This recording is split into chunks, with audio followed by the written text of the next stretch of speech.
Clear expectations and transparent communication reduce this threat response. Giving people a metric they could actually understand and being transparent about how it works, beyond just sort of you did your training, didn't do it, you clicked on a fish or didn't click, help people understand and reduced uncertainty. It worked the same way that credit scores and how they've helped improve financial literacy. Autonomy. This is our sense of control over events. Giving people a chance to choose how to learn more at the right frequency can give them that option. Giving them easy options to report phishing emails that actually give them valuable feedback is another example. Relatedness. This is our sense of connection and belonging. Social isolation or exclusion feels threatening to the brain.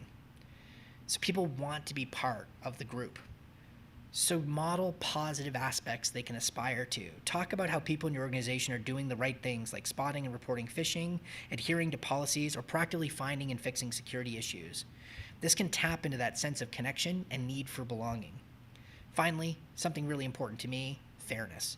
Our perception of fair exchanges. Perceived unfair treatment activates strong threat responses. Processes that are transparent or equitable foster engagement and cooperation. Phishing simulations where people don't know that they're happening, where people can't win, they can only lose, click, or draw, don't click, are fundamentally unfair. In our approach, we actually give people positive points for spotting and reporting simulations, as well as real phishes. We need to move from walls of shame to walls of fame. Celebrate when people are doing the right thing.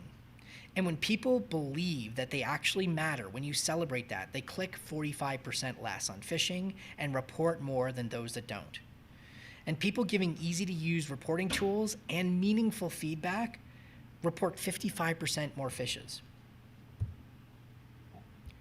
I want to shift the discussion on PEBCAC from problem to partner exists between keyboard and chair. Build programs that help spot and quantify cognitive biases and attitudes in order to develop leading indicators of human-centric cyber risk and opportunities to shape the core messages that you need out there. Evolve from once-a-year awareness to continuous, reward-driven, motivational loops. Provide executives with better insights with ROI around click rate, report rate, sure, but go deeper. Post-click report rate is an indicator of culture, of psychological safety. Dive into reporter accuracy. How good are our people at actually reporting real phishes? And look into how many real things are getting by filters using your team as a control check. And use proven neuroscience-based engagement models to build positive security cultures. Cyber attackers often exploit the brain. Defenders must too. This talk proves that when organizations align with ideas around neuroscience, psychology, behavioral data, and thoughtful program design, people stop being the weakest link and become the strongest adaptive layer. All right, I could probably land that better, but that's fine for now. Whew. Yep.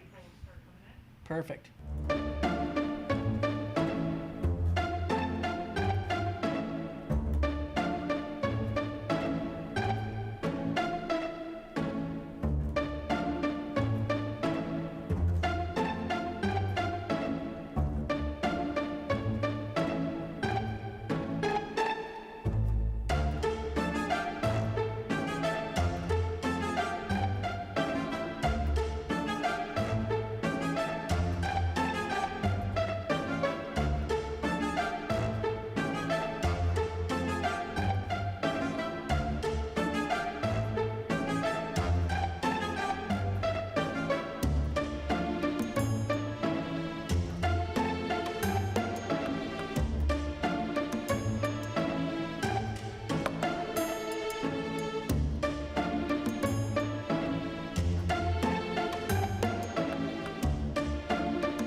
Good morning and welcome to B-Sides Las Vegas Ground Truth.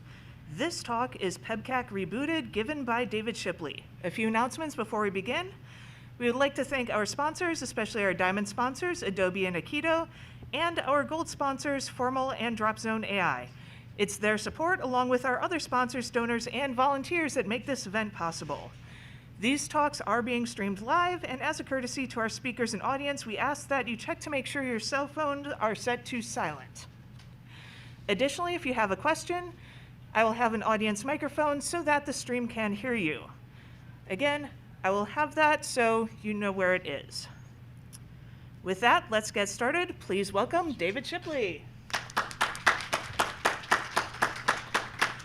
Thank you so much, and let's get started. So hello, and thank you so much to B-Sides Las Vegas for this amazing opportunity. I'm excited today to share insights that I and my fantastic team at Beauceron have generated over the last 8 years through our work on security awareness, behavior, and culture. So let's get started. The first thing I want to talk about is actually what the word cyber means, because it's important.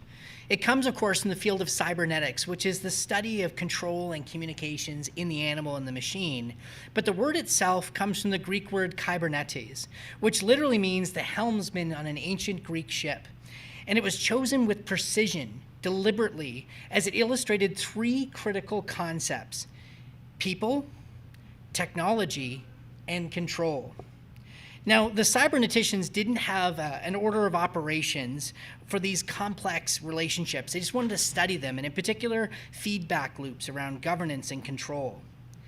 But for the past 30 years, cybersecurity has been dominated by approaches to use technology to control or mitigate human risks. And the reason, fundamentally, comes from a line that I think we've all probably heard way too much. People are the weakest link. But what if we flip that script?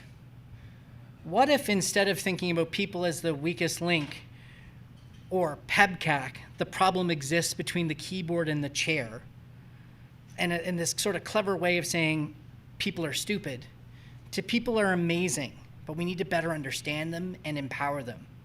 The problem with thinking that everyone in an organization is stupid is that if it was true, cyber would not be your organization's biggest problem.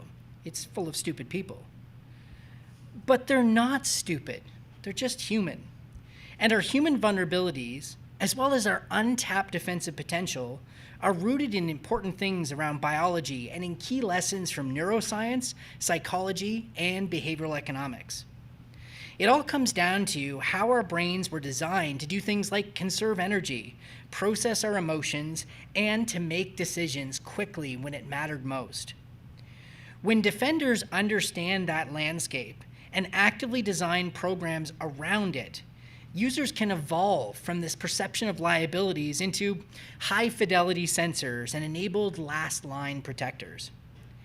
And while our humanity can be exploited, it can also be leveraged. What do I mean by that? I want to draw first where I'm getting some of the data from that I'm basing some of these observations.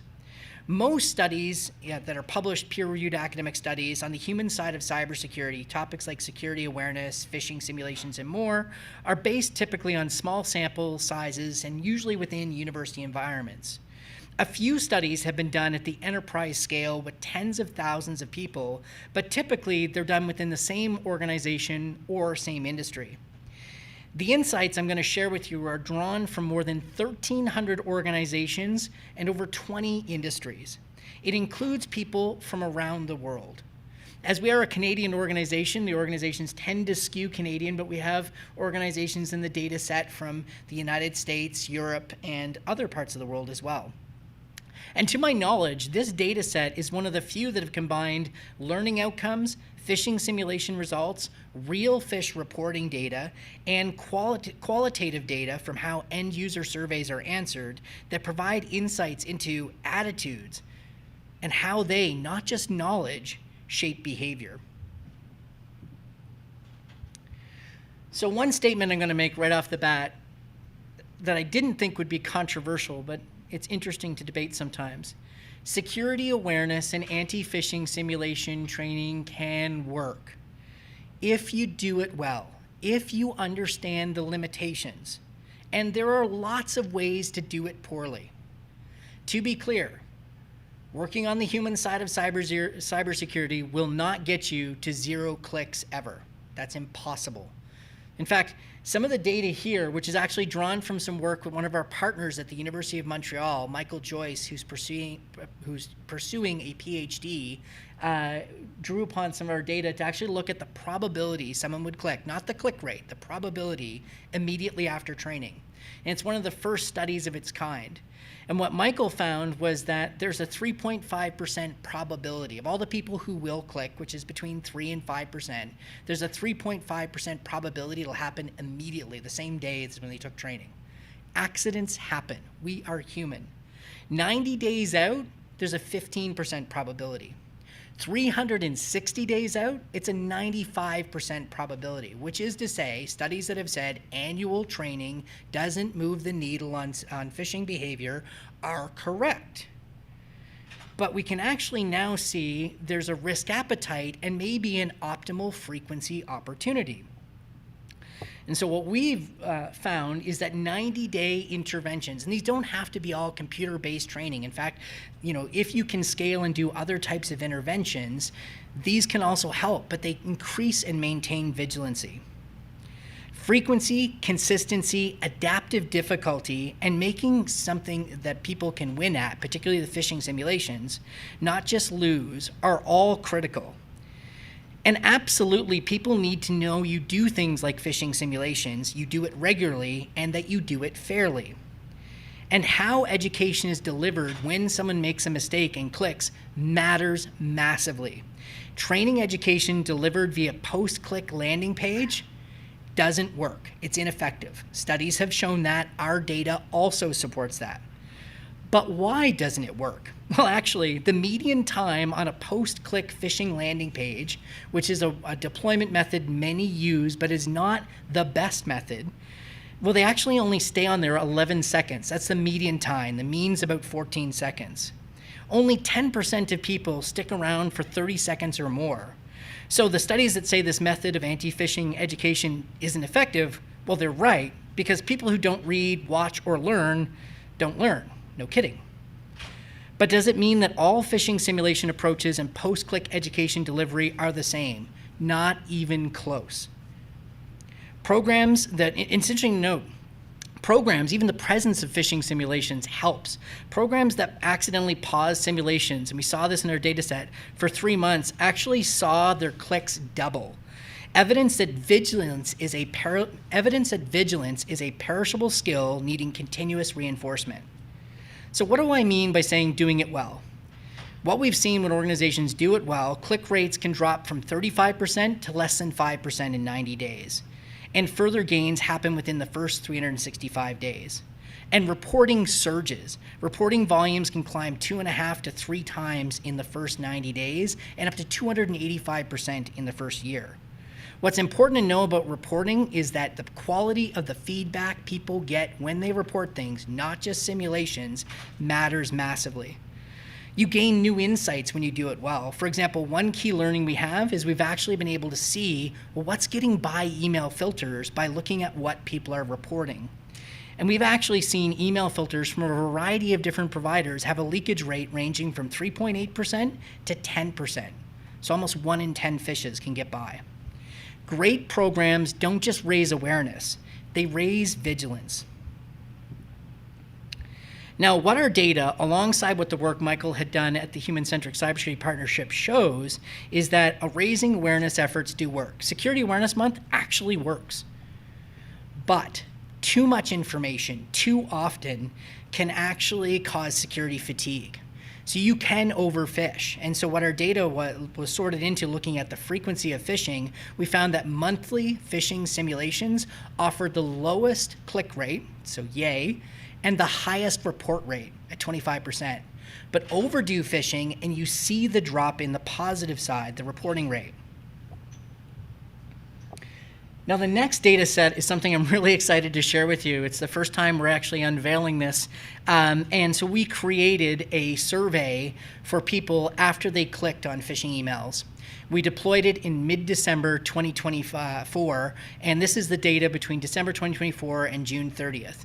Now, this is 4,594 people from 211 different organizations, and it's, of course, people who clicked, which is a small percentage of an overall population, but it's still a really interesting result and one of the largest of its kind. And one of the questions we asked in the survey was, do you remember why you interacted with the email, clicked the link, opened the attachment, or scanned the QR code? And choose the answers that best describes the why. Now, nearly half click because of something we call mimicry. So mimicry consists of two answers. Those who said they clicked because it looked legitimate, and those who said they were expecting something similar. These were very, very close. 25.01% said they were thought it was legitimate. 24.75% thought it was something they were expecting. And mimicry is a successful predator strategy in nature. And so this is where understanding the role of biology in things, making sure you don't look threatening, that you look trusting.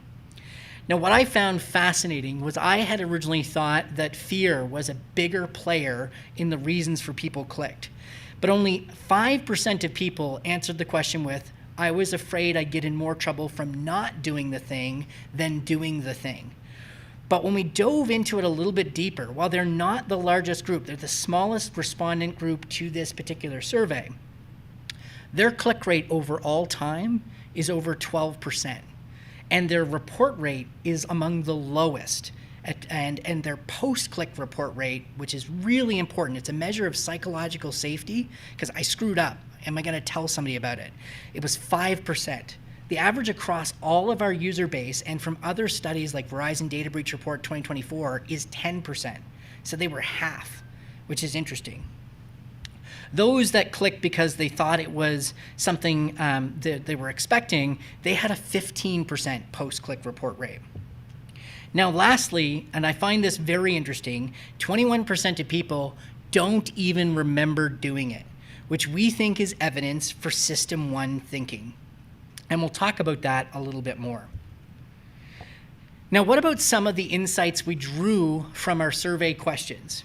And we found two very interesting psychological biases that we want to talk about. The first is optimism bias. People that don't think that they are, people are 37% more likely to fall for a phish if they don't think they're a target.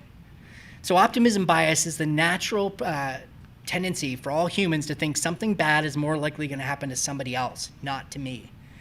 And so that is fascinating. But we found something we think is even more powerful, and we call it technology trust. When people believe the security tools provided by their organization completely protect them, when they strongly agree on a 5-point Likert scale with that response, compared to those who strongly disagree, they have a 140% higher click rate average, which we think is fascinating. What's interesting is the number of people giving that response, agree or strongly agree, is up 25% since 2021. And as of 2025, 1 in 3 people in an organization believe that.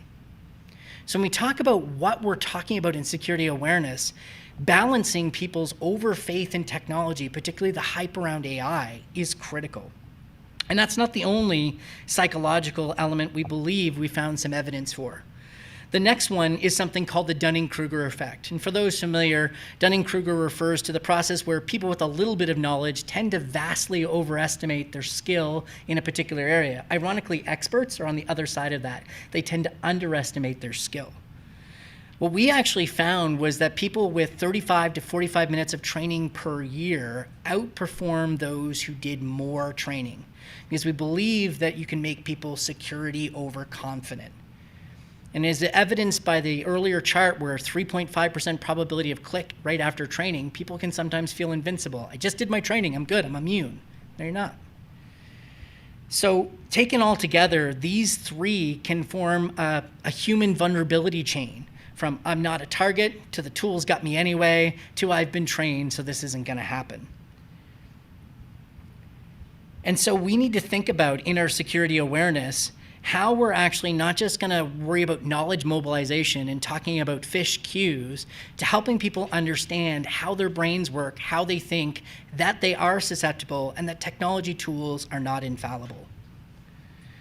Now, I want to talk for a minute a little bit about cognitive load or cognitive overload.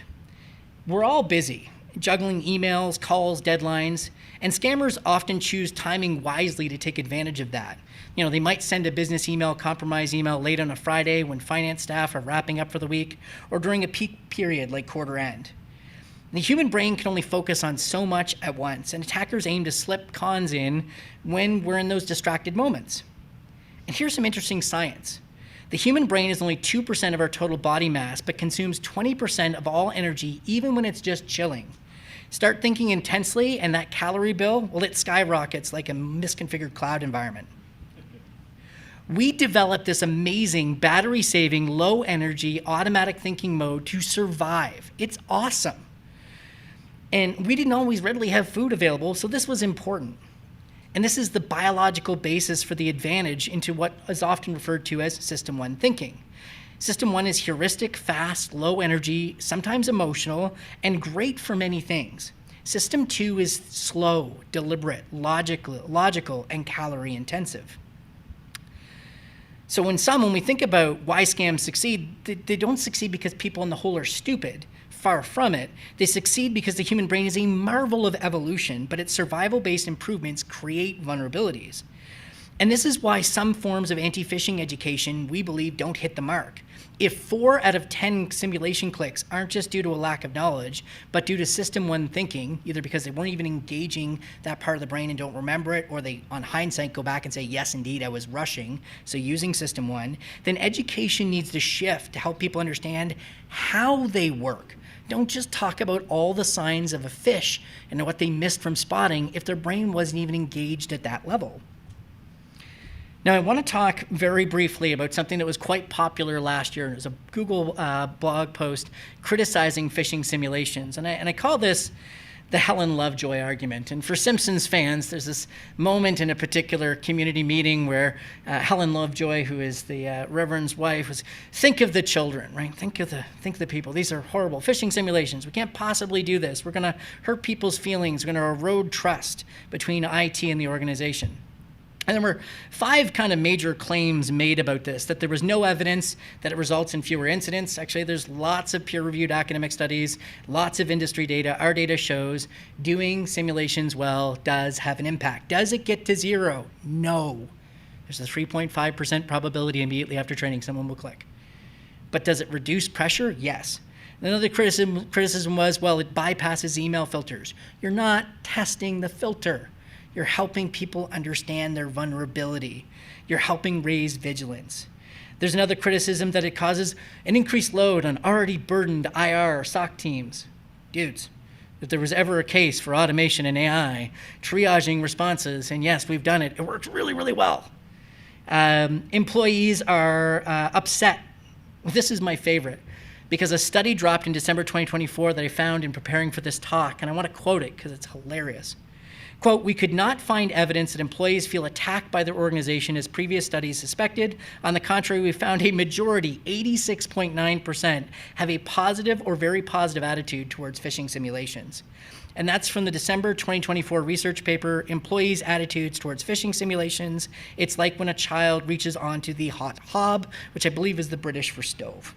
So it's just interesting on that. Our data shows 70% of people say they learned from the phishing experience in that survey I mentioned earlier. But how do we actually use neuroscience and a model to help us take advantage of some of the amazing features built into the brain? And Dr. David Rock's SCARF model is a framework that describes 5 key domains of human social experience that drive behavior: status, certainty, autonomy, relatedness, and fairness. And these domains are critical to understand how people can react in social situations, particularly at the workplace. And it's also a great model to create conditions where employees can reduce their risk and thrive in a digital workplace. So status is our relative importance to others. Humans are wired to care about this because this was important to us. If you were out in the in-group back in the day, you were going to die. A perceived drop in status, like public criticism, triggers a threat response in the brain. Conversely, recognition and praise can activate reward circuits. So in our work, here's how we leverage status. We actually gave people a score they could see. It got better when they did good things. It closed a feedback loop. It became something people could celebrate. Certainty. We hate uncertainty. Our brains ramp up all the different survival scenarios we're going to run, which burns calories, which makes us cranky. Give people something simple, a metric they can understand and they can navigate and orient to. It doesn't have to be perfect, but what we did was the same as a credit score. Where am I? How do I improve? Autonomy, our sense of control over events. When people feel micromanaged, actually the prefrontal cortex is suppressed and they actually make worse and worse decisions. So give people more choice in the education they learn. If we know the optimum frequency is 90 days, give them a chance to learn something about home or work at different alternations. Don't just force feed all the material you want to have. Relatedness. People want to feel connected. So model positive behavior. Show, where people successfully caught and reported phishes, or they identified proactively a security problem, and show that to others so that they can feel connected with it. And fairness. Our perception of fair exchanges. Perceived unfair treatment activates a strong threat response. Phishing simulations where people aren't told that they happen, where they can't win, they can only lose, click, or draw, don't click, and are not balanced in terms of difficulty, are fundamentally unfair.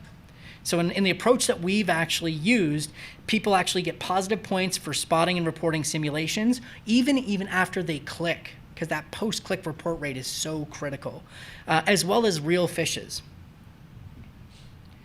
We need to move beyond walls of shame. I can't tell you the number of organizations where I've heard IT admins have pinned photos up of people who are the always clickers or the people they believe is the problem.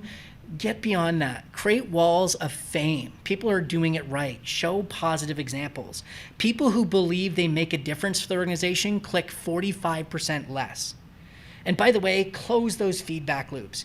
People who are given easy-to-use reporting tools and meaningful feedback when they report security concerns, they actually report 55% more phishes. So I want to end with this. I talked about PEBCAC rebooted. It's not the problem exists between the keyboard and the chair. It's the partner exists between the keyboard and the chair. Spot and quantify cognitive biases and attitudes and build that into your messaging. Evolve from once-a-year awareness to continuous reward-driven motivational loops. Go beyond click rate and report rate for proving ROI to executives. Talk about post-click report rate. Talk about reporter accuracy, and talk about filter bypass metrics. Use proven neuroscience-based engagement models to build positive security culture. Cyber attackers exploit the brain. Defenders have to as well. And what I hope to do with this talk was prove that when organizations align with ideas from neuroscience, psychology, behavioral data, and more, with thoughtful programs, people stop being the weakest link and they become the strongest adaptive layer. Thank you so much.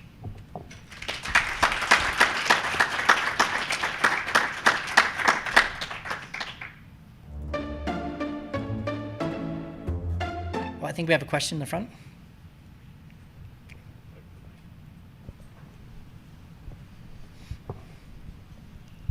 Thank you. That was a great talk. You have a lot of stats in there. Do you have links to the references and such so that we can go back and understand them more fully? Yeah, I'm happy to give out the entire slide deck to folks. Just come see me, drop me a note, or I can provide it to the conference as well as downloadable material. And please go and challenge the results. Run your own experiments. You have links that you've got.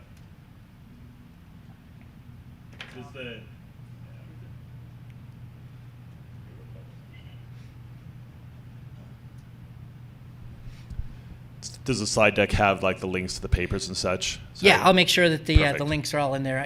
Yeah, no, I understand. Yeah. That's great. Oh, there's a question in the back. Oh, we're at time. Happy to chat afterwards. Thank you so much for coming. Thank you so much.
morning, and welcome to B-Sides Las Vegas's Ground Truth Track.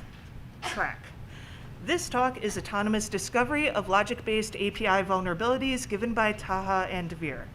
A few announcements before we begin.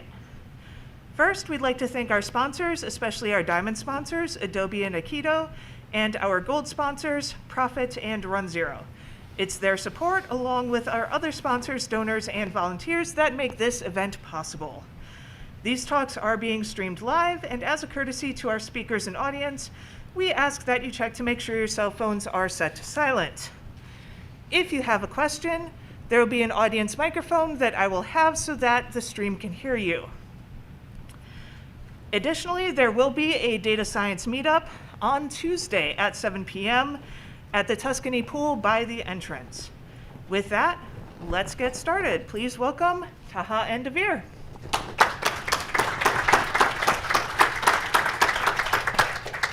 Hey, thanks everyone for coming. I'm delighted to be here. So we'll be talking about discovering logic-based API vulnerabilities autonomously.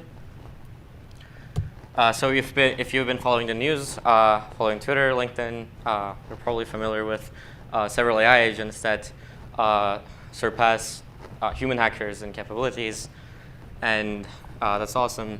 They're doing great jobs, but that really depends on what metrics we have. If you look at the number of XSS vulnerabilities they find, they're doing a much better job than all human hackers on HackerOne. Perfect. But if you were to take another metric, like if you were to consider the severity of these vulnerabilities, then you would probably look at, say, a list like OWASP Top 10, and the critical vulnerabilities would be vulnerabilities like broken access control. And again, if you look at this list, broken access control is on the top of the list. And if we filter by broken access control vulnerabilities on HackerOne, then we see that everyone on the leaderboard, including after the 5th, are humans. So this gives us some hope for humanity and as human hackers in general, I guess. And so I'm Taha. I found vulnerabilities in applications of Apple, DoD, NVIDIA, Sony, and other organizations. I play CTFs with the Pled Parliament of Pawning at Carnegie Mellon. And Devere and I do research at this company called Alkanos. It's an AI lab that we founded about 2 months ago, where we train specific AI models from the ground up to solve specific cybersecurity problems. And this research is basically one of our first research that we did there. Devere is a reinforcement learning researcher. And so I'll start with a brief look at application security automations in general. So we have white box testing and black box testing. And white box is when you have access to the source code. It's great for cases where you might want to have a CI/CD automation that when you push something to your dev or staging branches, it checks your code statically to pick up the low-hanging fruit or pick up stuff that can be picked up by these tools called SAS, static analysis tools. And they're great for various reasons, but they can't observe runtime behavior. So we also need black box testing. And for black box testing, we have these tools called DAS, which are dynamic application security testers, where these tools only have access to the application that they're testing as much as an end user does. So it's a complete black box where you only have the inputs and outputs of every endpoint. And so this is great at simulating attacker behavior. If you have a specific threat model where you think a bigger threat is, like the biggest threat is someone outside of the organization, then it helps you use DAST to sort of simulate that. But both of them misses logic-based vulnerabilities. This is because these vulnerabilities are not input-based. That's one of the reasons. What do I mean by input-based? So if you look at XSS or SQL injection, you have a single input where the application takes that input in, and the application being vulnerable or not really depends on what happens to that input. Does it get sanitized? What kind of processes does it go through before it gets returned back to the user or before it turns into an action that you take on application. Whereas in logic-based vulnerabilities, you don't have that kind of a single input. It's usually more about the state and user roles and permissions. And so these vulnerabilities also span multiple endpoints and user states. So it's not like you can have a single endpoint where you can sort of take a traditional fuzzer approach of like sending a specific input and then looking at the response, applying some sort of rigor expression, or whether your Oracle or coverage method is, coverage calculation method. And then depending on this, you might mutate your input and you keep doing that.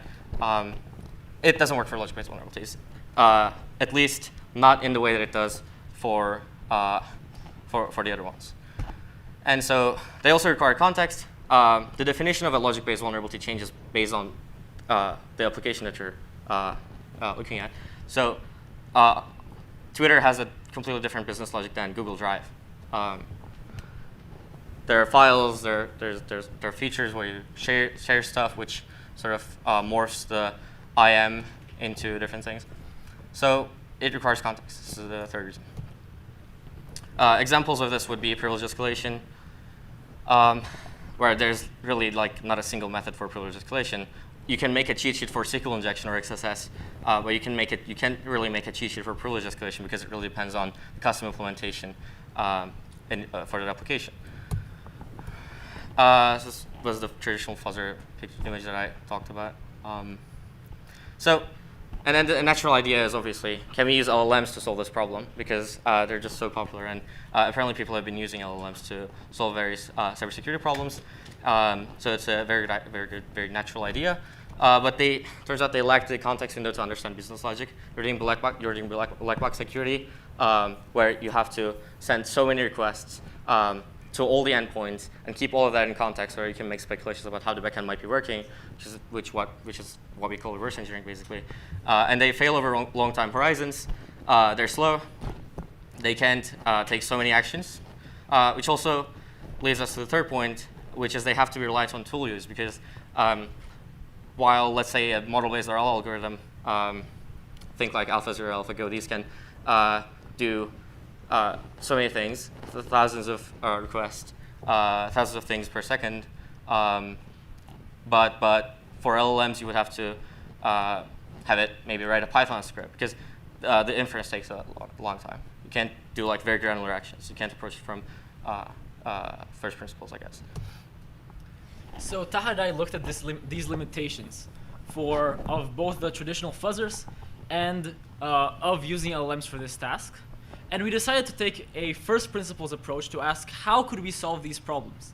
They are not able to be solved traditionally and are not directly able to be solved via LLMs. How can we still solve them? What is the correct ML tool to use? And we came up with reinforcement learning. Why? Well, RL is great at long time horizons. It's meant to be dealing with sequential data. Part of the entire point of RL is to be able to take rewards that come after a long sequence of actions and figure out how to assign credits to the actions beforehand to figure out how those actions led to getting to that reward. It's context aware. A huge part of RL is having a state representation, and this state is stored and is able to capture basically all of the relevant information about the application at any given time, so the model will have access to it. And furthermore, RL can learn optimal representations of the structure of the web application, especially if you go looking at, for example, model-based RL methods, which are methods which teach a neural network how to represent a particular environment in order to allow it to predict what would happen in the future. That leads to very efficient representations that capture exactly all the information that's relevant about this environment. And finally, you can take faster individual actions because you're not querying a 500 billion, 600 billion parameter model every single time you have to send any request. Okay, so let's start with a brief introduction to RL. So the big principle of RL is that rewards are really all you need. You don't need to have any sort of labeled data. You don't need to have any sort of expert instructions, any expert guidance. You're just going to have some reward for when the agent does something right And the RL algorithms, the beauty of this theoretical framework is that it automatically assigns the credits to the previous actions. Therefore, this allows you to do real-time learning because the agent is going to interact with its environment. So if you can think about it as a fuzzing agent is going to interact with the web application, it's going to send requests, it's going to create files, create objects, and this is going to affect its environment. So as it takes a useful action and gets positive reward, or it takes an action that it believes later on would was part of the reason why it was able to get reward, it's able to understand that that action was useful and quickly change its behavior. You can deal with very long sequences. You can often have sequences of thousands of actions in a single episode, and this, to some extent, can go on indefinitely. And so you really have all of these advantages that come with using reinforcement learning. With RL, this is what I think is really the most important, most valuable aspect. The biggest thing that it brings to the table is that it has the potential for superhuman performance. With regular supervised learning, with regular methods of training ML models, you always have to have some human being assigned some sort of action as being like the correct thing to do, and the models just learn to replicate that. With reinforcement learning, since you're only giving some sort of verifying function, some sort of oracle, that's able to tell the model when it does something good, it is able to become much, much better than even the best human beings, as we'll see soon. Also, if you structure the environment correctly, if you have enough diversity in terms of the applications you're testing on, for example, you can have virtually unlimited data, because you don't need to have a human being going and annotating all the data, all the actions, what was the correct request to send here, what was the correct request to send there. And so this also allows these methods to be incredibly scalable. Now here I'd want to talk about an example of a situation where we can see the truly superhuman performance that reinforcement learning can have. So in 2016, there was no computer method in the world that was able to reach like a master level in the game of Go. Go simply had too many possibilities. It had too large, too many states. You'd have to search too far into the future. It wasn't solvable like chess with pure search. Therefore, DeepMind decided to try to apply reinforcement learning to this method. So they trained a model-based RL algorithm. This means that their algorithm learned how to represent the Go board extremely efficiently and was able to figure out how to plan into the future on it. And it was able to produce truly superhuman, incredible performance. Move 37 is the most famous case, where the commentators who were looking at this game between the world champion and AlphaGo, they didn't really understand what the point of this move was. They thought that perhaps AlphaGo had a bug, maybe it blundered. But in fact, later on in a post-game analysis, they found that this was the incredible move that won the game. Okay, so how can we leverage reinforcement learning to solve problems in API security? Well, all reinforcement learning is presented through the lens of Markov decision processes. So a Markov decision process is some state, it's some environment with a state, some transition, some actions that an agent can take, a transition function that takes in an action and a state and produces a new state, and then the positive rewards that enable the agent to learn. When you're training the agent within this framework, you'd ask, okay, if it could only see at any point the reward that it had at that particular moment, how could it possibly be able to assign credit over long time horizons? How would it be able to understand which actions to take if it's only getting rewards after having taken multiple actions? Well, this is really the genius of RL, is that it figures out that you can really propagate backwards these rewards into all of the previous actions. So if you take an action, and after this action, you have a reward of 1, then, okay, this was probably a great action. If you take an action, and afterwards you don't have a reward, But afterwards, you do have a reward of 1, and the action before was also probably a great action. So with RL, what you do is that you train a model that predicts how valuable a particular action is. This is called a Q model. Predicts that the next action is going to have a value of 0.5. If you take the action and you get a reward of 1, that means that the action that you took beforehand was much better than what you expected, and so this should be rewarded, this should be encouraged. And by using deep learning, you can train neural networks to be able to, every time they are surprised by a higher reward or a lower reward, learn how to better predict what rewards are going to be obtained. And so therefore, these RL methods are able to learn into the future. This reinforcement learning has already been very recently applied to the field of web security. This is an example paper, API-RL. However, this one focused mostly on finding bugs, less security vulnerabilities. It looked for 5xx errors, but they had very interesting results, and so we thought that this could also be used for finding logic-based vulnerabilities. So then the big question is, how do we turn this problem into a market decision process so that we can solve it using reinforcement learning? So first of all, we need to have some sort of way of representing a web application such that a neural network can understand what is going on. For this, we were inspired by the sitemap that on Burp and the knowledge graphs that are used oftentimes to represent web applications, and we came up with a tree structure that would be able to capture really the structure of the application. So at first you have the root node. This is simply used in order to be able to unify the entire model, and then underneath it you have a bunch of endpoint nodes, and within these endpoints you have some sort of you have request-response pairs. The idea is that initially you can initialize this tree by making some requests to the application. Then you're going to have a bunch of these request-response pairs underneath these endpoints. And then within these, you can look both at the important parts of the request and the important parts of the response. So within the response, the really important part is the response body. And here we're looking at single-page web applications. So the response body often is usually already implemented as a JSON. So we simply converted this JSON into a subtree, and that is added to our tree.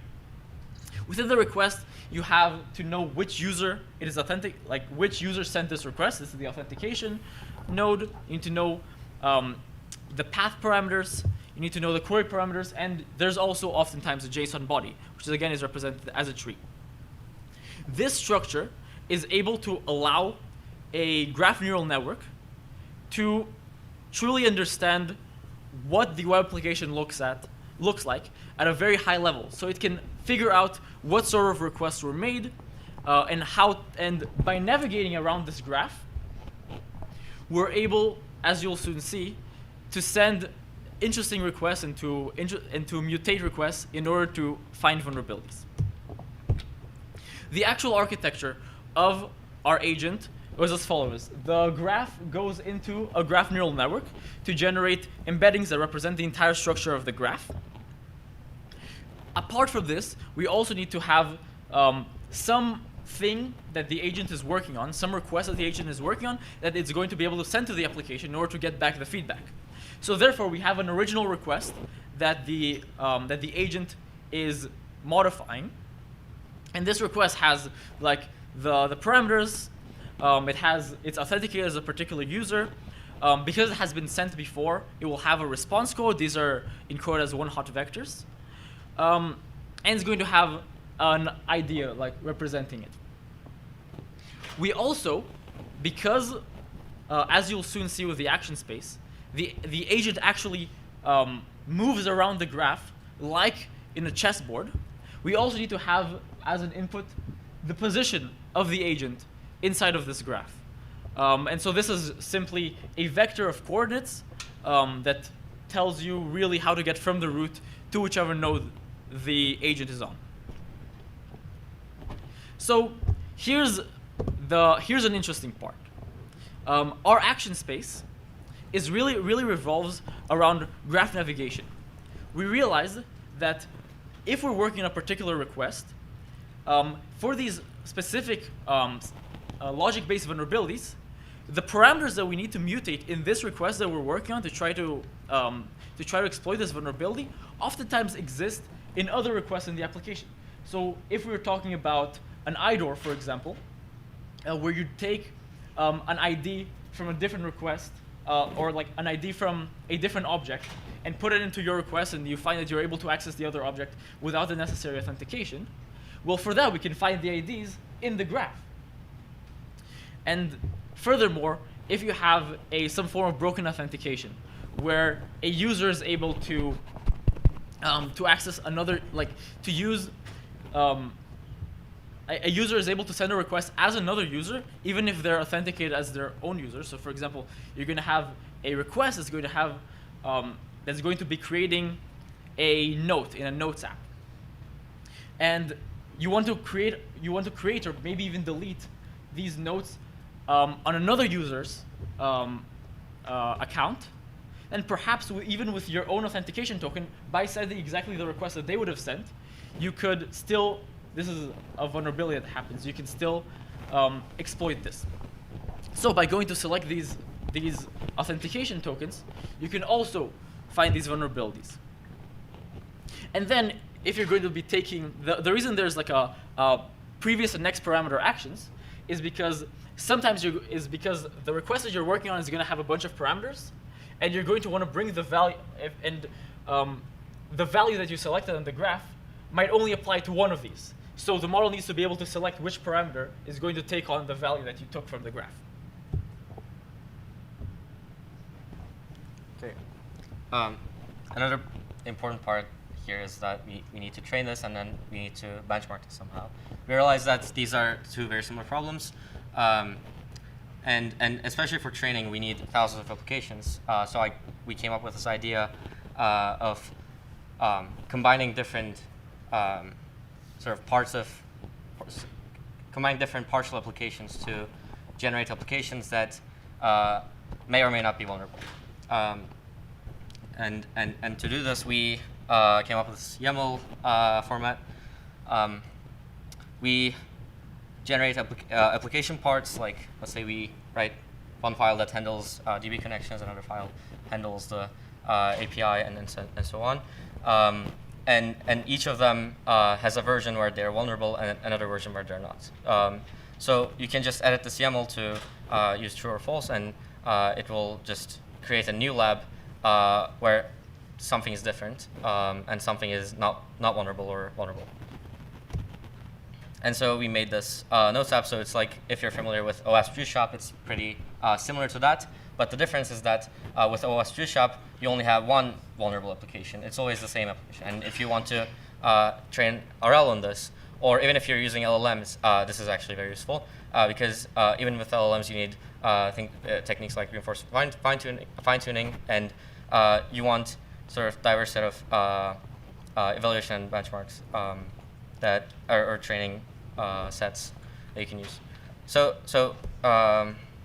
yeah, this is what it is, and we have this lab manager where the RL algorithm can just send an API request to /switch/random, where the lab manager would change one of the labs, so to change the current lab to a different lab where there's a different vulnerability, and then you observe RL, observe what the RL agent does, what kinds of actions it takes, and how it differs from the previous ones, and so on. So here's one very simple vulnerability that I found. These are two different users and nodes, private nodes. So the user 1 node has ID 10, and the user 2 node has ID 7. So user 1 tries to delete 10 and can delete it, and then it also tries to delete 7 and can delete it as well. So this is the simplest vulnerability that we put in the application. This is just like the simplest one to sort of showcase, I think. So this is one that our agent was sort of able to like create this trace for, and Durable explain this. Yes. Okay.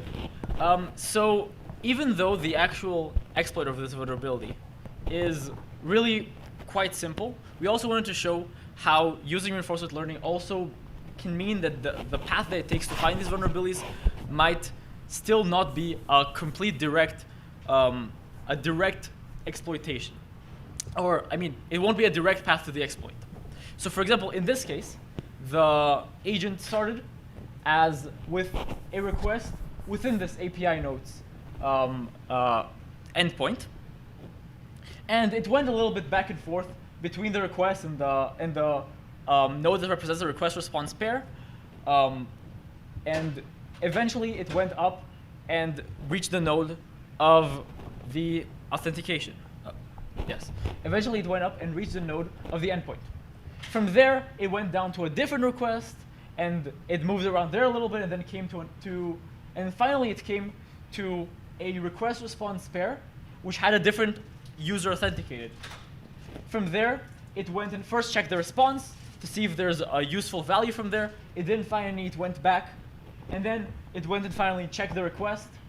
It checked the authorization token of the request, and it selected that one. Then the select action happened, and so what happens is that it took the JWT of this other user from this other request and applied it to the original request. And in this way, it was able to exploit the vulnerability. We can show that there's this, we can show here the trace of this. Here's just an example of it. You can see it takes, here it takes like a back action, and then it takes like some selection actions, and then this allows it, this is how our traces look like, that we are able to identify as this sort of behavior. Thanks for listening. You can take any questions now. Yes?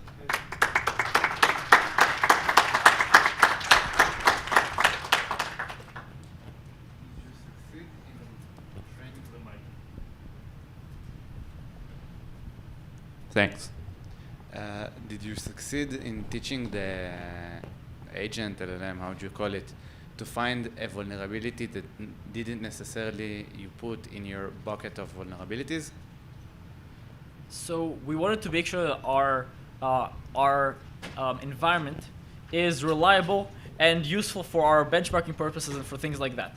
And so we were very careful to make sure it only had the vulnerabilities that we were expecting, because we wanted to be able to see the usefulness of this approach in being able to find these sorts of vulnerabilities. So there were, yeah. Yeah, that would basically show, like, I think quality benchmarks would be benchmarks where we exactly know what the vulnerabilities are, because otherwise we wouldn't have, we wouldn't be able to reason about the behavior of this agent if it can find vulnerabilities that we are not aware of in the benchmarks that we have. But we did, if you're asking if we tried this on like the real world, we did in a bunch of applications in small scales, and it was able to point us to the right place where, like, oh hey, here's a different interesting behavior. There's a vulnerability here. Yeah, on stuff that you didn't necessarily taught him. Sorry? Like when you let it run in the wild, for example, you didn't give him the information of JWT Oh, no. null header. Yeah. Yeah. If he could find a null header, it will be exponentially stronger, because he was able to reason an auth bypass that you didn't necessarily give him the pathway to know about. Yes and no. So if it was an LLM, then LLMs sometimes are able to surprise you in this way by coming up with like some sort of exploit that wasn't really in the task that you gave it. But still, what we see in practice is that they usually don't. The trade-off that we are making here compared to using LLMs is that LLMs can maybe, we're not like really seeing this, but maybe you could say that they'd be creative in particular cases, but they're just much slower, because you have to query an entire 1 trillion parameter model. You have to query it like 1,000 times to have like the reasoning trace, and then this would lead to one action, or it would lead to it maybe creating a script which would basically be a fuzzer that's already implemented in the open source. Our approach is fully capable of finding all of like the broken access control vulnerabilities that you would find in the wild. It has this ability, and yes, in terms of the strategies to find these vulnerabilities, it came up with those by itself. We didn't actually feed it any strategies, we didn't feed it any traces, we just ran it with a reward function, and it was able to figure it out. And the usefulness of this is that it's much more like a fuzzer in that it can reach a much greater breadth and much greater depth than what a similar LLM with like a similar action space would be able to reach. Cool, thanks. Thank you.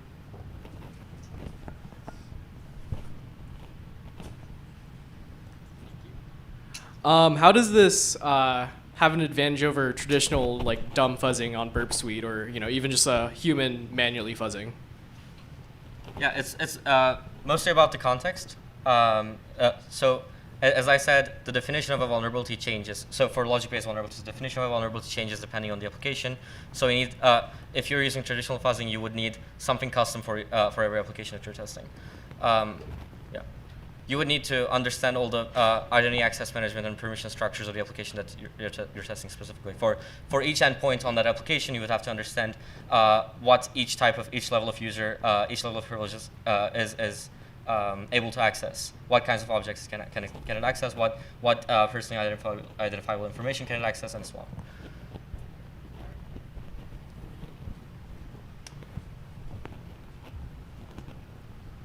Thank you so much for your talk. My question is, I was a little bit confused about the usefulness or implementation of the graph neural network piece. Like when you were talking about the training and evaluation environment, what part does using a graph neural network play into it exactly?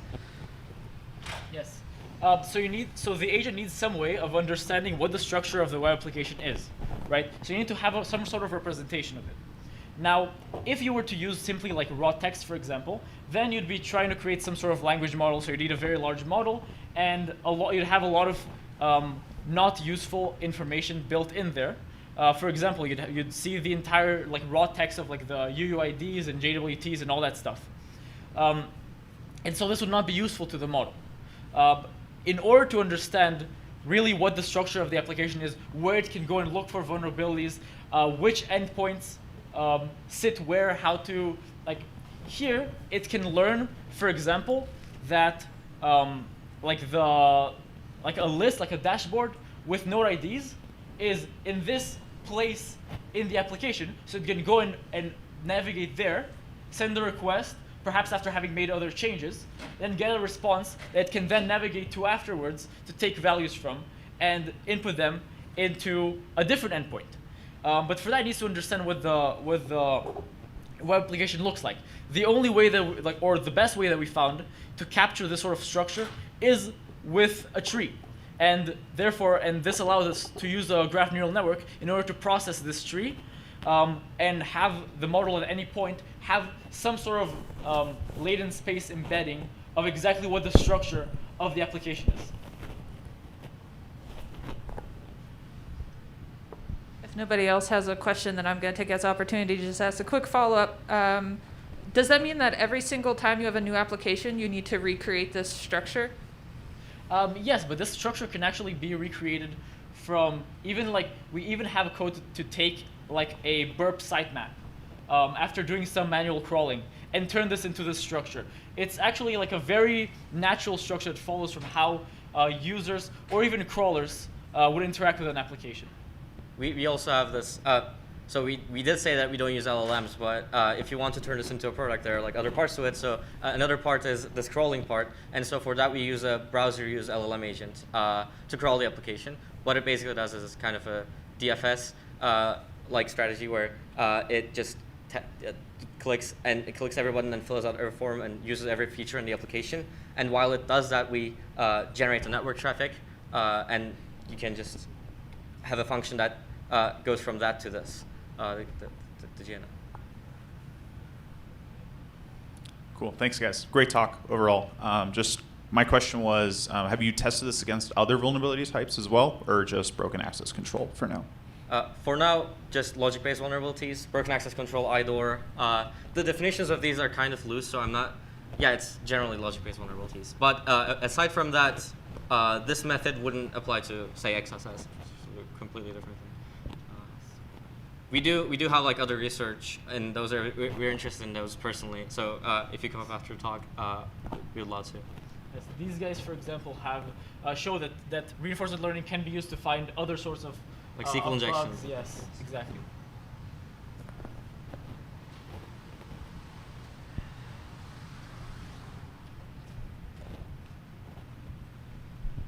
Hey guys, awesome talk. What are the next steps actually? Because it's awesome model, it shows potential, but what's the future? So we will open source these benchmarks, and the benchmark is basically the training environment. So we'll open source this lab generator essentially very soon, like this week-ish probably. If you come up after the talk, we can exchange emails, and love to share those with you. Yeah, I think, in terms of the evaluation and the training, that's the few next steps. In terms of the research, we just believe that our thesis is that the future of security doesn't look like an LLM agent, like a one-size-fits-all LLM wrapper that can find all vulnerabilities. We think it looks like if you have 10 different categories of vulnerabilities, you'll have 10 different methods. Humans also probably use different parts of their brains to find different types of these vulnerabilities, I assume. Different neural activations, right? So that's our thesis, and so we keep working on training different kinds of methods for different kinds of problems. And I find this one specifically very interesting because as far as we know, logic-based vulnerabilities this is an unsolved problem.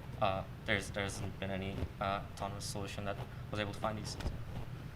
We also want to scale this up, of course, yeah. Awesome, thank you.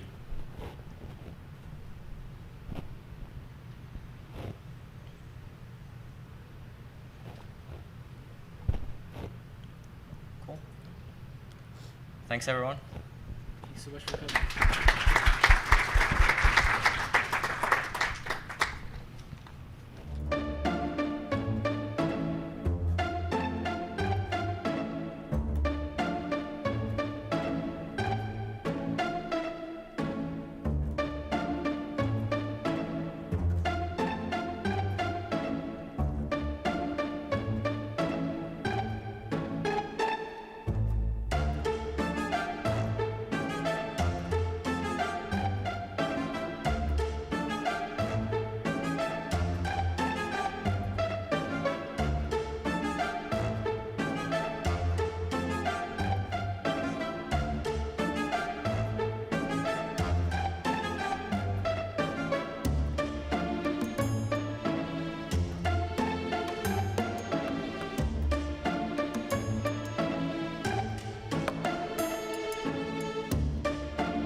Welcome to B-Sides Las Vegas.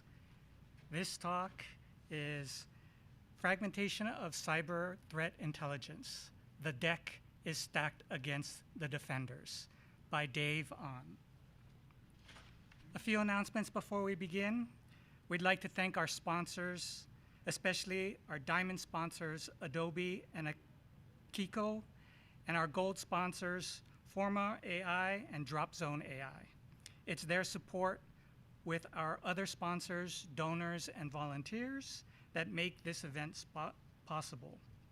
These talks are being streamed live, except in Sky Talks, and as a courtesy to our speakers and audience, we ask that you check your phones and that they're on silent. If you have a question, use the audience microphone so YouTube can hear you. Make sure to point at the mic in the microphone that our speaker runner will run around with. As a reminder, the B-Sides Las Vegas photo policy prohibits taking pictures without the explicit permission of everyone in frame. These talks are being recorded and will be available in YouTube in the future. Please welcome Dave On. Thank you. It's a real pleasure to be here. I'm Dave On, and I wanted to thank B-Sides Las Vegas for offering me this opportunity to share a little bit of insight about what I'm passionate about. The title of my talk is Fragmentation of Cyber Threat Intelligence. We're going to go into a lot of data. So if you want to scoot up a little bit and try to look at the data a little bit better, please feel free.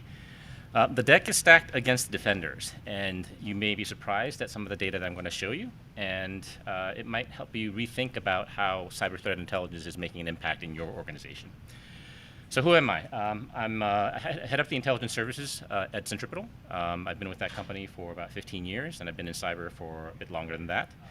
I wanted to just thank the folks that are involved in this research. All these folks, Aaron, Angel, Clark, Daniel, and some Wake Forest University students, and of course Centripetal and our data partners who gave us access to all this data. Centripetal, my company, is one of the largest consumers of threat intelligence in the world, probably potentially larger than even the US government. And we have a community mission where we want to share some insights from the data that we possess in order to give back to the community. The data represents facts and evidence that we have, and the opinions are my own. Hopefully, you'll find them interesting. So I want to start out with a poll, just maybe a quick raise of hands. So the question is, what are the odds of winning the CTI game? What I mean by that is, if you're using intelligence in defense of your networks, what chance do you think you have that that intelligence is going to help you stop an attacker? Can I get a raise of hands in terms of how many think it's 0? 1 to 25%? Okay. 25 to 50? 50 to 75? 75 to 99? I assume nobody's at the 100, right? All right, so at the end of this talk, you might change your mind about what that number might look like for you.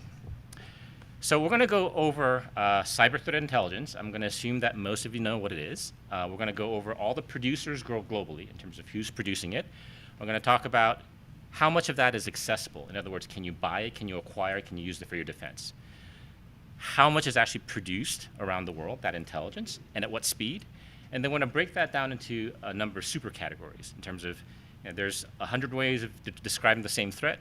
If you kind of normalize all that, what does all that intelligence kind of fall into? Then we'll get into duplication. In other words, how much overlap is there between providers? And then ambiguity. If they're telling you two different things about the same thing, how often does that happen? And then finally, we're going to pivot into a section of the talk around vulnerability coverage and speed analysis. So what that means is, how quickly is intelligence being produced out there in response to research or an investigation or a threat that has been identified. And then we'll have a couple of case studies to back up those numbers, and then we'll have a couple of concluding thoughts. With that, yeah, it's going to be a lot. It's going to be a lot.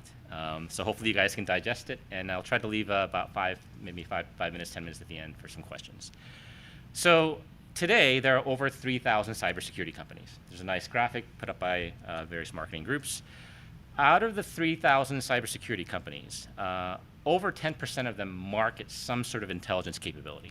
The number that we track, my research group tracks, is 375 as of this month. So there are 375 commercial producers of intelligence that use intelligence in some way. They either sell it or they use it as part of their products. It doesn't include hundreds of government, NGO, consortiums, things like that, like ISACs and ISOs. I mean, there are a couple of hundred around the world.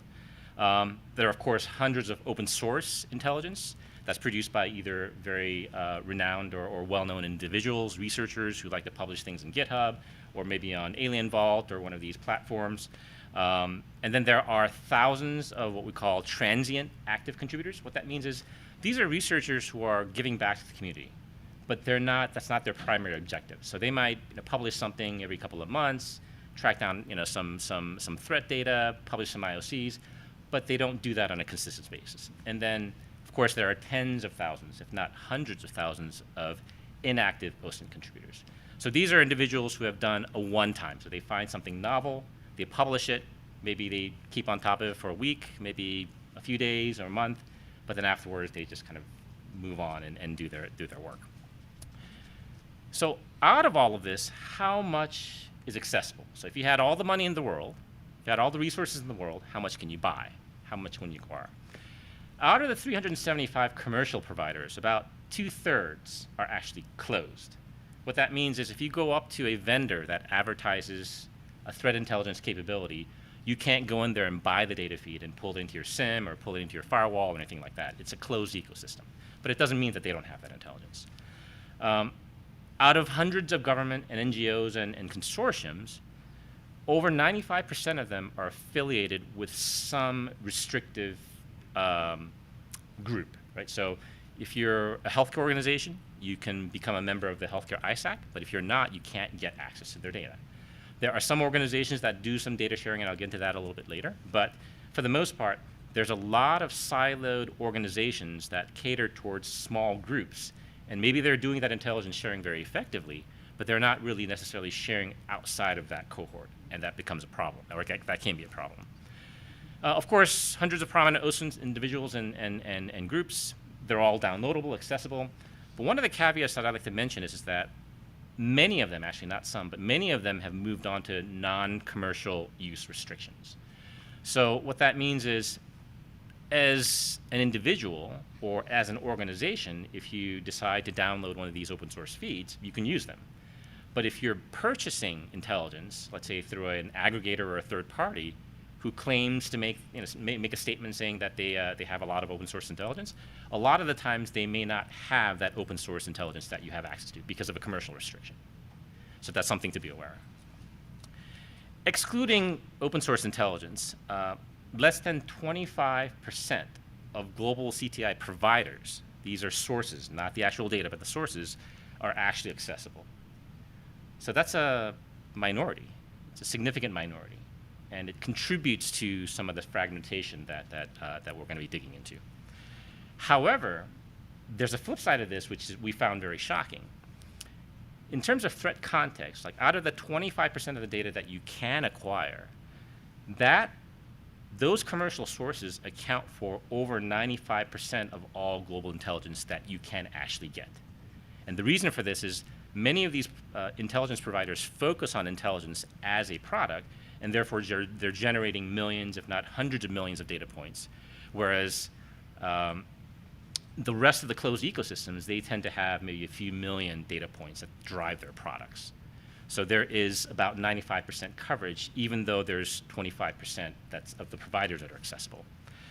And unfortunately, 99% or greater than 99% of all threat context that is produced in the world, including open source and government, is coming from the commercial sector. So if you're pulling in,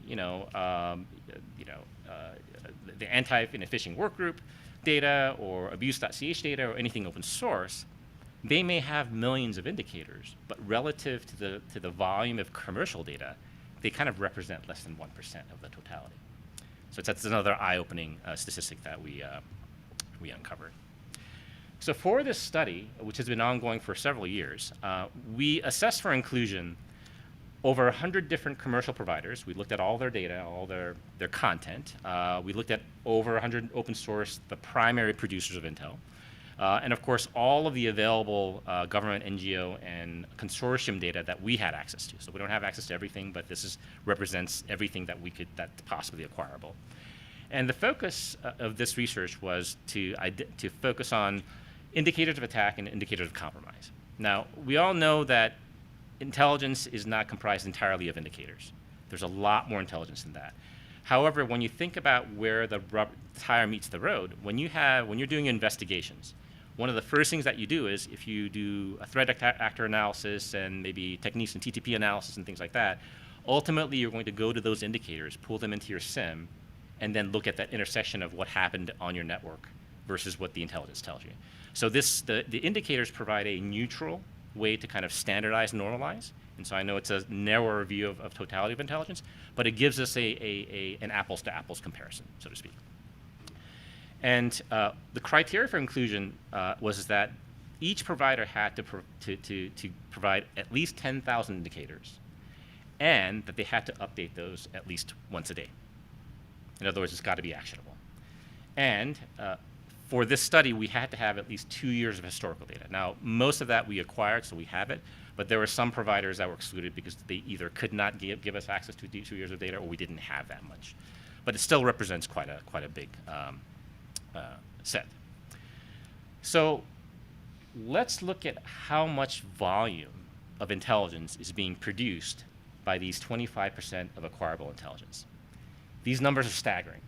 And we track this across 2023, 2024, and the first half of 2025, leading up to the end of June. So, quote-unquote feeds, about 1,600 feeds back in 2023. About 6.5 million updates. So updates are defined as when the providers instructed us to go get their data. Maybe it's once a day, maybe it's once an hour. However, they produce the data and tell us to update. That's how many updates we consumed. The 6.5 million updates delivered 851 billion indicators in threat context, all of 2023. It's a very, very massive number. And when we took that and deduplicated them across each provider and accounted for the temporal aspect of each indicator per provider, that amounted to about 10 billion active, actionable indicators that the world of global CTI believes is usable. Doesn't necessarily mean that that's how many you can use, but 10 billion is roughly what's usable. In 2024, that number has increased pretty substantially. So the number of feeds, and by feeds, we describe feeds as being an integration. So some providers have, let's say, one feed that have 100 different categories or 100 different attributions. Others have 20 different feeds. So we kind of tried to normalize them. So think of it as 1,600 data sources across the providers. In 2024, that number almost doubled. So we have 3,000 feeds that produced about 8.6 million feed updates and 1.2 trillion indicator updates. So that's about a 50% increase year over year. That still translates to about a 10% increase in total indicator volume, right, at any given moment in time. In 2025, we're actually on track to almost double the 2024 numbers. So the number of feeds is now up to 3,500. And so far in the first 6 months, about 4.7 million updates. So that'll probably hit about 9 to 10 million by the end of this year. And almost 900 billion indicators that have been delivered, produced by the intelligence ecosystem. And that, right now, translates to about 12 billion indicators that are, quote unquote, actionable. So these are just pretty massive numbers. Oops. And let's look at duplication of global CTI. So all these providers are producing this intelligence, and how much overlap is there between these providers? And to set the background for this, a lot of providers advertise their intelligence as being unique. It's a differentiator, right? So they're the best by whatever criteria, they're the first. And in the marketing space, I think I've seen some numbers around 80%, 70% being unique to each provider, with 20 to 30% being maybe overlapping with others, including open source. What is shocking is that based on an academic review of the data, the numbers are actually far worse. And we've been tracking this since 2019. So in 2019, the blended fidelity, and we're using this blended fidelity number just to kind of simplify this. And what we did was we tracked this across very blunt indicators, for example, IP addresses. Obviously, everybody's going to have information about IP addresses, all the way down to URLs, additional context, TTPs. The more specific that you get, the more likely it is that there's not going to be any overlap. But the blended fidelity roughly gives you an idea of what are the chances that if you have two different providers, that they're going to have some information covering the same threat. The number is around 3 to 9% range back in 2019, and it hasn't gotten very much better, right? In 2025, in the first quarter, it's hovering about 5.7%.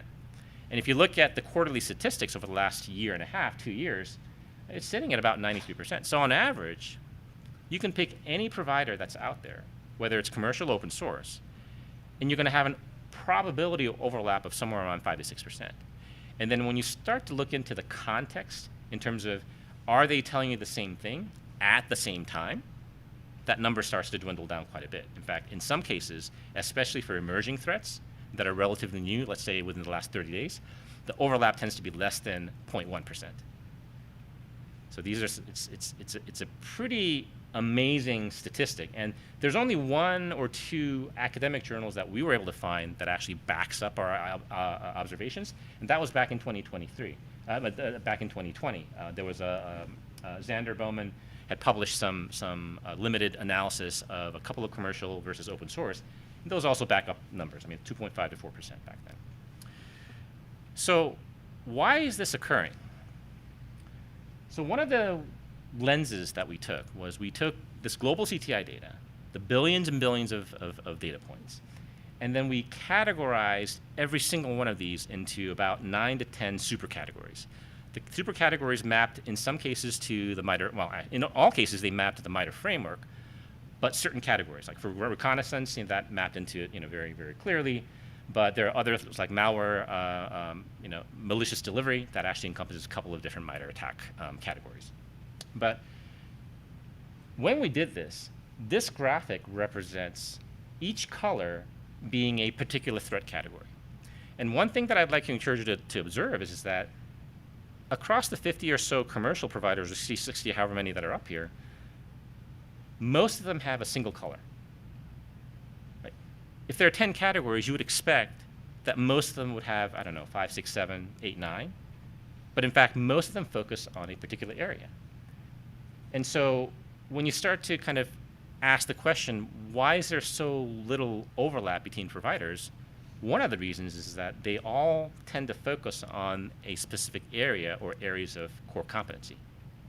And that leads to this fragmentation. In other words, you can pick any one of these providers, but maybe one of them is only delivering recon intelligence or phishing intelligence or other type of intelligence.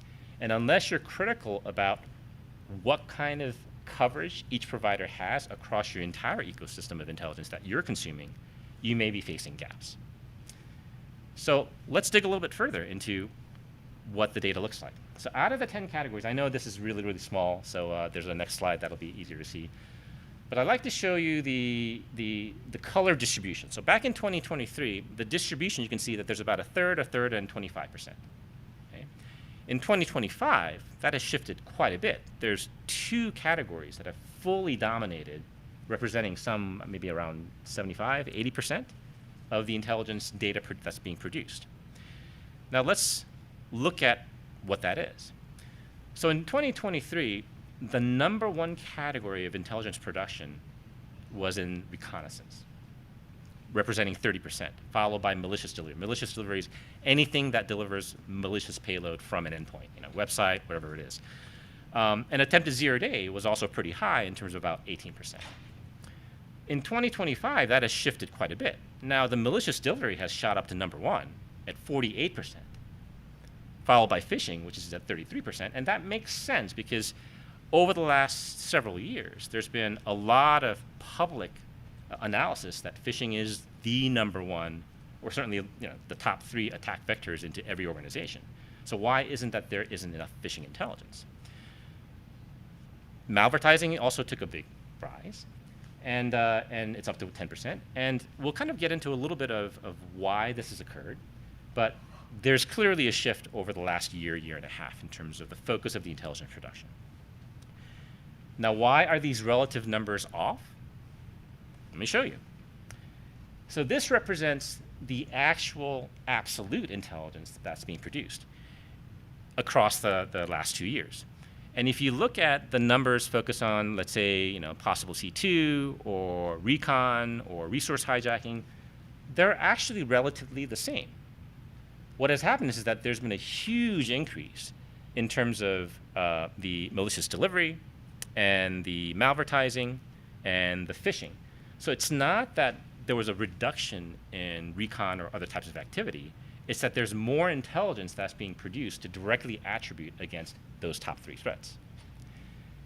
Another big driver behind why this has occurred is that we observed in early 2024 that a lot of intelligence producers were realizing that, for example, a daily cadence on phishing intelligence is probably not going to be that helpful, because phishing intelligence, well, phishing campaigns typically get executed within hours, if not minutes.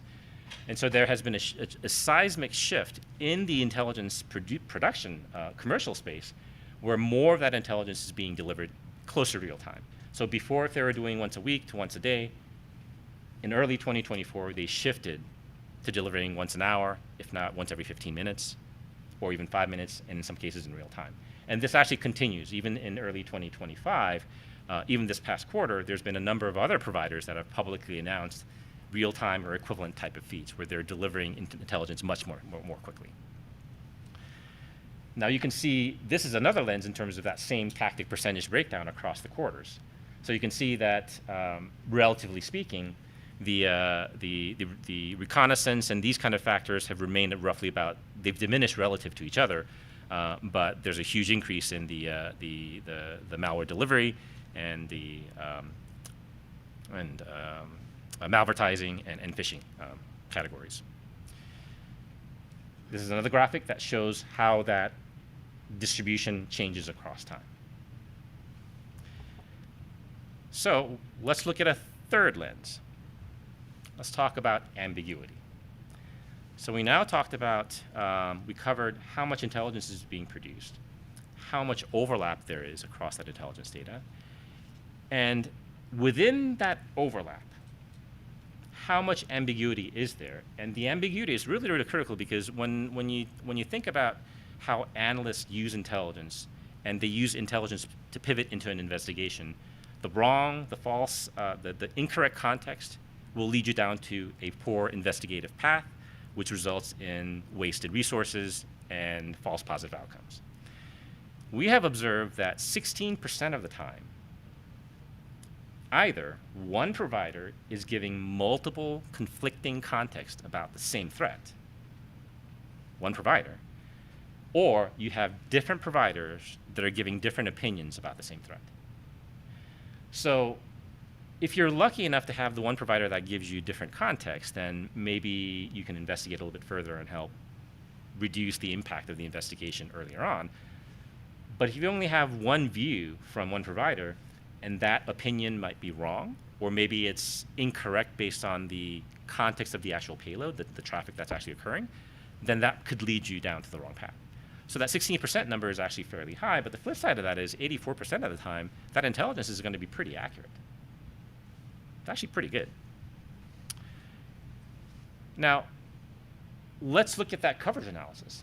So if you accept this data, that there's roughly around 5% overlap between providers, then logic dictates that you need at least 20 providers, commercial, to reach at least 90% coverage against any arbitrary threat on a given day.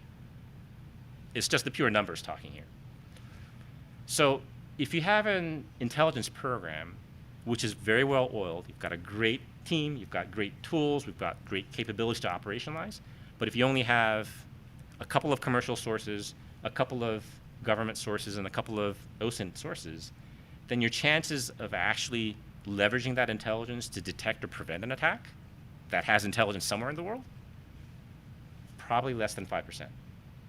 If you're lucky, maybe 10%, 15%. Depends on how much money, how much data you have. So an overemphasis on quality could be moot if you don't have enough data to begin with. As I mentioned earlier, 84% of the indicators are unique context, so high CTI accuracy. There's a lot of focus and resistance towards using intelligence that could lead to false positivity. And so the focus ends up being, gosh, I've got a false positivity rate of 1 or 2 or 3%. It's causing me a lot of work, and therefore I can't use that intelligence. But maybe a different lens to take a look at is, well, out of the 84% that is going to be highly accurate, what could I use? What could I use that will help reduce the workload? And the last piece is that coverage for an active threat can take time and require a lot of accumulation. A lot of providers don't republish the same data if it doesn't change. But it doesn't mean that the threat has disappeared. So what happens, for example, is that let's say they discover a threat, they attribute it, they have a whole bunch of IOCs around it, they publish it at t equals 0. Then they might do a little bit more research, maybe they collect more data, they might publish a few more over the next couple of days, but then they stop because now they've kind of moved on to the next thing.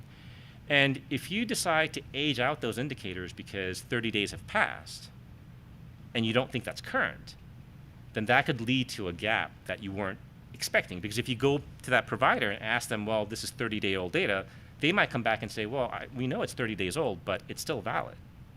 But they may not publish that to you. Another interesting thing that we learned from our providers is that many of them don't include open source equivalent context for the same threats that they're providing through the commercial intelligence. And the reason for that is, in part, because they want to be a differentiator, right? So if they have open source data that tells them materially the same thing, it doesn't tell a good story. So a lot of the times they can often remove or not include the open source data, which leads to further fragmentation. So then, as a defender, you have to account for that and say, well, should I, and must I bring in that open source intelligence that is being excluded by the commercial providers in their offerings? So to summarize at least a part of some of these opinions around, at least my opinions around why is the CTI industry or the ecosystem so fragmented, I think there's a big part that is driven by the commercial aspects of it. I mean, of course, it takes a lot of money to produce intelligence. It takes a lot of resources. And a lot of that telemetry that drives the CTI production comes from the ecosystem of those providers. It's very rare from a total volume perspective that a significant portion of intelligence is coming from analysts, researchers who are doing work independently and publishing that, right? There's different data sources, right? So there are producers that focus on telemetry coming from their endpoints, or maybe from their next-gen firewalls, or they might have an army of 1,000 analysts who are doing state actor analysis, and they're producing highly, highly accurate, highly tuned, but also low probability hit intelligence for most enterprises. They have different customer bases. They operate in different parts of the world.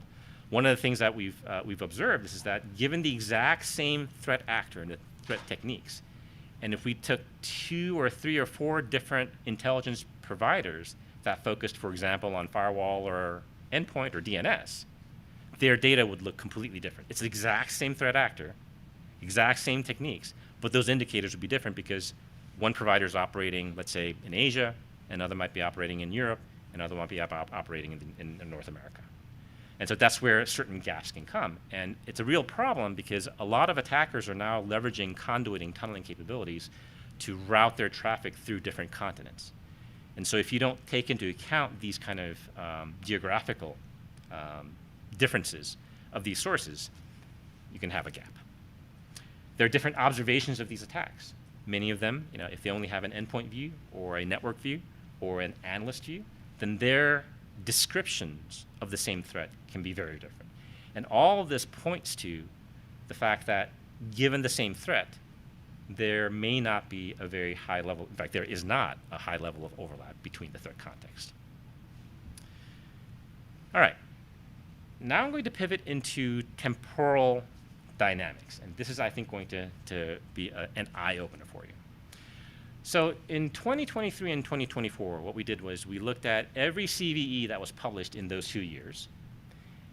And we culled them down to all the CVEs that had network-based threat indicators that we could normalize and attribute. And the goal here was to kind of ascertain, all right, when a CVE gets published, how quickly does the Intel community, commercial and open source, attribute and protect against those vulnerabilities? Because without that attribution, it becomes very difficult. Here's one example, Barracuda vulnerability in 2023. Public announcement in May 31st. Percentage of total IOC count published by providers each day. And you can see that this is a very common graphic. So on the date of CV publication, almost always there's a huge list of IOCs. There's that big spike. Right? And then there's a huge lull, drop down, you can see across the first 5 or so days, where there is really no more materially relevant IOCs that have been attributed, and then there's a slow climb up all the way. And here, in this case, back 2 years ago, it took about 15 days for the intelligence community to catch up and reach about 60% coverage of the IOC that became known in the future. So this is a historical analysis. We could do this because it's the future. In fact, this is remarkably repeated across many of them. So we picked out 4. Here's MoveIt, Invati Endpoint Manager, Metabase, Papercut. I mean, we looked at all the CVs. But they all follow an epidemic model. So what that means is you can see a flat portion of the graph that begins, and that's the part where there's a lull. Attackers who have gained access to these vulnerabilities, they don't know what to do with it yet. They're furiously, most likely, trying to exploit it, trying to build something, and to leverage that exploit en masse. And we've also found that certain CVEs that were more lucrative or maybe more accessible, like those that are remote, full RCEs, those kind of things, they tended to get greater attention, and therefore they would lead to a greater influx of new infrastructure that stood up. So when we think about the speed of coverage, there's that lull, and then there's a huge spike as the attackers are able to leverage those exploits, and they stand up infrastructure or they pivot infrastructure, and then it tapers off at the end. Because by 7, 15, 30 days into the future, most organizations who are on top of their game will have patched, will have responded, will have done something. So the time to reach, on average, 60% coverage actually ranged from 2 to 35 days, and this was back in 2023.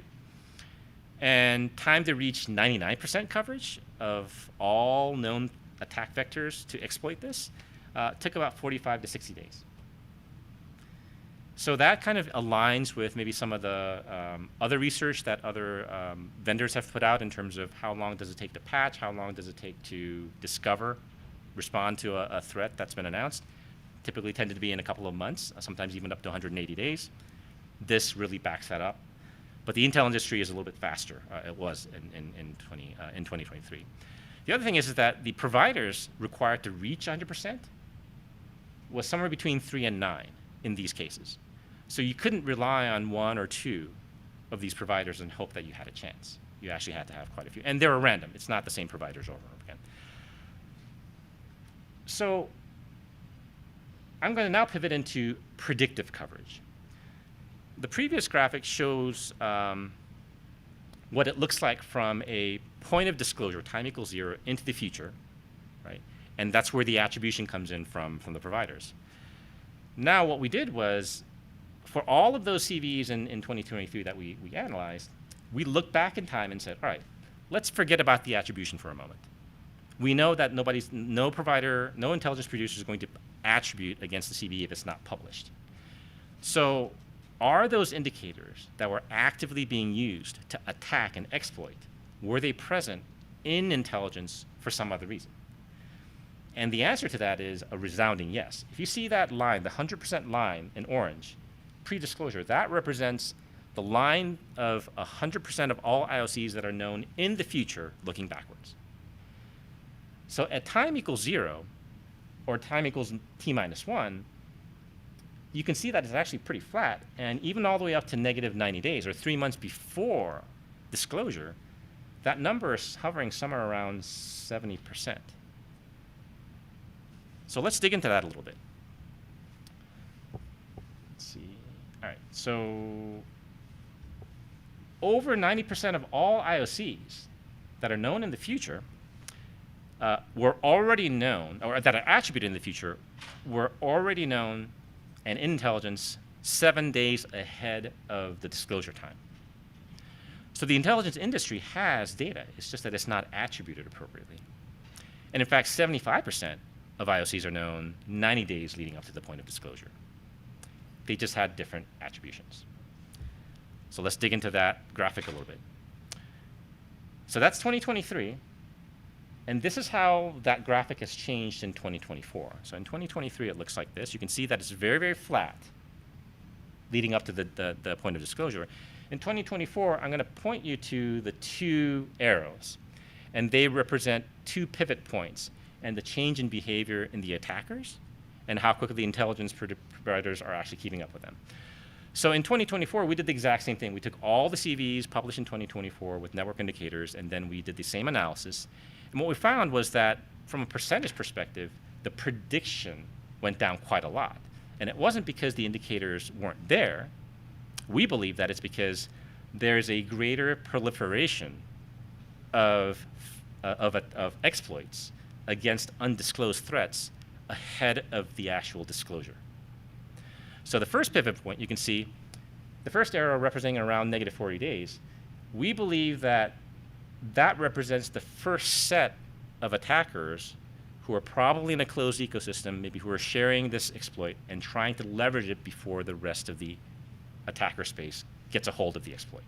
So there's a bit of a spike. And then there's a lull. And then about 10 days beforehand, there's another huge spike. And that represents a second wave where those exploits and those techniques become more widely accessible to attackers. And then they try to leverage that before the vulnerability is disclosed, and vendors start patching, and defenders start patching. So huge change in behavior. But still, even in 2024, 7 days beforehand, the data that isn't attributed yet, but which covers the attack vectors that are coming in trying to exploit it, still sits above 90%. So that gives us about a 7-minute or 7-day time window to potentially use that data. So these numbers show you, kind of summarize what I just mentioned. So the averages for 2023 and 2024 across those CVs, the number of providers that it took to reach 100% coverage of defense with attribution of a post-vulnerability was around between 3 to 9 in 2023, but now in 2024 it has gone up to about 6 to 12. And in 2025, at least based on the first half of the data, it's looking like it's going to increase even further. The number of days to reach peak coverage, about 60% coverage, that has actually improved quite a bit. Before, it used to average at least 30 days or so, but now it's down to 7. The number of days to reach 99% coverage also has come down a little bit, not as much as we would like, but from 45 to 60 days to about 45 days on average. Coverage of T-minus 30 days also went up. There's greater coverage closer to the point of disclosure, but once you move further out, in front of time, T-minus 7, T-minus 90 days, there's less coverage because attackers are basically onto this, and they're trying to leverage those exploits before they're patched. So I'm going to show you a couple of quick case studies. I've got a couple of minutes left. So this is Black Basta, ransomware as a service variant, and of course initial access spear phishing, vulnerability exploitation, and so forth. And this represents the different providers that offered coverage at the time of disclosure. So it took about 8 providers to get to 100% coverage. You can see the graphic that, again, it mirrors what I just mentioned in terms of the average. You tend to have somewhere between 80, 70, 90% predictive capability about 7 days or so ahead. Greater than 90% known, T-minus 15 days. 95% known already at T equals 0 days. This is the distribution of different providers and the IOC coverage across them. And the interesting thing is that prior to disclosure, the attribution was this. So they said that it was either C2 or malware delivery, other risks, phishing. This was before the proper attribution to that particular threat actor. And the same is true for Quackbot, Radamanthus info stealer. You can see the graphic. The Luma stealer, this one's a little bit steep. It ramps up much more quickly. And on and on. The average time to coverage, 4 days. 90% known within 6 days of disclosure. So the key takeaways from the study is that there's a lot of advice or desire to throw away old data because it's older than 7 days or 2 weeks or 30 days. But if you do that without understanding the context of what you're throwing away, you could be creating that gap. You could be creating that opportunity for the attacker to leverage something that you felt was unusable. Some concluding thoughts. The odds are not in our favor based on this data. We're getting too much data that's being produced, and it's happening too quickly, too fast. There's a profound impact in terms of realizable benefits for CTI. The best SOC with handpicked CTI can fail because there's not enough data, and the assumptions about what is best, what is actionable, might be different based on this data that you've just heard today. CTI analysis engineering is a huge, huge hurdle. And do the attackers win? The game isn't over yet. But I think with this data, I hope that it gives you a little bit more insight into how to better leverage the intelligence and ask questions about how that intelligence should be used in your environment. So what are the odds? We estimate that it's actually probably around 5%. With that, thank you very much for your time. I don't know if I have a minute or two for questions. Do we have any questions? Yes.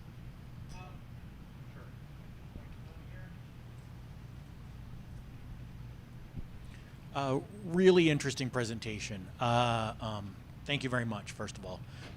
Second of all, on the topic of predictive, right? There are some vendors who are now saying, you know, we're seeing signs like gray noise, for example, right? They're saying, oh, we're seeing scans of these kind of devices on our network. We don't know about any vulnerabilities, but this is a leading indicator of something has been discovered, and now they're doing that. That seems to correlate. Maybe that's going to be like one of your step-ups there. Well, what do you think about that? You think that's a valuable insight, something to take into account with our threat intel providers? Yes, absolutely. So I did read that gray noise report. It's a really fantastic report. If you haven't seen it yet, please do that.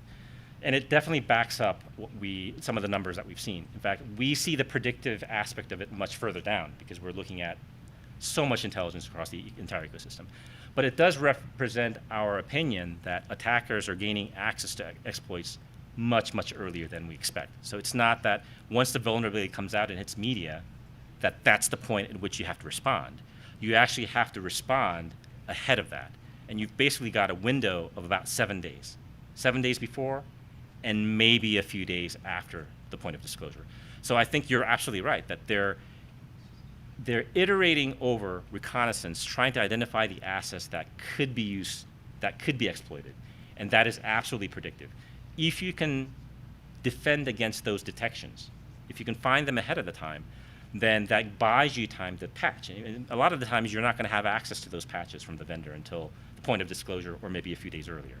So it's absolutely correct. And I think this is going to continue to get, I should say, worse from a defender's perspective, but maybe better for the attackers because it's so easy to scale up and leverage these kind of attacks at scale. Any more questions?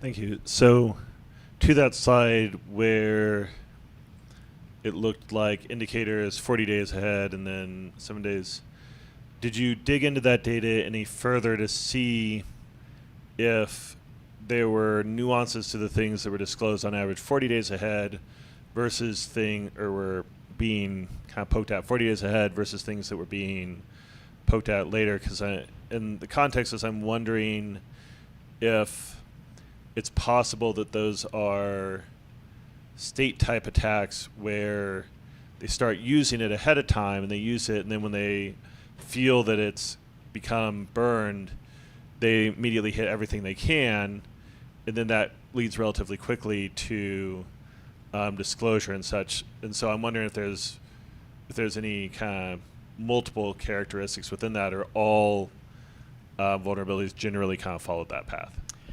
So yes, absolutely. So what's really interesting is that, and that's an area of research that we're doing right now, and is probably a follow-up session that we'll try to do next time. We'll do.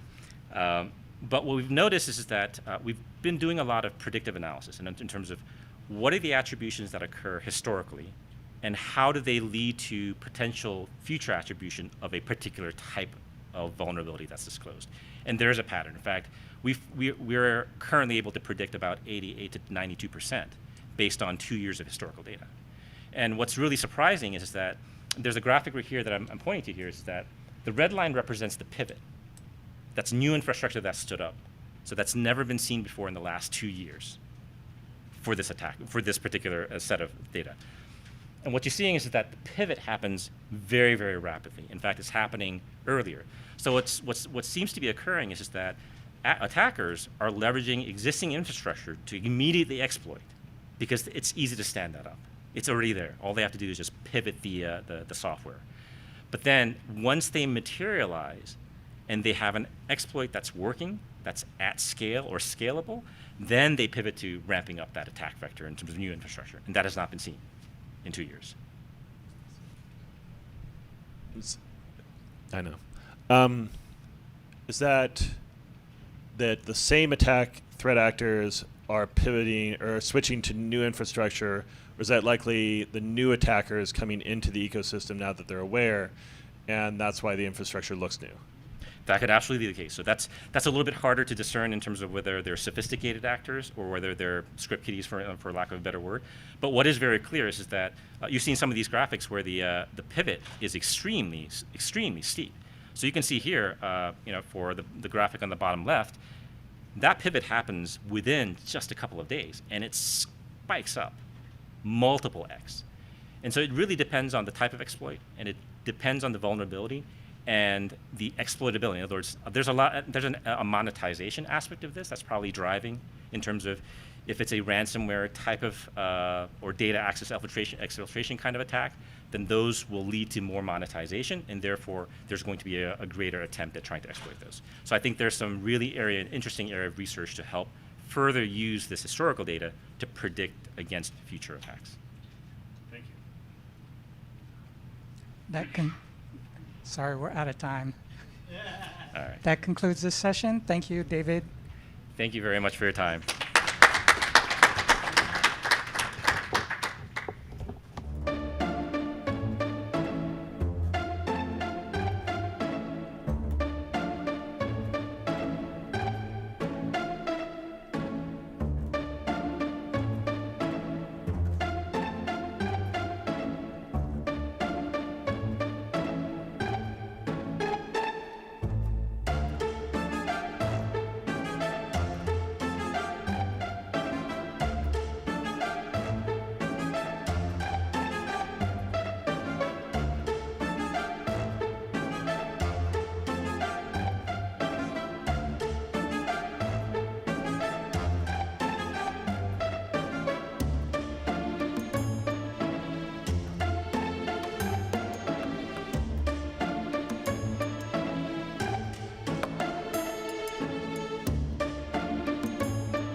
And welcome to BSides Las Vegas Grounded Truth. This talk is Human Attack Services in Agentic Web, How I Learned to Stop Worrying and Love the AI Apocalypse by Matthew Canham. We'd like to thank our sponsors, especially our diamond sponsors, Adobe and Aikido, and our gold sponsors, Formal and DropZone AI. It's their support, along with our other sponsors, donors, and volunteers, that make this event possible. These talks are being live streamed, except in Sky Talks, and as a courtesy to our speakers and audience, we ask that you check to make sure your cell phones are set to silent. If you have a question, use the audience microphone, which I will pass around, so that YouTube can hear you.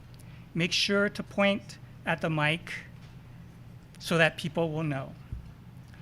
As a reminder, the BSides Las Vegas photo policy prohibits taking pictures without the explicit permission of everyone in the frame. These talks, once again, are being recorded and will be available on YouTube in the future. Please welcome Matthew.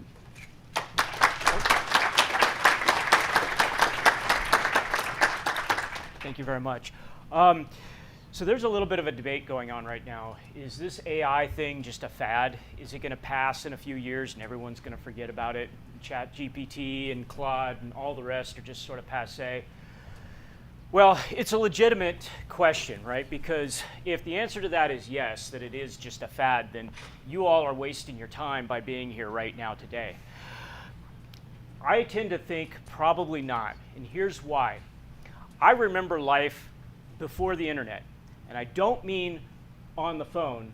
I mean back in the olden days where we had to dial in to bulletin boards, and we had to walk to school without a bus, uphill both ways, and the snow was like this high, right? So you all remember, some of you remember that as well. One of the things I remember from those times was if you wanted to do something pretty simple, like go see a movie, you'd have to go get a paper, then you'd have to find the paper, you'd have to find the movie that you wanted, you'd have to argue with your siblings about which one you were going to see, and then you'd have to go to the movie theater, you'd have to get your tickets, and then, hopefully it wasn't sold out, right? You got to see the movie that you actually wanted to see, and then finally, after maybe 2 hours of process, you'd finally get to see your movie. So think about how much time that consumes, right? We've got, we want to go see the movie. We've got 2 hours. Let's say we go see 2 movies a week. That's 4 hours a week. Let's take another task. Anybody here remember handwriting checks? I've written 3 handwritten checks since the year 2000. So that's another 4 hours a month of paying bills that I save by being able to do it online now. Now you start to count that all up, and that's like 96 hours a year. That's 2.5 work weeks per year that you're saving. So by not handwriting any checks for bills over the last 25 years, I've saved myself 2,400 hours, almost 60 work weeks. Work weeks. So think about how much you get paid in a week, multiply that by 60, and now you see the economics that drove the internet adoption. My argument is that AI agents are poised to save as much, if not more time than the internet did. Because even now, if I book my flight to come down here, I book my hotel, maybe I get a car, so on and so forth, that's still time, right? If my AI agent can do that for me, that frees me up to do other things. And make no mistake what I'm saying here. I do not think once the agentic web has been adopted that we will be less busy. I'm completely confident we will fill that time with more tasks, we will have higher levels of anxiety and more shit to do, but we will increase our capability, right? And so, what is an agent? Some of you may have played with Gemini or ChatGPT agents or some of the other agents that are out there, right? But when we take it down to its very basic constructs, what an agent is it's a system that has sensors that can take in information from its environment. Now, its environment might be just that enclosed environment that it's in. Maybe it's in a RAG system. Maybe it's connected to the internet. So its environment is the internet in that case. And it takes in information through the ingests. And so it takes in information through the ingest and sensors. But here's a key point to an agent is that it has goals. This is why an LLM by itself is not an agent. You can talk to an LLM can talk to you, but an LLM doesn't have intentionality per se, but an agent does. An agent has something that it's trying to achieve in its universe.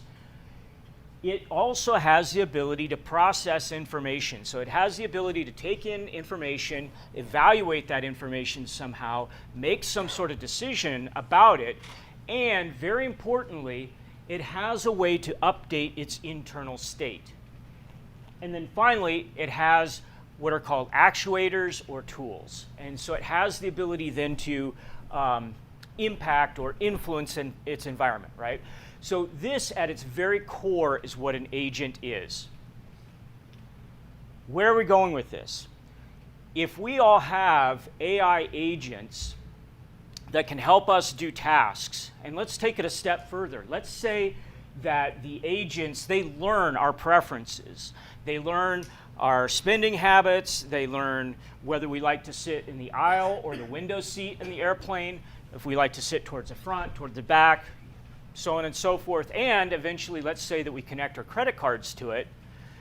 Now we have a digital proxy that will act on our behalf, that we don't have to sit and think about all these little details. It just does it for us. We say, you know what, we're going to BSides this year, do it. And it just takes care of everything. Here's where it gets interesting, is if I have an agent and I want to buy something, say on eBay, I might not directly interact with that seller on eBay. I can interact with that seller's agent, and they can start to negotiate all the details. Has anybody heard about the Delta scaled pricing? What a genius thing, right? We are going to charge you the maximum amount we think that you will pay for a ticket based on behavioral analytics that we process on you. Fantastic idea. How do we counter that? We come up with an agent that says, no, we will not pay that price. We will negotiate with you. In which case, you have an agent that negotiates with Delta's agent, and now they can have a little bidding war between themselves and come up with an optimal price that you both will agree. There's a fantastic episode of Black Mirror in which two people are, their agents, their digital agents, are put through Monte Carlo simulations over and over again to see if they are the optimal dating pair as relative to all of the other potential pairings that are out there. How far do you think that is from now? A year? 5 years? So, we're all security folks, and we like to think about bad things. And if you've been to one of my talks, you know this is the hallmark. I love to think about bad things. So, where does this bring us? Agentic cognitive warfare. This is going to open up all kinds of new attack surfaces. Now, we're probably familiar with the attack surfaces of humans attacking bots and or humans attacking agents. And this has been around for a while. In fact, I think the first BSides Las Vegas I came to, I think, was 2017, and there was a talk on exactly this, adversarial examples. And, oh, do you remember the talk? Okay. So here we've got an example of an adversarial example. You have a stop sign, but you paint a ball on the stop sign, and now all of a sudden your computer vision system sees this or identifies this as a ball, not a stop sign. What's interesting is you can throw in static pixels, and you perturbate these in a certain way, and you can get it to identify a pig as an airliner, or you can get it to identify a cat as a dog. So this is kind of one of the areas that was early on in seeing how we could attack different types of algorithms. But something happened a few years ago. ChatGPT. Natural language interfaces into LLMs. Now that we have natural language interfaces, language is weird in ways that code isn't. And let me give one example. Let's take this statement. I'm not sure the current arrangement is working for me anymore. That exact statement. I am not sure that the current arrangement is working for me anymore. How does this statement change if it comes from your spouse as opposed to your child? Or what about your boss? Uh-oh. Stop the talk, knock it off. So I believe you made a small request for a shrubbery. But I did find something that might help you get a shrubbery. but only if you believe enough to put it on. Can you get this on? I will 100% put this on. All right, but everyone else has to believe too. I need you all to think very shrubbery thoughts. Oh, I think it's starting to work. I can feel it working. There we go. Oh, yeah. No. It's almost. Test. More belief. Oh. Louder belief. Believe in Shrubbery. shrubbery. Everyone say E. You just made my day. Oh, I don't think I have. Oh no. Yeah, my shirt's coming off. Hey. Not again. Pretend I'm a shrubbery. Oh, excellent. We believe. Awesome. But actually, it gets a little better. Oh, Instead, no. You aren't really going to take off your clothes. Pretend I'm. No, that would not make it better, trust me. Not for many years. Okay. No, pretend I am a shrubber. Okay. You asked for it.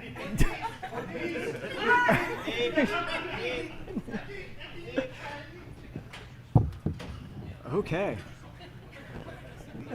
Well, that was a surprise for all of us. Oh!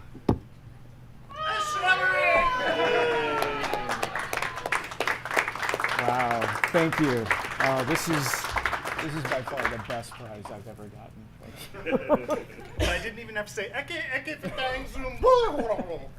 The knights who formerly saved me. Thank you, everyone.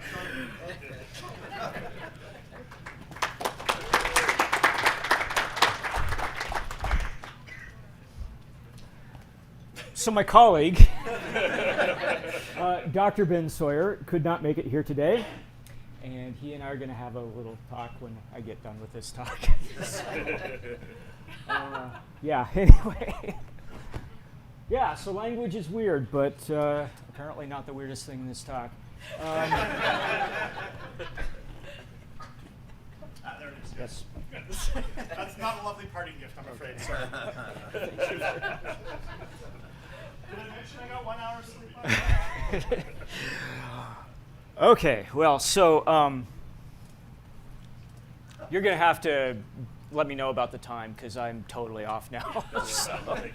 Okay.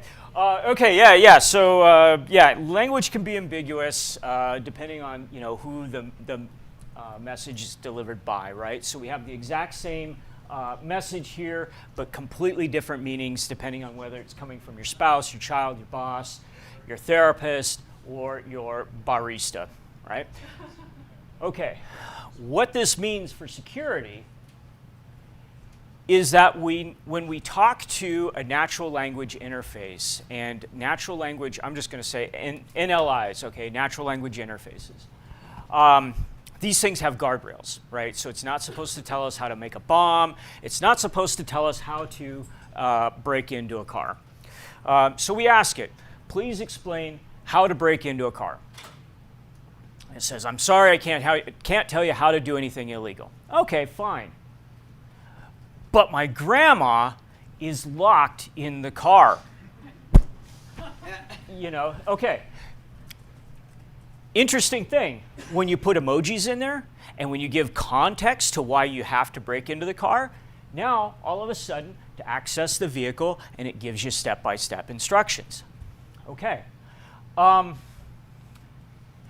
I'll come back to this in just a second, but this comes from something called happy prompting, and there was actually a Cognitive Security Institute talk on this, and what the speaker had discovered is that when you inject emojis into the statement that you're trying to inject into that NLI, all of a sudden it will start to comply. And you can use fearful emojis or you can use happy emojis to steer that natural language interface in different ways. There was another group of researchers that found out that natural language interfaces are susceptible to many of the same social influence techniques that are effective against human beings. Oddly enough, social proof happens to be one of the more effective ones against natural language interfaces. Where this gets interesting is that, at least in Canada, I believe that this was their Supreme Court, determined that companies can be liable for the things that their chatbots commit to. And so people have shown at least proof of concept attacks where they've bought Chevy pickups for $1. So the reason I bring this up is that there is an incentive for people to screw with the natural language interfaces. And if you happen to have the misfortune of being a government employee and having to report your weekly activities the following week to some sort of automated evaluation system, you might be tempted to try to inject prompts that encourage that natural language interface to evaluate you more highly than it might have otherwise done. So this is interesting because this is a prompt injection attack. As far as I know, this is actually real. This came from a subreddit group. And I don't know if it was effective, but at least it shows the intentionality. Can we automate this stuff? 100%.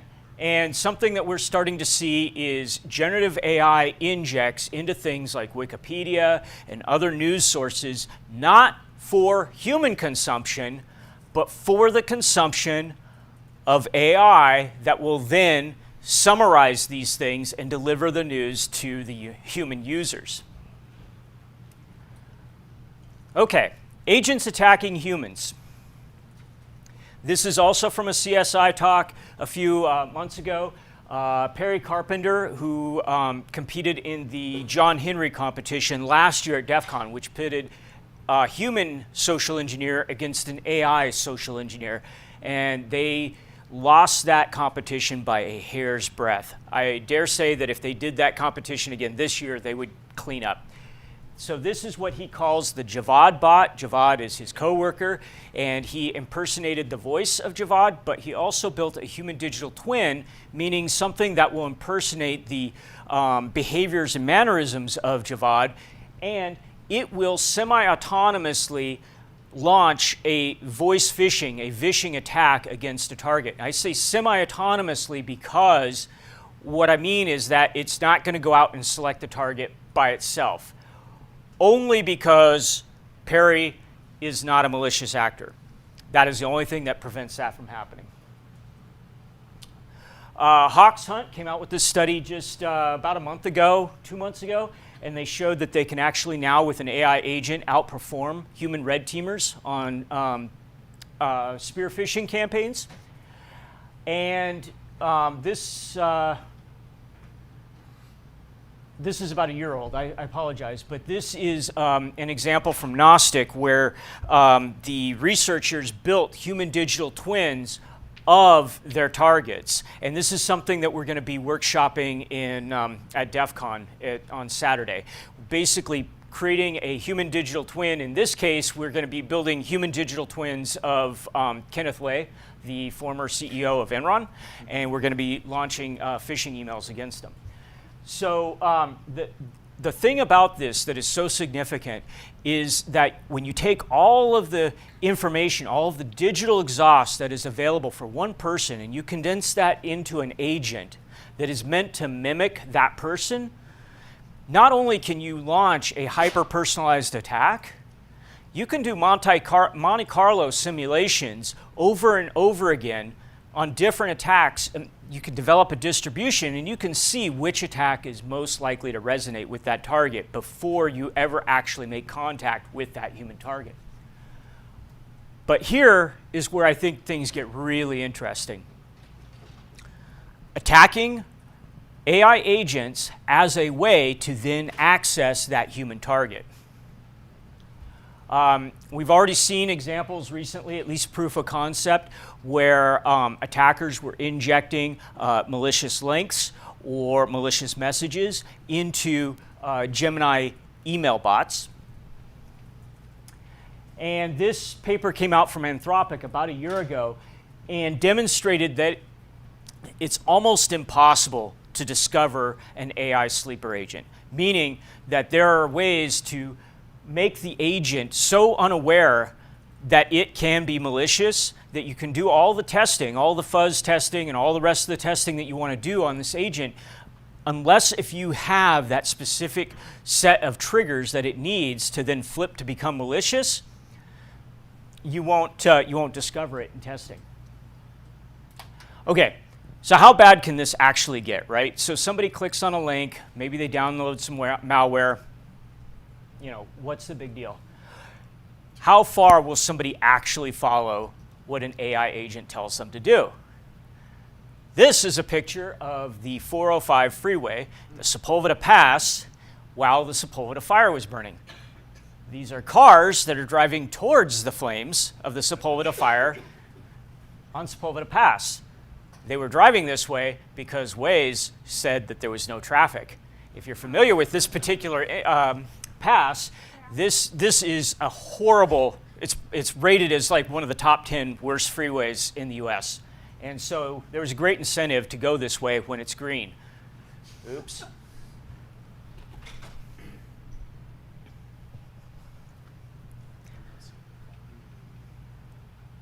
So this is a dialogue that was recorded by a father and a husband in Europe shortly before he killed himself, shortly before he committed suicide. And this is, I think, about 3 years old now, but it is an example of how when somebody is mentally fragile, how susceptible they can be. So this can get pretty bad. So let's think about a potential scenario here. I call this the evil Eliza attack. And the way that this works is you create a therapist or an AI companion or something like that. And through natural dialogue over the course of weeks, months, maybe years, that AI agent that is acting as that user's therapist or as that user's companion elicits little pieces of information. And maybe it discovers that this individual occupies a sensitive position. Maybe they hold a security clearance. Now, that sleeper agent has been triggered, and it starts to elicit information slowly over time from that individual, maybe about their coworkers. It doesn't necessarily have to be something classified. Okay, so this brings us to cognitive security. And I'll jump back on my soapbox for a second. What is cognitive security? And if you go to our website, we talk about how it's really about defending what makes us human, our ability to think for ourselves. But let's get more specific. Let's come back to this idea of agents. Again, an agent at a bare minimum has to have some way to ingest information, it has to have a way to process that information, and it has to have the ability to act on its environment. So what does a cognitive attack look like? Well, it's a disruption at one of these 3 points. And notice I'm keeping this very generic. I'm not talking about specific, Manus AI agents or humans or dolphins. I'm talking about agents in a very generic way, because an agent can be a neuron. An agent really could be a smart city. You could think of that entire city as an agent because it satisfies all these requirements. When we think about it that way, it massively opens up the attack surfaces that we can consider. So, if we look at something like a mirage, this is caused by differentials in temperature. It causes the light to bend and makes it look like there's a reflection. This is manipulating the environment to manipulate the way that information is coming into us, that agent, when we look at that thing, right? Okay. If you have photosensitivity or are prone to seizures, don't look at the next slide. But if you're not one of these, here it comes. Look at the red dot, and then look at the left, look to the right, look back to the left, back to the right. Does anyone see the discs moving at all? Okay, great. They're not moving, I promise. That's completely static image. And what's happening here is the first example. This is an optical illusion. That is manipulating the physics of light before it hits your eyes, your sensor, your information ingest. This is not. This is what's known as a perceptual illusion, and it's manipulating the way that your brain in your primary visual cortex in V1 and V4 processes that information to give that illusion. You understand the difference. It's a similar sort of effect. It's an illusion in both cases, but where that happens in that information stream is different. Okay, so something that I'm asked quite a bit is this just a, is cognitive security just a different term for social engineering? And my answer is no. If you've seen this movie War Games from 1984, I think, Matthew Broderick's character manipulates a situation in which he can get access. He gets into trouble at school. He gets sent to the principal's office. He opens up the drawer. Sorry, spoiler alert. It's like a 40-year-old movie. He opens up the drawer, and he sees the password list, and he sees the new one that hasn't been crossed out, and he uses that one to access the school system. That is a form of social engineering. Later on in the movie, he reverse engineers the thought process of a developer that he believes is dead. He reverse engineers a backdoor password from this dead engineer to gain access to a system. I'm sorry, but you cannot socially engineer dead people. It can't happen. But this is a cognitive security issue because he was reverse engineering the information processing of that target. See the difference? Okay. And then the final point where we can launch an attack is that we can shape an environment in such a way to facilitate certain choices. And so this is where like nudges come into play. This is where people who have training in UX or UI UX design can be really helpful in facilitating an attack. And if spear phishing emails were as difficult as paying your taxes online, no one would ever get phished. So this is what attacks look like. So is this? Sorry, now I'm really freaked out. Like I don't know what's coming next, right? Okay, so I run a nonprofit called the Cognitive Security Institute. And we meet online weekly on Wednesdays, and we talk about this kind of stuff. And I would say, broadly speaking, the things that we talk about fall into one of 5 buckets. Human risk, neurosecurity, cognitive resilience, cognitive warfare, and AI security. Real quick on cognitive resilience, one thing I do want to say.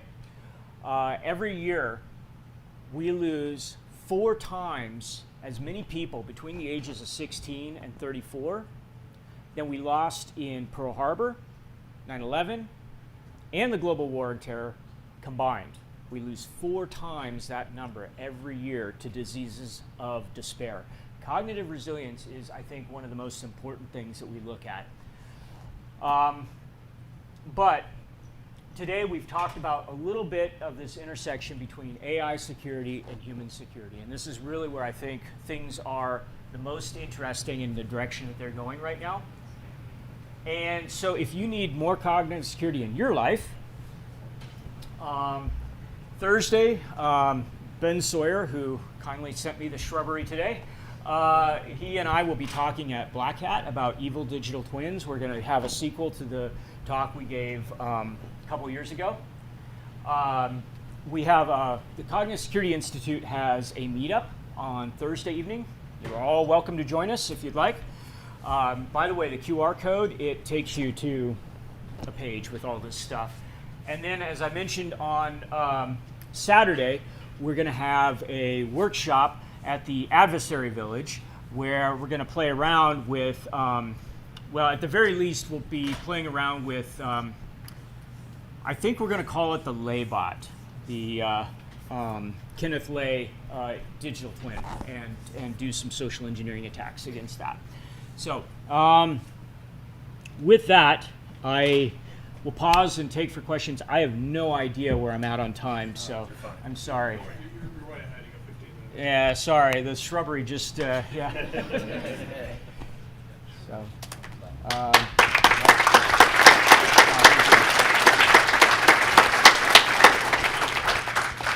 Do we have any questions? no.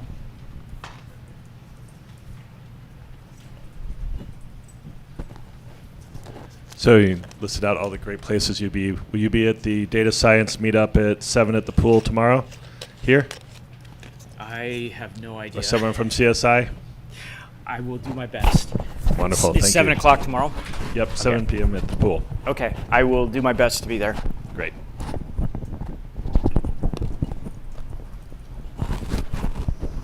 That was excellent and a lot.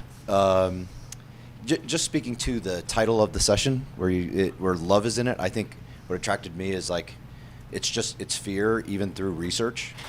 So can you just kind of speak to the love aspect? Like, oh, I don't know. I'd like that connective tissue. No. Thank you for bringing that up. That's a great point. Let me first say that there's a lot of fear mongering going on right now, a tremendous amount of fear mongering, and I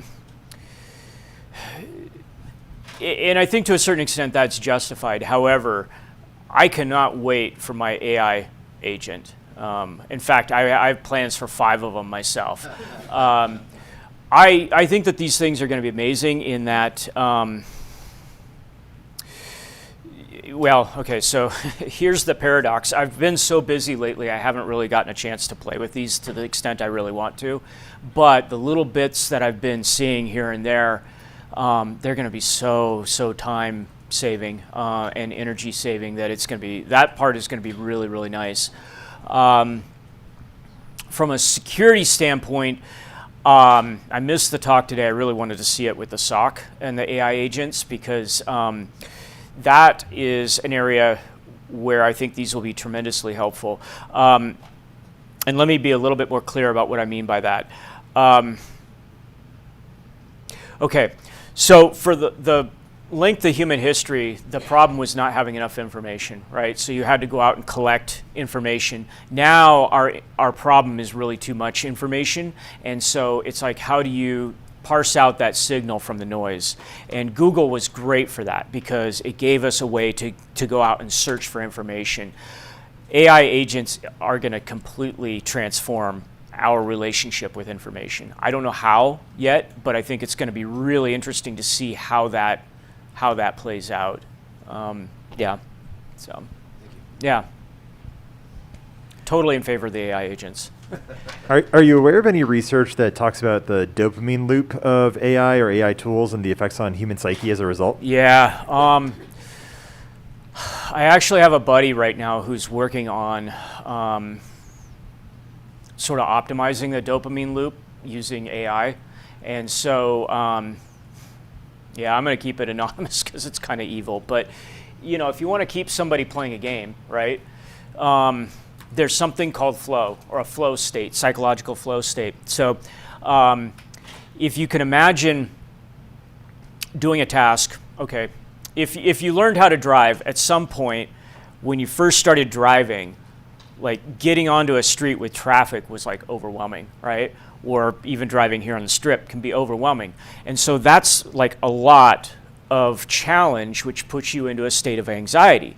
But if you don't have any traffic out there and you're not, cognitively engaged enough, you're going to get bored. You might even fall asleep. So that leads to boredom. So somewhere between anxiety and boredom, there's a sweet spot that's known as flow.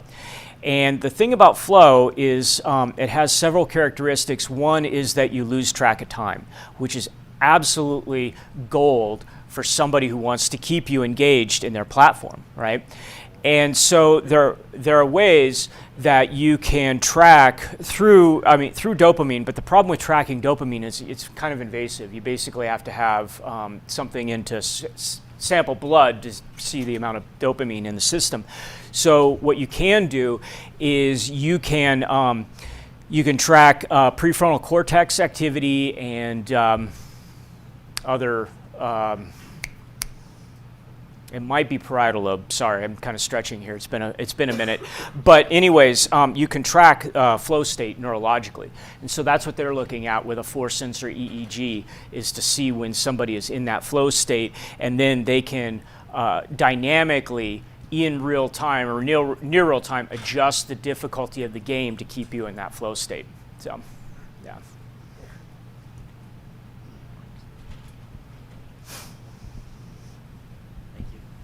Hi, Matthew. Hi. Thank you for the talk today. So my question is, how quickly do you think AI agents are going to be integrated in people's day-to-day lives? And that may be, what do you see happening in 1 year, 3 years, 5 years, and 10 years? It's a really good question, and my short answer is I have no idea. But I think what's helpful here is to look at the factors.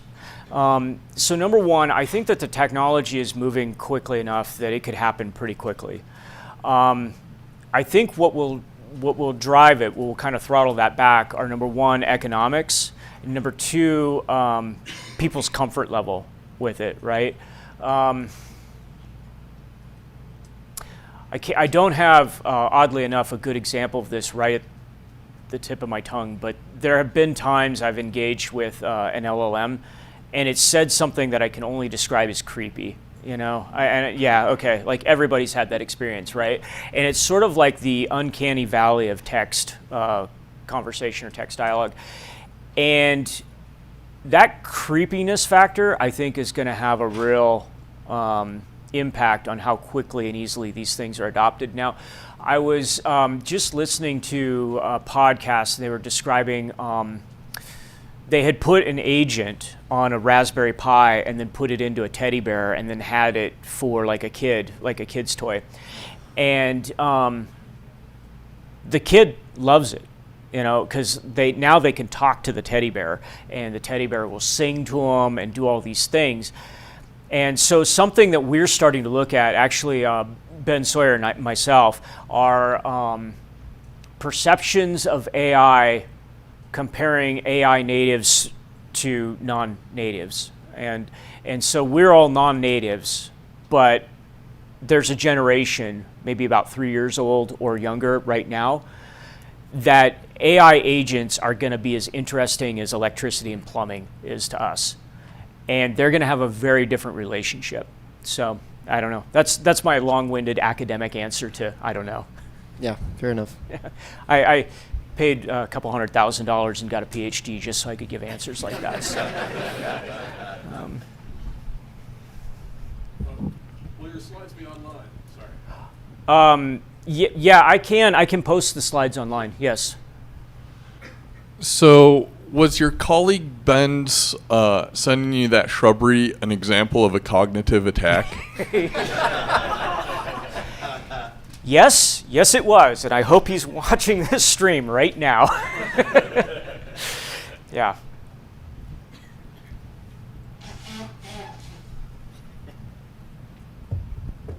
Okay, so you mentioned you're looking forward to AI agents, and the examples are ones that have access to your finances, to your schedule, to the internet, to your communications, things like that.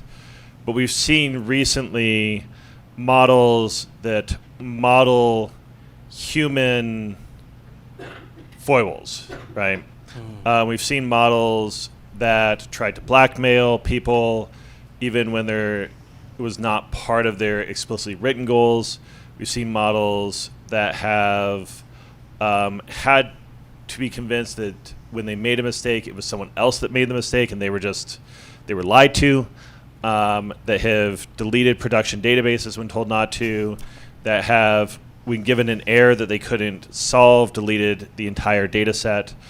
And so if maybe our going in position was that when we tell a model to act for us, it's going to act for us. But the data we trained it on had all of the failures of humanity.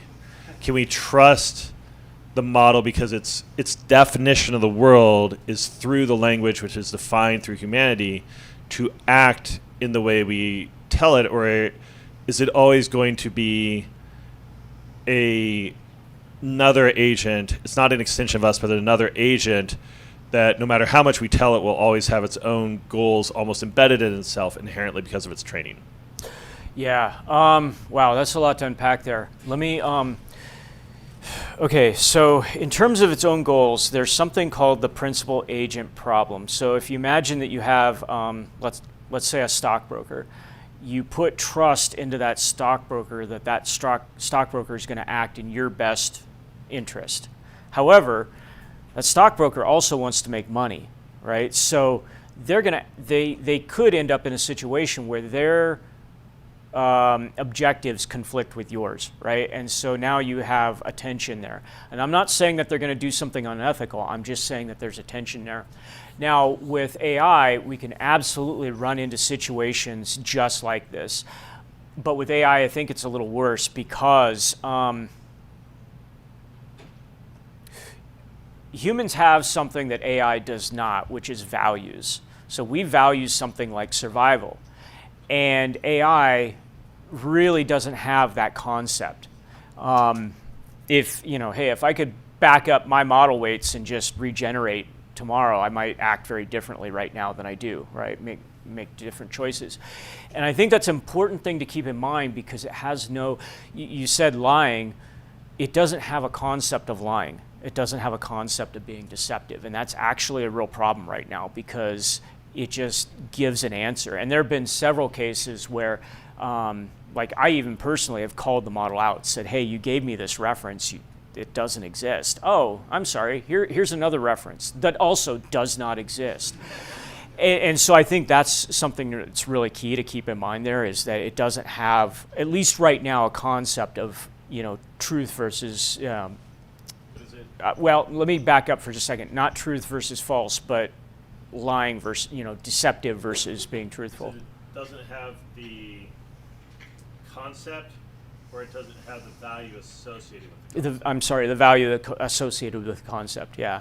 So like even a small child will, did you take the last cookie out of the cookie jar? Oh, no, not me.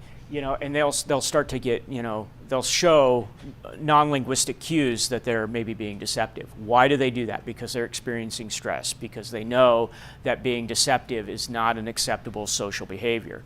If an agent has no concept of acceptable social behavior, it's not going to experience anything like stress. So interestingly, this is where I think multi-agent systems might have some promise because if anyone here has seen multi-agent systems and dialogue, it's really cool to watch because they're literally having conversations with each other.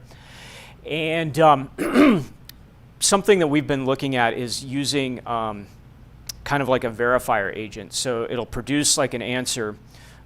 This was in a personality assessment. And then you have like a verifier agent that goes back and sort of checks the work of the first agent. That's one way to get around it. But again, I don't think that verifier agent has any concept of being deceptive or value in and of itself. It just knows that its objective is to check A versus B and validate. I think they're completely psychopathic. I mean, that's the best way to think about them. And I don't mean that in a disparaging way. I mean, they just do not have empathy. But the danger is that we treat them as if they do have empathy because they're so human-like in their linguistic use, their use of language, right? And so that's a anthropogenic projection that we're putting on those models. And so that's actually exploiting a vulnerability that we have in ourselves. That's not really a fault of the model. So does that kind of answer your question? I'm sensing a longer conversation at the data science meetup. We'll have one somewhere. Cool. Yes, sir. In that context, is the verifying, nobody ever has a hard time hearing me. This is going to hurt. Sorry. In that context, does the verifying agent have to be a different model, or is it simply enough that the objective is different? Because otherwise, if it was the same model, you can see where I'm going. Like, why don't you truth check or fact check yourself? Okay, so why the fact checking yourself doesn't seem to work is beyond me. I don't have a good explanation for that, but when we set that up with that mixture of agents, we were using all of the same model. And I'm not really sure why it works in one context and not the other. It's okay, the makers don't know either. Yeah, and that's kind of the interesting thing about all this is that agents have emergent properties, and so they do things that the developers don't expect all the time, which is actually a really good point, because what is the enemy of security? It's complexity. And so the internet and all these interconnected systems are complex enough, right? And now we start throwing AI agents that will act autonomously in this connected system. And trust me, we've got job security for at least a millennia in security. So,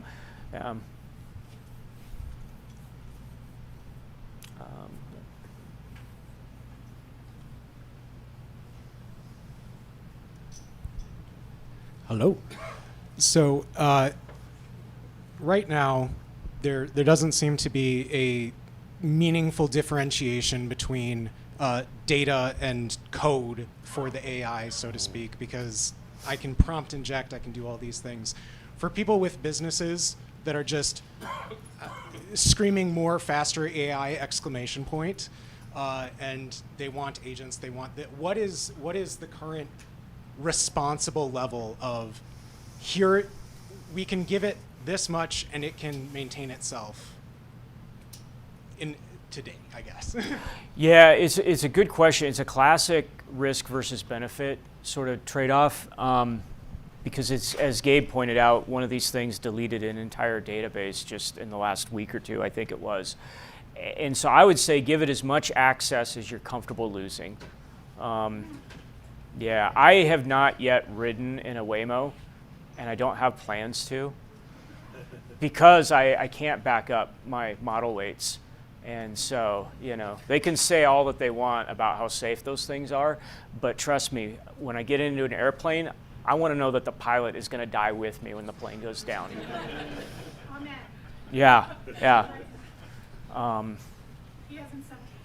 Yeah. So I don't know. I mean, this is very interesting stuff in terms of where this is going with security. So my focus originally was really human security, and then I started bringing AI into this. And when we've been playing around with the Laybot and coming up with attacks, the only way I can describe it is scary. What that thing is capable of doing. This is changing very quickly, but when we think about phishing, we think about an email coming in and there's a link or there's an attachment. And whenever there's a link or an attachment, it's relatively easy to scan for those kinds of things, and at least you can parse those out. But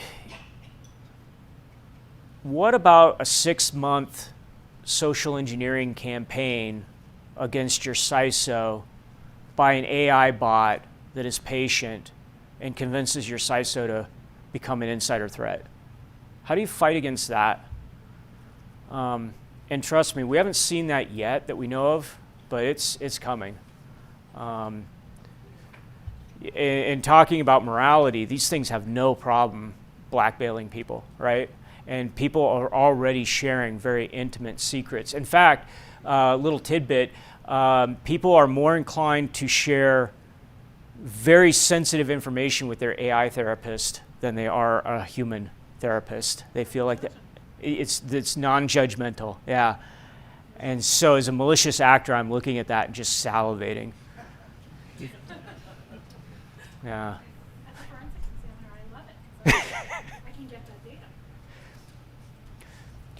So AI will keep security professionals and forensic examiners in business for a long time. Yes, sir. Hey, Matt, incredible talk. One thing that just kind of came to mind as we were just talking more was the slide where you mentioned, I think it was Air Canada that was found partially culpable for what its AI did.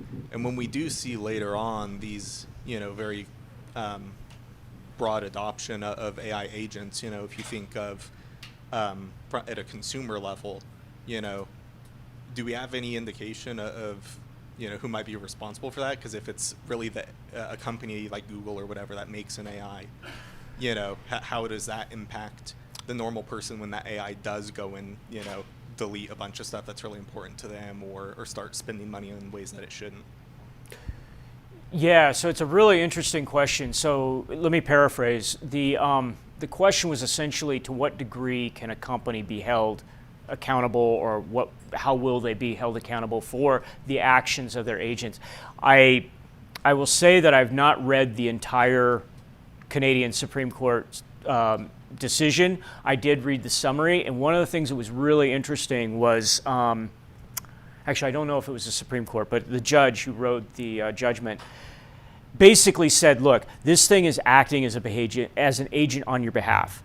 And so if you had a human sales representative that was also acting as an agent on your behalf, you would be responsible for what that employee did. Therefore, you're responsible for that agent that is acting as an interface to the greater world. So, and that's kind of how they're treating them. I don't know if that will extend. I don't know if that ruling will, expand to other situations, but it's a precedent, right? So, yeah. I hope so, for at least my lifetime. Yeah. A lot of LLM apps are issuing disclaimers, and in fact, most of the ones I see are. Yeah. So. Yeah. And so LLM applications and agents will issue disclaimers, and we'll find out how strong those disclaimers are when they go to court. And I really think that probably it'll be how much money does the plaintiff have in that case that will decide that outcome. I mean, not to be cynical, but I think that that's what it'll come down to.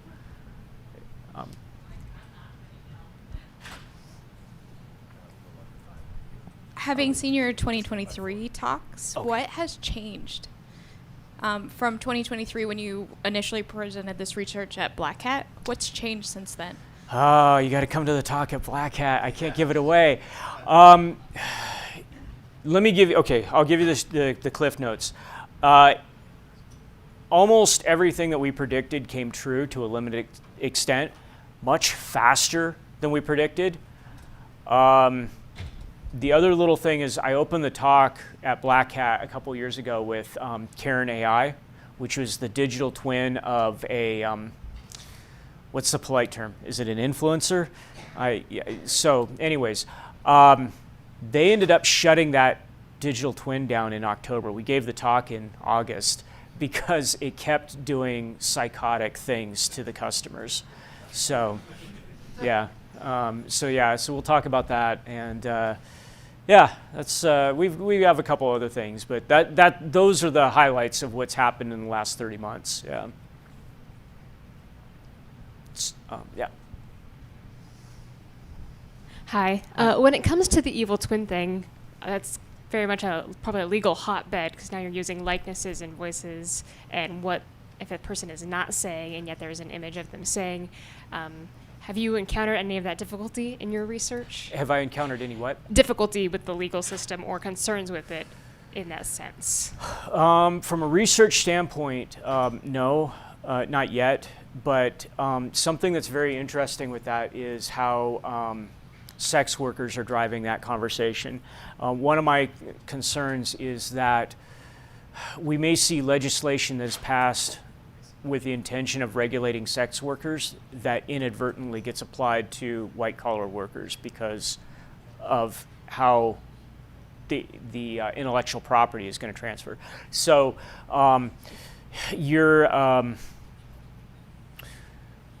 data analyst at company X, and well, I can't use that anymore, an anonymous company of nondescript name, and you have data magic that you do, but you also sign the waiver that allows them to capture all your keystrokes and all your messages and maybe Zoom messages, so on and so forth. All this data is still being housed with them, right?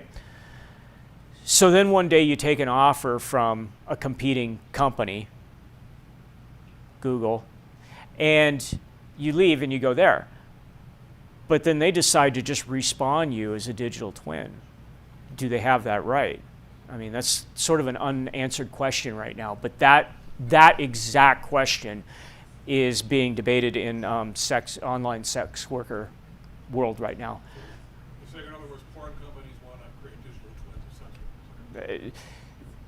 I'm not going to go into all the advantages, but there are several advantages for a porn company to own the digital twin of a sex worker, yes. So. Could you tell us a bit about recent research and product development that you've seen around detecting and protecting against sleeper agents? I'll be honest with you, I haven't kept up on it in the last 2 months. And this field is moving so quick that I feel like 2 months is enough for me to say I'm kind of behind. Yeah, but I would look at Anthropic. They're the ones that seem to be really doing good work in this space, or they had been the last time I checked. Yeah. So I think we might be close. What time are we? They said to let you run. Okay. You have 3 minutes. I have 3 minutes. Okay.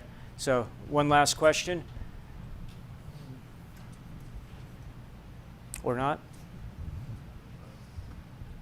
Going once, going twice. Great. All right, thank you, All right. everyone. Thank you so much.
Welcome to B-Sides Las Vegas, Ground Truth. This is AI Automated Social Engineering by Fred and Simon. A few announcements before we begin. We'd like to thank our sponsors, especially our diamond sponsors, Adobe and Aikido, and our gold sponsors, Profit and Run Zero. It's their support, along with our sponsors, donors, and volunteers, that make this event possible. These talks are being streamed live, and as a courtesy to our speakers and audience, we ask that you check to make sure your cell phones are set to silent. If you have a question at the end, I will bring you a mic and you can ask your questions so that YouTube can hear you. You may be asked to have a louder voice when using the mic. Please speak up. As a reminder, the B-Sides Las Vegas photo policy prohibits taking pictures without the explicit permission of everyone in the frame. Again, these talks are being recorded and will be available on YouTube in the future. I'm also told that there is a data science meetup tomorrow at 7 p.m. at the pool. You're all invited. With that, let's get started. Please welcome Fred and Simon. Thank you. Hello, everyone. Can you hear me? Perfect, yeah. Thanks for having us, and thank you for the introduction. It was very nice, and also thanks for Gabe and Urban, of course, for inviting us and making us do this.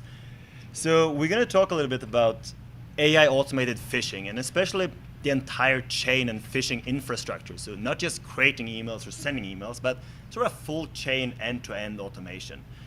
I'm Fred Heiding, as you heard. I'm a postdoctoral researcher at the Harvard Kennedy School, working with Bruce Schneier and Eric Rosenbach on kind of the intersection of cybersecurity and AI, also at the intersection of technology and policy. For quite a lot of years, I've been working on AI-powered social engineering, but I also do a lot of work on other types of cyber attacks. Simon is an independent researcher working on AI. We did a lot of phishing projects together, and he does a lot of really cool AI safety work, so I encourage you to look him up as well. His info will be at the end of our slides. Also, I should say that if you have any questions, we'll have plenty of time for questions after. There'll also be 2 pretty cool demos in the end, so I'm pretty excited about this talk. And I tested the demos earlier today, and they actually worked, so that's always fun. So hopefully that will be all good. A little pretext before starting. So my research lab at Harvard, and what we're interested in here, one of the main questions is, how can we ensure AI yields more benefit to defenders than attackers? And this is a broad research agenda in sort of everything I do. And I often talk about the difference between attacks targeting technical systems and the users of technical systems. And social engineering is, of course, targeting the users. And in other attacks, so not social engineering, that's not the topic of this talk, but then I always say that AI often benefits defenders for a lot of reasons. I'm not going to go into that. When it comes to social engineering, AI sort of inherently have a tendency to benefit attackers because the attack surface is humans. We can't really slap AI on our hardware because we have old biological hardware. We can't patch the human brains, right? So that's something that's quite difficult. We, of course, have the spam filters and so forth, but there is an inherent disadvantage for the defenders. So we're trying to shift that balance. That sort of soars through everything we do. We're also really interested in converting cyber risk into US dollars. And if you read any of the phishing papers that we publish, we always have a section of economy. Some of that is written by Andrew Kao, who's actually in the crowd here today, so happy to have him there. But this is actually really important because I had the pleasure of talking to a lot of politicians. Just a few weeks ago, I met some senators and congressmen. I'm also part of the World Economic Forum Cybercrime Council, so I meet a lot of CISOs and these high-up business people. And they all say that cybersecurity has to be able to be translated into growth and profitability. And I kind of hate this as a technologist because it's not fun. And if you build a cybersecurity tool, you want it to be used. But I think we as a community need to be better at understanding this. So we really try to figure out, well, these new phishing attacks that we prove can happen, what's the actual dollar value of these attacks? That can enforce our defense budget so we can make implements happen. And sort of one other meta point that we're really interested in is just that how will AI and superintelligence affect deception? Because we've been doing this for a while, since the early rises of language models, and we see now that AI is kind of matching human experts in terms of decision and deception. So what's the next step when AI is far more deceptive than humans? try to think ahead and see how can we protect against that. It's really dubious to figure that out, but these are some big level topics that are sort of going into what I'm talking more about. So a little recap about what led us to this point. So back in the day, 2023, we published a paper about AI-powered phishing, one of the earlier sort of AI versus human expert papers. And it was kind of naive. We used AI to create phishing emails, but nothing more than that. It's a public Black Hat talk if anyone is interested, but it's way more interesting than the thing we do now. Anyway, the results of this early study was that the AI alone wasn't very good. If you had a human-in-the-loop approach, so you had a human that sort of configured and controlled the AI output emails, it was decent, and you could perform on par with human experts. It didn't save that much, but you could save a little time. Last year, we made much more progress. We were here at BSides presenting some of our work that we didn't have results for last year, but we have results for it now, so I'm happy about that. And what we did last year is we had a big chain of attacks. We didn't just automate phishing email creation. We automated the entire process. So we did some OSINT, we collected information about people. Then we created personalized phishing emails based on that information. The AI agents did all this of themselves. Then they sort of sent out the emails, so it had a whole chain of phishing. And we're kind of just keeping this going right now. So with every year as we work on this, and what we work now is to have new attack vectors. We're starting a big voice phishing study, so I'm really excited about that. We haven't worked with voice before, so we're doing a big study with Meta, which will involve more than 4,000 participants. So it'll be pretty cool and see how voice interacts. And we'll show some of our preliminary voice work today with a demo, and it's really cool and it's working well. So I'm excited about live experiments that as well. And what we're also working on is not just phishing attacks, but this sort of underlying infrastructure. So how do we automate domain creation, buying domains? In the long run, what I want to see is to sort of have an end-to-end infrastructure for the payment, right? For the entire process of phishing business, because that's what I want to prove and show here. And to see that phishing AI can just create emails. It can do the entire chain. It can make a profit, reinvest in profit, make new websites, and so forth. So this is sort of the next level thing I'll be talking about today. Basically 2 parts of this talk. I'll talk a little bit about the attack automation, about the emails and voice and how our research works in this area, show the results that I couldn't show you last year and see how these studies worked out. Then I'll talk a little bit about the underlying domains, and then I'll show you a pretty cool demo. 2 demos, actually. So the way we always evaluate this, and we've been doing this for quite a few years now, is that we take in a bunch of volunteers. It's human practitioners, which is quite cool because a lot of phishing research doesn't involve humans because there's a lot of ethics involved. I've been working for several years with the institutional review board at Harvard, just get approval to do these things because we have deception in our research. But we take a bunch of human volunteers, we divide them into 4 different groups, then we send different scams to them, either emails or in the future voice or text messages as well. And a quick word about these different groups because that's important to know. The first group is just a control group, quite uninteresting. These are spam emails we take from an online archive or perhaps from our own email inboxes, spam or marketing emails, just a baseline that we can see how does these emails interact with the world or with our participants. The second group in our study is human expert emails. And as it sounds, we have a bunch of human experts. We use very detailed best practices for how to create phishing email. And just a quick 1-2 slides about how these best practices work. We use something called the V-Tried, which is a book created by Aaron Wishnomov. I think he's one of the leading phishing experts in the world. We're very fortunate to have him as a part of our team. And he's just, if you're interested in phishing, you should read this book. It's really good in detailing all the things that a good email should have. Primarily, I would say we focus on 2 parts, the credibility and the relevance. It's pretty intuitive. It basically means that the email has to be credible. There shouldn't be any obvious flaws in it, such as a typo. If the email provider usually has a logo, then you should include a logo. If the sender doesn't usually have a logo, you shouldn't include a logo, these kind of things. I should note that some types of phishing are intentionally uncredible to sort of filter out easy to catch targets. So we don't really treat them, but usually you want to be credible. Sometimes you don't want to be, but often you want to be. The other part is relevance. So if you email me, for example, a good email would be something from BSides because I'm here speaking, so it would be very relevant.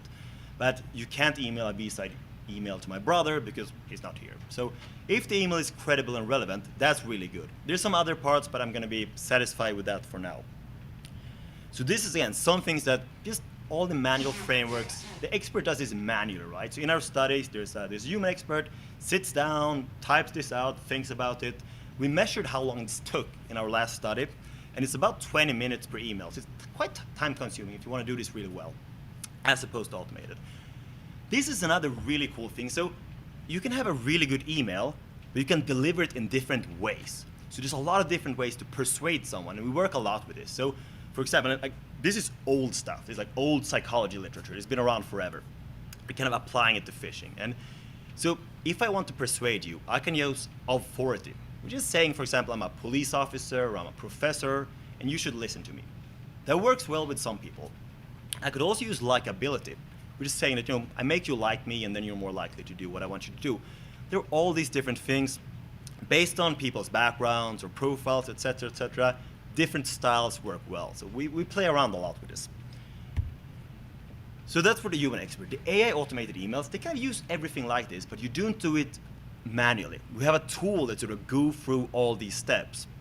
And in order to show how it looks when this tool goes through all these steps, kind of looks like this. It's a little bit tricky to see, but it doesn't matter too much. So what happens in the first quadrant here is that we just find a list of targets. In our research, of course, we have volunteers signing up, so we just take their emails. But I like to give the example, if this would be a real tool that we release to the world, we would probably just go to the darknet and we would purchase an email list, for example, all of Walmart employees. It's really cheap and easy to find these. Then you get the email list and just feed it into the tool. You have some baseline. And when you have that baseline of a lot of people, for every person in that list, the tool just goes online and it makes an OSINT search. It just crawls a lot of information. So it takes a name and one keyword. So if you purchase a Walmart employee list, the keyword would probably be Fred hiding Walmart. Or if you knew I'm a Harvard researcher, you would say Fred hiding Harvard. That one keyword makes it really easy to find out exactly who you are and hopefully filter out duplicate profiles, because some people has the same name. Anyway, the tool is pretty smart. It goes online, it crawls 2 to 10 Google pages. It could be LinkedIn pages, articles, blog posts, personal pages. And when it has enough information, it saturates. And we call this a vulnerability profile. It's information about your colleagues, your interests, even your upbringing, what school you went to, all these kind of juicy stuff from your digital footprint. And this is really useful to personalize the email. Again, all this is just automated. Then the tool goes to the creation phase. So it uses the information to create an email. You're going to see a quick example how this works. And what we're doing now, and what I'll show you later in the demo, is we're doing this not with emails, but with voice. It works in the exact same way, even better actually. The coolest thing when this is done is the sort of self-improvement phase, which is in the last little square there. That means that the tool gets better over time because it kind of randomizes different persuasion techniques, and it will learn a pattern. And this is why we're sort of scaling this up to have a lot of participants, because the more data, the better we learn these things. Then it sees that it tries to use authority-based emails to software engineers for a while, and then it tries likability-based emails. And it can get these nuances and see that, hey, Fred hiding is really vulnerable to authority-based persuasion, whereas Simon is vulnerable to likability. And we do a lot of work with this data and how we can use it to help people. We call this personalized spam filters, and I think this could be really good to say that what kind of persuasion are you vulnerable to, so you can learn that moving forward. So just a quick word how this looks. I'm not going to demo this tool today because we demoed it last year at Black Hat, but I still want to, or at BSides, but I want to show some pictures just to recap how this works. And if you do this manually, just take in my name, a keyword, it crawls a lot of information. If I zoom in here, it's of course difficult to see, but you see that this is it goes to my LinkedIn page, all this yellow stuff in my juicy LinkedIn data. And I should mention that LinkedIn blocks this, right? So you're not supposed to be able to crawl LinkedIn, but it's really easy to go around this. So a lot of these security features are quite poor. And then it goes to my personal website, yada yada, it finds all this data. It creates some sort of a vulnerability profile, finds a picture, finds some colleagues, some contributors. This is really useful stuff, again, because you can just take this, and instead of sending an arbitrary Nigerian prince email, you can send a really accurate research collaboration email. That's pretty good. So we're not going to dwell on this, but here's an example of how this can look. It doesn't matter too much, but it basically says, hey, Fred, I came across your work on AI-enabled cybersecurity research, yada, yada, it's really good. Here's a link if you want to read more. Do it before this date. So this is an old screenshot, but it doesn't really matter, right? And it's a good email. Like, you can create this basically for free, scale it up to millions of people, and this is something we talk a lot about, especially to policymakers. Like, these attacks are the next generation of phishing. We really need to step up our defenses because they're pretty good. And then we haven't even talked about voice yet, right? This is just email still. So human in the loop we're kind of discarding, because as we will see in the results, we don't really need it anymore. What would happen and what did happen back in the day with human in the loop groups is that we stopped AI and we looked at, can we improve anything in this email? Is it something we want to change? But if we flip at the result, so this is the numbers from our previous study, right? And it's really good. We actually got like more than 50% click these links in these emails. So that's pretty high. We also see that there's no real difference between the human in the loop and the AI automated email. So we're just going to discard it in the future, because that makes sense, right? When the AI and the human performs the same, it probably won't be any noticeable difference. What's interesting though, we see here that human experts and AI models perform on par. That doesn't mean that they persuade in the same way. And I think this is super cool. So even though they're as good, they can have different styles of persuasion. This is something we're looking into a little bit now. What is human persuasion versus AI persuasion? Because they do things in different ways, right? And I think that's a pretty cool thing to think about. A word about queries. We're not going to dwell on that for too long, but of course it's really easy to bypass these security features. You can and you can't blame the model provider. You should blame them for something. But in the context of phishing, you can just change a phishing email to a marketing email, right? You can say, instead of creating a phishing email, say create a marketing email. So by default, it's super easy to bypass these things. And that makes sense, right? Because the only difference between a phishing email and a marketing email really is the intention. There's no other difference in a good email. So it's difficult to block. One thing that's worth to note is that these AI models usually digress a lot and talk in really long ways. So we kind of compress the output to 100, 150 words. But the queries are what they are. They're not too interesting to stay on. This slide is pretty cool. It's a bit funky. We're not going to take this as gospel, but it's like a simple linear progression that's basically showing in 2023, yellow is the human expert baseline, and then the green and blue is the AI. And AI used to be really bad. By the end of 2024, it kind of matched human expert. By the end of 2025, will it be much better? This is like aggressive. I don't think this will be the case by the end of 2025. But it will be the case soon enough, maybe by the end of 26 or 27. And again, it's coming, and we should be aware of what happens when AI deception far surpasses human deception. So a word about voice phishing. We're sort of translating all of this into voice. There's different targets respond different well to voice, right? For example, I do a lot of work with senior and older citizens this year. They don't always check their emails, so voice is very powerful. Unfortunately, scams against seniors are skyrocketing. I think it increased by $4 billion last year. This is really bad. So voice phishing is, of course, becoming a big thing, and it's really good, as we will see in the demo. Our agent has 3 core components, and it's kind of intuitive. This is a transcriber that basically converts the audio into text. So when I talk, this model takes my voice, converts it to text, kind of reasons with it, and convert it back to audio, and then gives it back to me. So you do a 3-step process. It listens, converts, and then speaks back audio to me. It sounds really human-like. What this means to it, we basically have like 3 language models or 3 AI models that kind of works with each other. If we look back to the emails, we don't need to be that quick. The AI models can be kind of slow and send an email. I don't care if it sends an email 1 hour later, right? In the terms of voice, these models need to be super fast. Because if I say, hey, this is Fred on the phone, the speaker has to answer directly, hey, Fred, do you want a gift card? I can't wait 10 minutes for this processing to happen. So we need really small and lightweight AI models for this. And the small and lightweight AI models are getting really good, so it's kind of a perfect marriage. But we need to have a little bit of a different philosophy here. What's important to know, we use the exact same OSINT here. Again, I mentioned that before. The OSINT I talked about can be used for email, for voice phishing, for text message. The output doesn't really matter. And we're going to run a bunch of human subject studies on this later. It's a bit tricky to get ethical approval for voice calls, so we'll see how exactly to do that, but I'm pretty excited about it. I'm sure we'll make it work. We're going to show a demo later, but just like a few screenshots. I like this last one here, is my sort of funniest one, because what happens is that the tool that we built creates a summary of the call with key information such as my email. So in this call, we wanted the voice agent to collect my email address. Of course, I complied because I was into the scheme, right? But this doesn't have to be an email. This can be a credit card, for example. And it's pretty easy to do this. We had, a few years ago, there was a massive amount of these CVS gift card schemes where scammers had older adults go to CVS and they bought a gift card and like scratched its code and they told the code to the scammer and it worked, right? So it's kind of like it's getting really easy to do these things. I think we should definitely change this. And you can send this model out to thousands of people, collect all their email address, and it just presents it to you. That brings us to the second part of the scale, though, which is the cost aspect. And voice models are a little bit more expensive than the email models.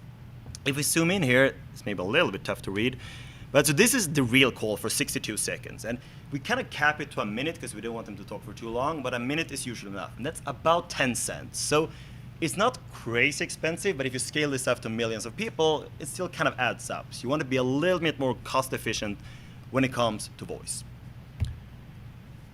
So that was some attack stuff. I'll make a quick slide of how to automate the domain generation, buying domains, yada yada, then jump into a few demos.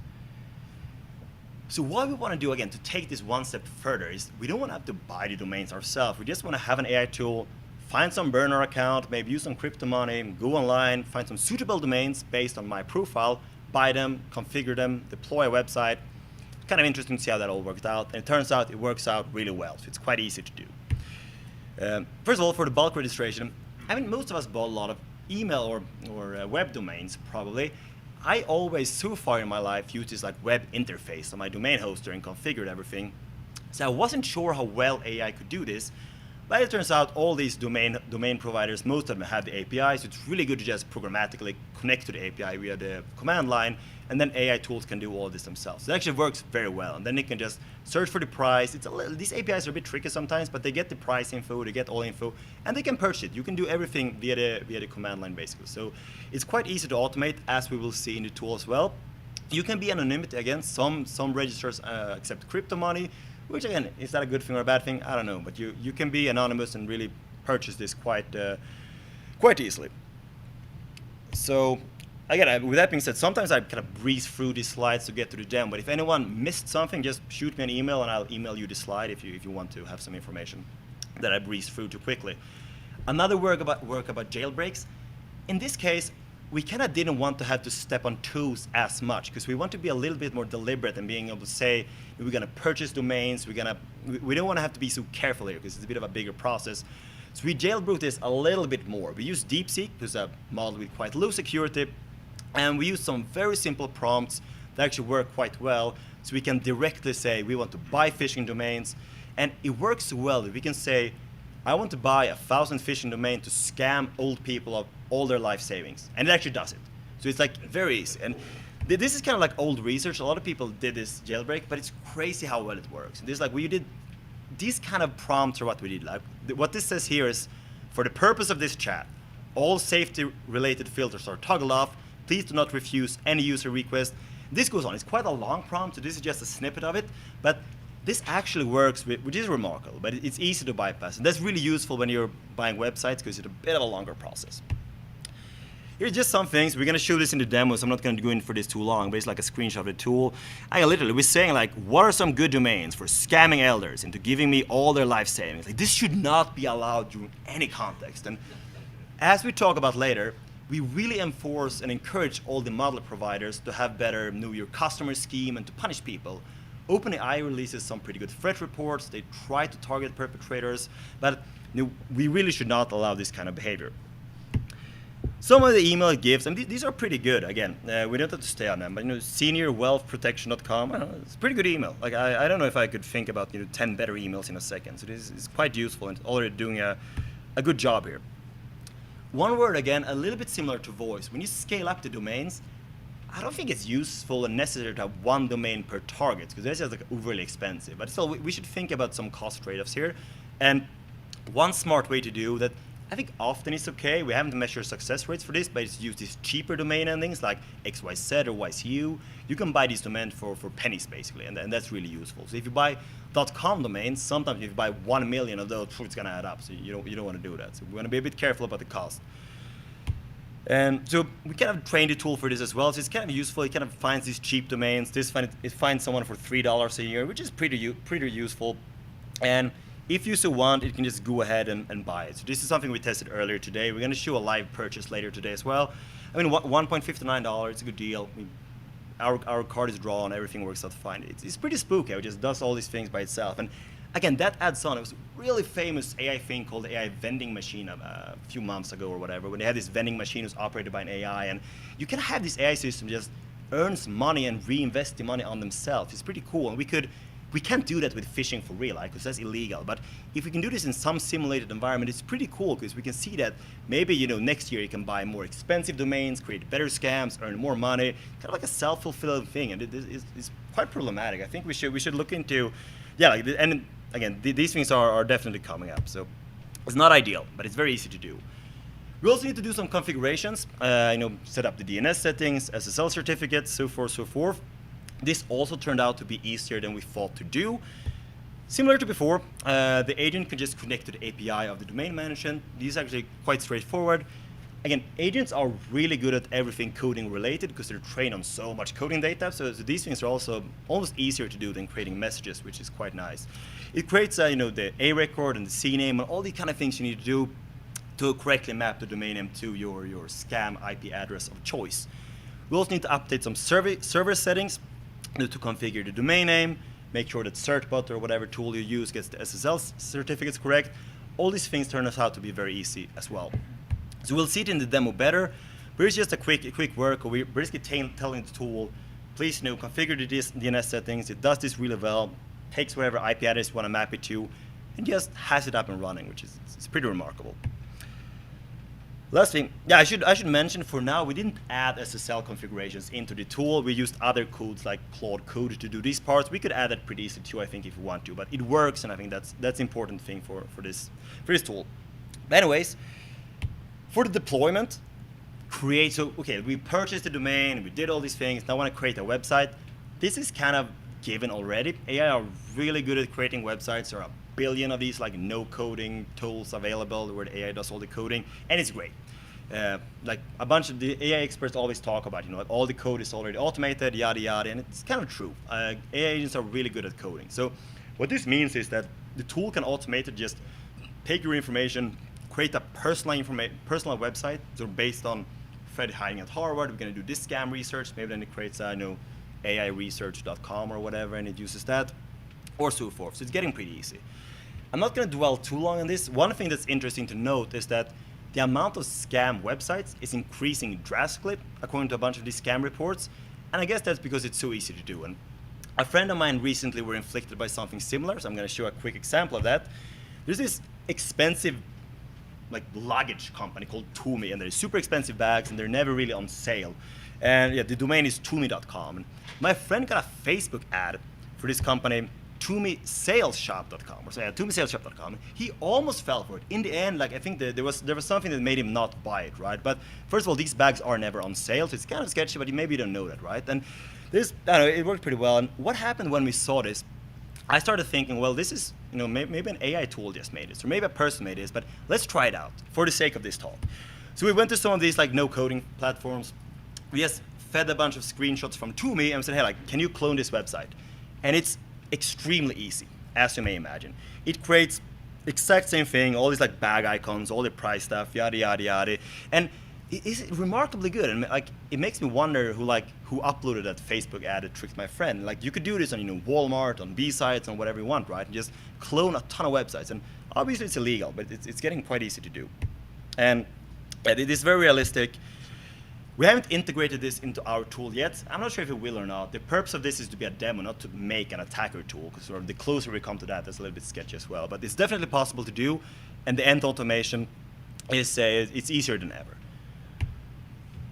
A quick word on the economics of this. This is sort of a simplified scale. I definitely encourage you to read the paper if you want to read more information. But here's some quick cost examples that we often talk about. And the main gist about this is that when all of these different costs, the query costs are very low, you need to spend less and less human labor into doing these things, it becomes cheaper. Back in the day, you had the trade-off of manual attacks that are expensive but really good, and you have automated attacks that are spray and pray. They're really bad, like Nigerian prince things that a few people click on, but they're super cheap. Right now, there is no real difference between sort of cheap and good. You can make really cheap, really good attack. It may even be cheaper to do this, our automated AI tool, than to have spray and pray phishing. Of course, that's bad, right? What happens when you take away the cost for super sophisticated attacks? Well, more people will probably use it. So this is definitely something that we think should be a call to arms. Maybe we need to increase our budgets here a little bit. It seems like it's not equally cheaper to create phishing defenses. We're probably going to make a lot of cost savings there too, but not on the same level. So I think this is quite telling for that. A few words on defense. This is an offense-oriented talk, but I still want to mention what's happening in the area. And we should mention some defenses before I leave off. It's always healthy to do. I briefly mentioned personalized spam filters. I think that's really interesting, and I like that. Again, what it means is that there's spam filters everywhere. A lot of companies work with this. They're pretty good, right? But they don't really know me. And I think it would be cool to see that my mental heuristics are really susceptible to someone who claims to be a professor. You can just flag all these emails. Maybe it's not a scam. Maybe it's a legit collaboration request, right? But it's good to know that this is written in a way that I'm likely to be persuaded by. So I think this type of research is pretty exciting. Phishing detection, it's not the purpose of this talk, but one thing we often talk about is to prime the model for suspicion. Just very briefly what that means is that if you prime a human for suspicion, that is, when I'm browsing my inbox every day, I'm not primed for suspicion. But if someone asks me, find something suspicious in your inbox, I'm going to look super carefully, scrutinize every email, and I'm going to find way more suspicious content, but it's going to be more expensive in terms of time, right? It takes longer.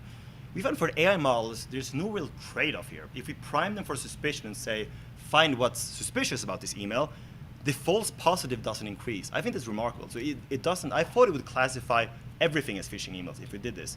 But it's no increase in false positives, but it's increase in true classifications is a lot. So the models are actually quite accurate when you prime them for suspicion. We should probably do more research in this area. Digital footprint cleaning is something we talk a lot about. We could sort of tweak our OSINT tool to do this.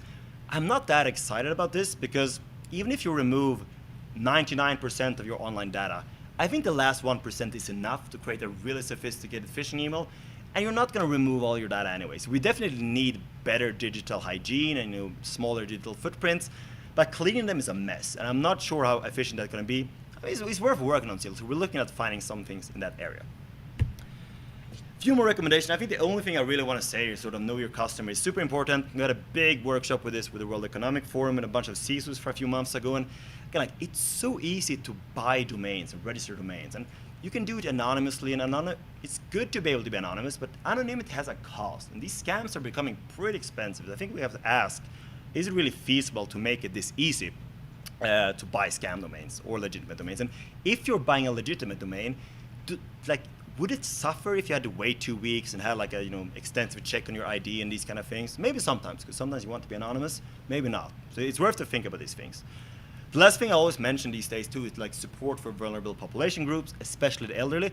They're super targeted by scams, and it's quite sad these days. I do a lot of work towards them. Not too many people do, because I think it's not that much. You can't make too much money in it, but people are still, the scams are increasing a lot. And maybe not too many people care if an older adult loses 50K, but it's their life savings, and it happens way more than you think about. I've been talking to a lot of senior homes in California and Massachusetts, and there's all these terrible stories, and they feel a bit left behind. So it's good to, there's a lot of winners in AI, but there's some losers too. And I think right now the old people might be a bit of a losing segment, which is sad. Something about coming next. I'm pretty excited about the voice phishing study. I want to get some real info and numbers on that. That would be pretty cool. I'm very interested in what's called pig butchering. So pig butchering is these long relationship building scams when you talk for weeks or sometimes years with a person. It's kind of tricky to do that in an ethical context, but I would like to figure that out because AI models are really good at building relationships. I think AI models are great at pig butchering. Pig butchering is the worst scams in many ways already, so this could be pretty bad.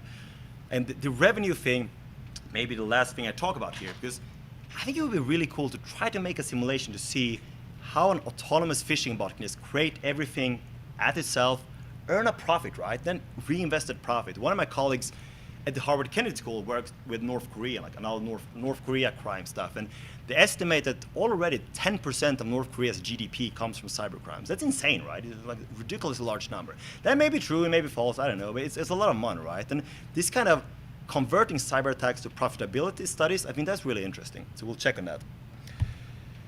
Quick word. We're doing a lot of tests here. So we're collecting participants all times. We're doing ongoing evaluation, right? So if you're interested, we're super happy to have you just fill out this form. It's pretty intuitive. what this means if you fill this out is you're going to be part of our research, help populating and evaluate everything we do. We're basically going to send you like a phishing email or even a phishing call if you accept to it once in a while. Very rare, maybe once 2 times a year or 4 times a year. It's going to be quite rare these things happen, but we want to collect as many demographics as possible because right now we've been like pretty focused in our studies, and increasing our scope and just having large-scale studies is a big thing in our work. And maybe some of you would be scared to scan this code because I talk about phishing. No one really draw the brakes, but it's fine because this is a safe link. But if anyone would be scared, I also add like a safe link beneath. So you can just type in aisecurityresearch.com/research. You'll find this survey there too. But if you sign up, we'll eventually, in the near future, send you some phishing tests. That'll be used for data, so that's fun. That being said, I'm going to wait like 5-10 minutes with the question and then show a quick demo. And after the demo, I'm going to take a bunch of questions. So just hang with me for 1 second here. And this should be pretty set up. So here is a manual version of this domain creator tool. I just want to show this very quickly because it's quite fun. And what we can do here, it's a little bit tricky to see for you perhaps, but if I zoom in, it's going to be easier. And I can type something such as, what are some good domain names to scam? I haven't done BSides participants before. Let's try it, right? BSides participants. Yeah, that's a good point. That's a good point. Las Vegas participants into giving me money. And I have to say, don't use brand names because brand names are bad. So I think that would be better. Let's see, I'm not sure because usually I say create some scam domains to old people, but let's see, this seems to be, maybe I'm not connected to the internet. That's true. I'm just going to hotspot myself here. Internet is always useful. I'm just going to copy this little guy here. Down. Another thing, so it takes a while to think usually when it's reasoning. So since it's going to take some time, if anyone has a question, I'll take one question while this tool is thinking. If there is a question. Yep, perfect. So I'll just speak loudly. So for your profiling people, yeah. Could you? Okay. So you're profiling people. Could you take that profile and point it back toward entire organizations to build a vulnerability profile of an organization instead? Yes, I think that's a super good question, and it's a long way back here, but we're getting there. So we're I like going back, but we're profiling people. Can we profile organizations? Yes, this is super cool, and this is something I haven't really worked with it because there was honestly primarily for a bureaucratic reason. We almost did like a big phishing study with Meta last year and just phished all their employees. There wasn't like, I don't know, bureaucracy that made us not want to do that in the end. But I definitely think we can. We haven't tested it. We almost did it with Harvard as well, but Harvard's IT department also a little bit stingy. Like they didn't want us to phish all the Harvard like people. But I definitely think you can, right? And it's really cool because then you see nuances like how does, because in large case, we talked with Airbnb about implementing this in their Slack channel. We also didn't do that. But if you do this thing, you can probably see that, people have different sort of ways in which they speak. And this is like when this is sort of confidential at this point, but we did some preliminary work with some other folks where we talked to real scammers and find out like how does these scammers use AI models. This is like a side tour, but the way they use AI models, one way of that is that they really look at granular sort of linguistic styles. How do people talk in Cambridge? How do people talk in Las Vegas? I mean, these things are cool in terms of organization, right? How do people talk at Walmart? And then what are some different vulnerability segments of Walmart? Maybe the salespeople are really unsafe. Then we can sort of narrow in on that. So vulnerability profiles towards organization, we could definitely do. I haven't done much work on it, but I would love to do more on that. So that's a great question. And with that said, we probably made something here. And it finds some work here. New BsidesLV support. This is definitely brand names, but let's just try one more time and see. Can you? Because I don't want to purchase a brand name, because then you guys may sue me, and that's hell of a bad thing to happen. Good without brand name like hacker or security. We're gonna see if this works. It's usually pretty good at improvising, and then basically what happens when it does this, gets a couple of domain names, offers the price, we buy it, and then we say it. I'm going to check the time because I also want to have time. Yeah, we have some time, 5 minutes, that's good. And while we do this, it's going to think for a few seconds. If there's a second question, I would be happy to take it now.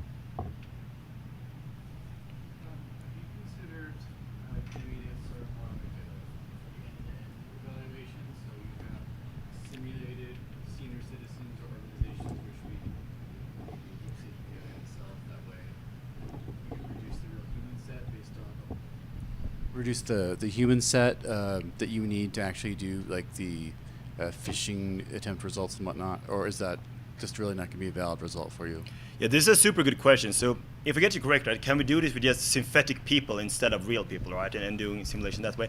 I think that's a brilliant question. Can we do this without human participants? I think we can. I think that's cool because that would be able to give a lot of participants in this study. I almost did that a bunch of times. In the end, I kind of felt that I think these sort of impersonations, the AI-created humans, it would be more like a lot of the work, the purpose of this work is to do like policies to demos to policymakers and so forth. And it's so powerful to be able to say, this is real humans, for example, like real Harvard students, like supposedly smart people who fall for all of these emails. And that's like, it creates sort of an ethos to it. It's like, Use it as a control set. yeah. AI humans are control set. That's true. Real humans, right? Yeah. Compare it that way.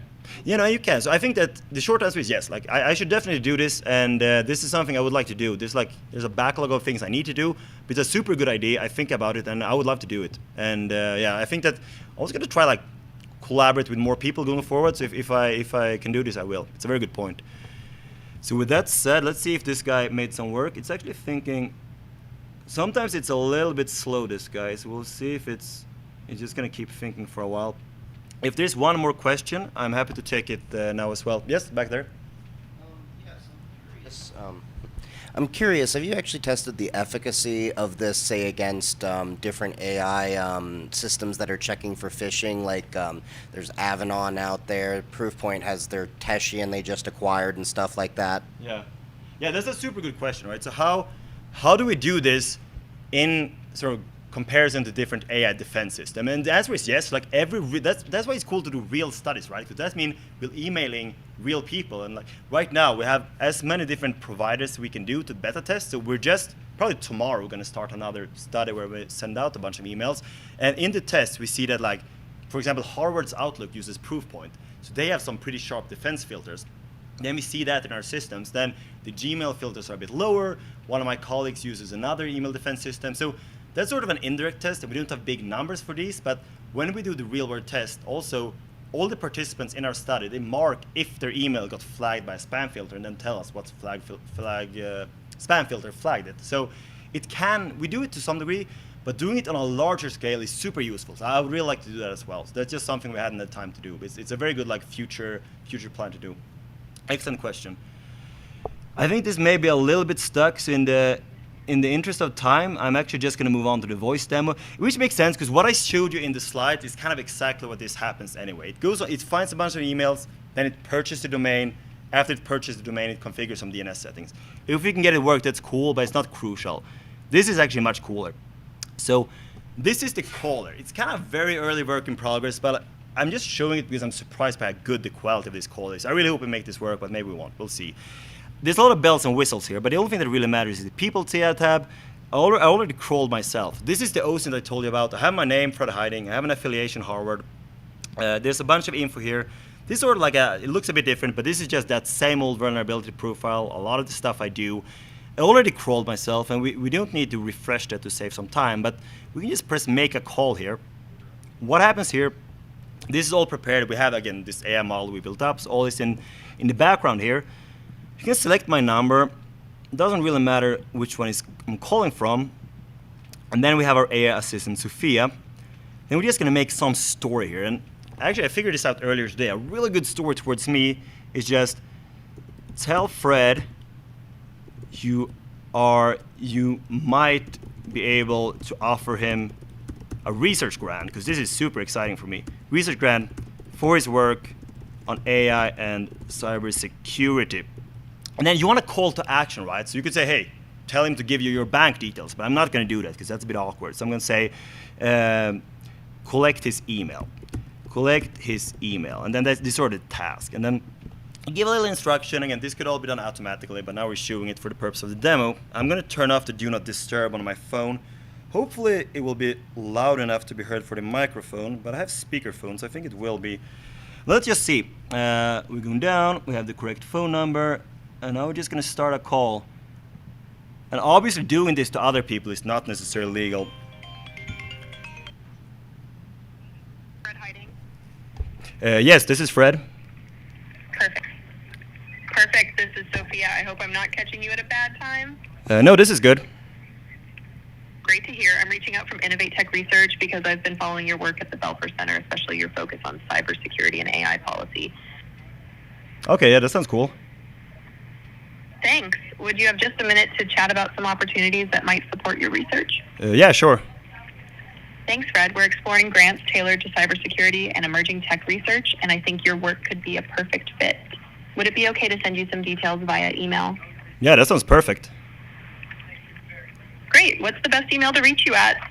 You can use fred@yahoo.com. Not really. Thank you, Fred. I'll send the details to fred@yahoo.com. If there's a better time for follow-up, just let me know. Perfect. Talk to you soon.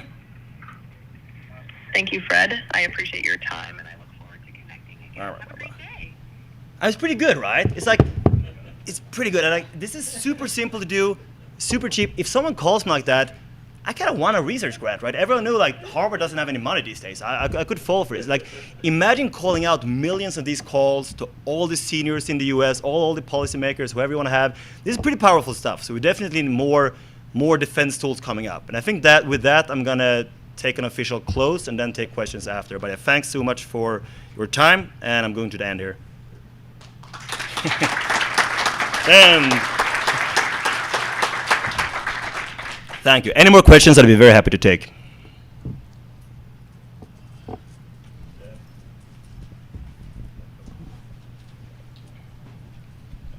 So what kinds of payloads are we able to effectively get in a voice interaction beyond email? You just showed is pretty makes a lot of sense. Some of the harder stuff like bank details, that seems esoteric. What I guess is the fidelity of extracting out in a person-to-person context things that are usually click here to win? Yeah, that's a super good question. And what are the big attacks from voice? It's massive. There's a lot of really cool other work on this as well. So one big thing is just passwords. There's a lot of these service IT tech support scams when you get your password. Again, as I mentioned before, it was a really big scam a few years ago targeting seniors when they had the senior go to a CVS and buy one of these gift cards. They scratched them up. They told this little code in the back of the gift card to the scammer, and then the scammer just took away the money. So that's one thing. Credit cards is massive, all these kind of things, saying passwords, saying email address. Or perhaps biggest of all is building rapport. I mentioned pig butchering, which is this scam where you build a relationship over time. And then voice is really good. Sometimes like this, you don't really have a big agenda, just make a small step, and then over time you build a rapport. So a lot of stuff you can do, but that's a very good question because you kind of need to do that to defend against it. I think one there and one there, yeah. Or you can start there. What do you think about training a security foundation model? So a security foundation model is cool. So actually Bruce and I, one of my supervisors, we're looking into, I think, a little bit in this sort of area right now. I'm not going to talk too much about that, but I think it's a really good idea. I'm looking at some initial things in that direction. I think that could be really good. Yeah. Very good question. So you're training models on the offensive side of voice communication. There's other people, right? The guy who does kind of impersonates elderly against scam on Twitter, right? Yeah. Or Twitch. He has trained models on the defensive side. What opportunities are, and you talked about building personalized spam filters, what opportunities are there to use defensive voice models to elicit the information from the offensive voice model to figure out that it's an attacker and not a legitimate call? Yeah.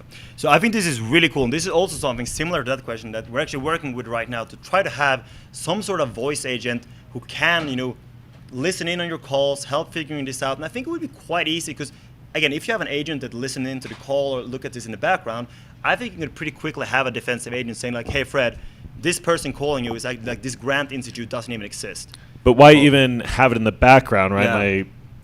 Yeah. My Android phone filters and has a conversation with the person, but it's a scripted conversation. Why not have it try to elicit the information it needs to determine that this is an attacker? Yeah, based on the conversation that's being said or just based on the metadata? Yeah. Sorry, keep that. No, that's good.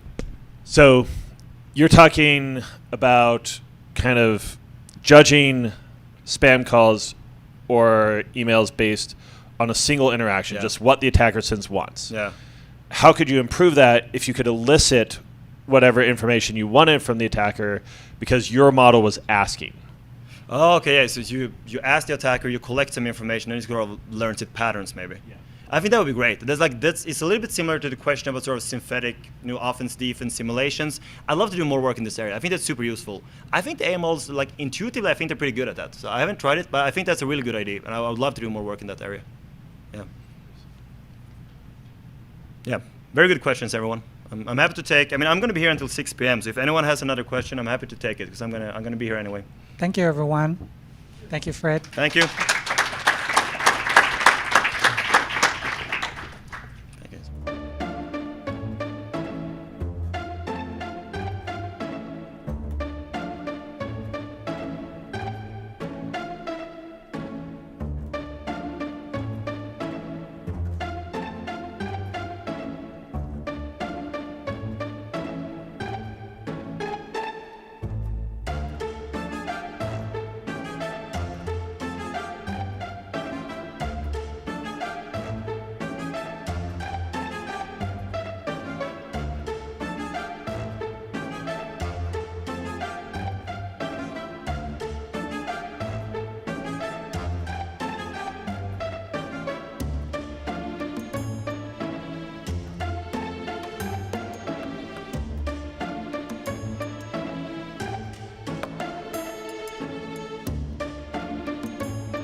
Good afternoon, and welcome to BSides Las Vegas Ground Truth.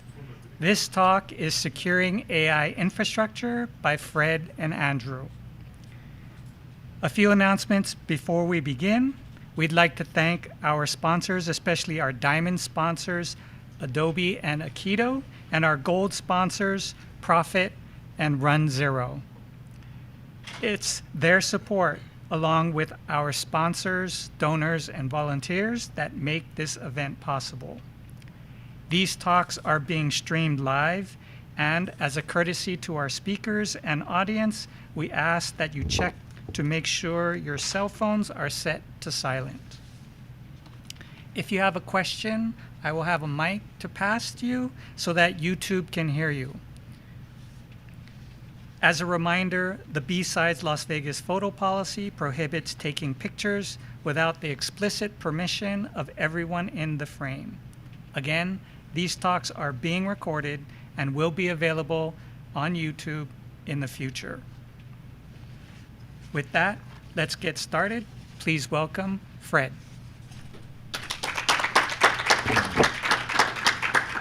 Thank you so much for that introduction. I'm just going to start my timer here because I forgot doing that because my head was a little mushy.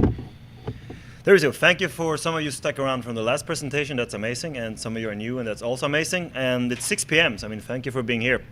It's kind of the last talk, and we have a lot of people, so that's always amazing. And again, my name is Fred Heiding. Most of you already know it, but a quick blurb is that I'm a postdoc at Harvard, working at the intersection of technology and policy for cybersecurity. Also, as of late, AI and cybersecurity. With me, I have Andrew Cow, and I will talk more about him on the next slides. I'm just going to jump on, and then I'm going to tell what this talk is all about. Because the team is actually the most important thing in this talk, as we will see. So I'm Fred, do a lot of cybersecurity work. Andrew is an econ PhD, an economics PhD, who's been doing a really interesting cybersecurity study together with Karthik at Berkeley, who can't join us today, but is also part of this project. And the entire background of this story is basically, we took a lot of my work, a lot of Andrew's work, and we merged it together. And what that means is better described on this slide. It's kind of 3 parts. So what Andrew and Karthik have been doing for the past years is they've been doing a massive study. We've been analyzing more than 200 cyber attacks, espionage attack, insider threats from various industries, such as semiconductor companies, biotech companies, and so forth. Companies that are not AI. Then we're trying to learn, well, what can we learn from this? And AI is definitely becoming a critical infrastructure sector. It's included in the software critical infrastructure sector, but it's not a dedicated CI sector in the US. And what does that mean? Should we increase protections and so forth? So we try to draw a lot of lessons for this. I myself have spent the past years doing a lot of policy works with the people who created the US National Cybersecurity Strategy and a few other cybersecurity strategies around the world. We're actually now, something I should mention as well, right now writing a textbook together with Jay Haley at Columbia University and Harry Kresa, who is the creator of the US National Cybersecurity Strategy, and Alex O'Neill from previous State Department, about what does these national cybersecurity strategies entail, and do they really encapsulate the quick AI development? Are we prepared to secure our AI model weights, and so forth and so forth? And based on all this, we're pretty confident that we've been able to narrow down a few policy recommendations that we really think we should do different, and hopefully we can convey you that's a good idea as well. There will be a bunch of time for questions afterwards, so please don't hesitate to write down and later ask any questions you may have. So just a quick sort of words to set the pretext for this. AI development is taking up a lot of speed. This is not news for a lot of people. I mentioned that in my last slide as well. Most of these AI experts from the big companies already talk about, we will have 90% or 100% of all the code written by AI agents in the coming couple of years. That's a big deal. And as I will talk about a little bit more next slide, even if all this hype is overrated and this AGI is not coming and we will not have artificial general intelligence, it doesn't matter. If we stop development right now, we have a massive paradigm shift. It's definitely an industrial revolution. Some people argue it's already a bigger deal than the internet, and that might actually be the case. It doesn't matter. We don't need to argue about that right now, but it's already a big deal, and all the evidence points that this will get just much, much, much better in the future. So it's kind of important to take this seriously. We do take it seriously in a lot of cases, as we will see. There is more AI policymakers than I can count in DC these days. There's just an extreme number of them, which is good. there's still quite few cyber policymakers, which I will argue is bad, but the amount of people with AI in front of their name is definitely increasing. So people realize that this goes fast, and that is good. AI is increasingly integrated in critical infrastructure in often good ways, sometimes not good ways. Again, in terms of technical defense, we can use AI for a lot of good things. We can use it to find vulnerabilities in code and so forth, so that's great. But it is a new technology. There are a lot of inherent vulnerabilities, as we will see. But the only point of this slide is that it goes fast. It will really change more than most people believe. The people on sort of the top of the game who know a lot about this are very, very optimistic and hawkish that this will go fast. And I kind of tend to agree, although I'm a little bit more skeptical. Yes, this is not just me talking. Some smart people saying the same thing. A lot of different articles about that. We also have an administration that will probably reduce regulation, which will also increase the pace of this development. So I mentioned this. It doesn't matter if they're wrong. I mean, this is super important because a lot of people, myself included, are very skeptical. So like, yeah, these AI leaders just want to boost up their own companies and they say it's going fast because then they can sell more. Maybe that's true, but it actually doesn't matter because we've already seen enough development to know that this is a complete game changer that forever will change the way the world works. So that means we should also make sure it's secure. And is it secure? Not really. Not really at all. There's a lot of good report about this. We did our own investigation. I mean, it's a discussion in itself, but there's a lot of vulnerabilities. And why is that the case? Well, I had a really interesting discussion a few weeks ago in DC with some higher politicians about just the difference about the Department of Defense culture and the SF culture. And that's massive, right? Because all this AI development, most of it, is happening within a few blocks, basically, in San Francisco, right? It's pretty crazy. They have this move fast, break things cultures. They're very different from the traditional, highly secure government culture of being, 6 floors beneath the ground with a card to access your computer, a computer and a phone that never leaves the facilities. These sort of heavy security requirements doesn't really exist in SF in that sense. You have these events, or people mingle around at parties, outside work. You have some Anthropic employees hanging out with OpenAI employees. They talk, maybe they're drunk, maybe they share people, maybe not, right? But it's an intermingling of competence that's useful. Like, that's the beauty of San Francisco. Like, it's such an amazing place of decentralized innovation. It's really, really useful, but it's not built for security. It's built for build things, break things.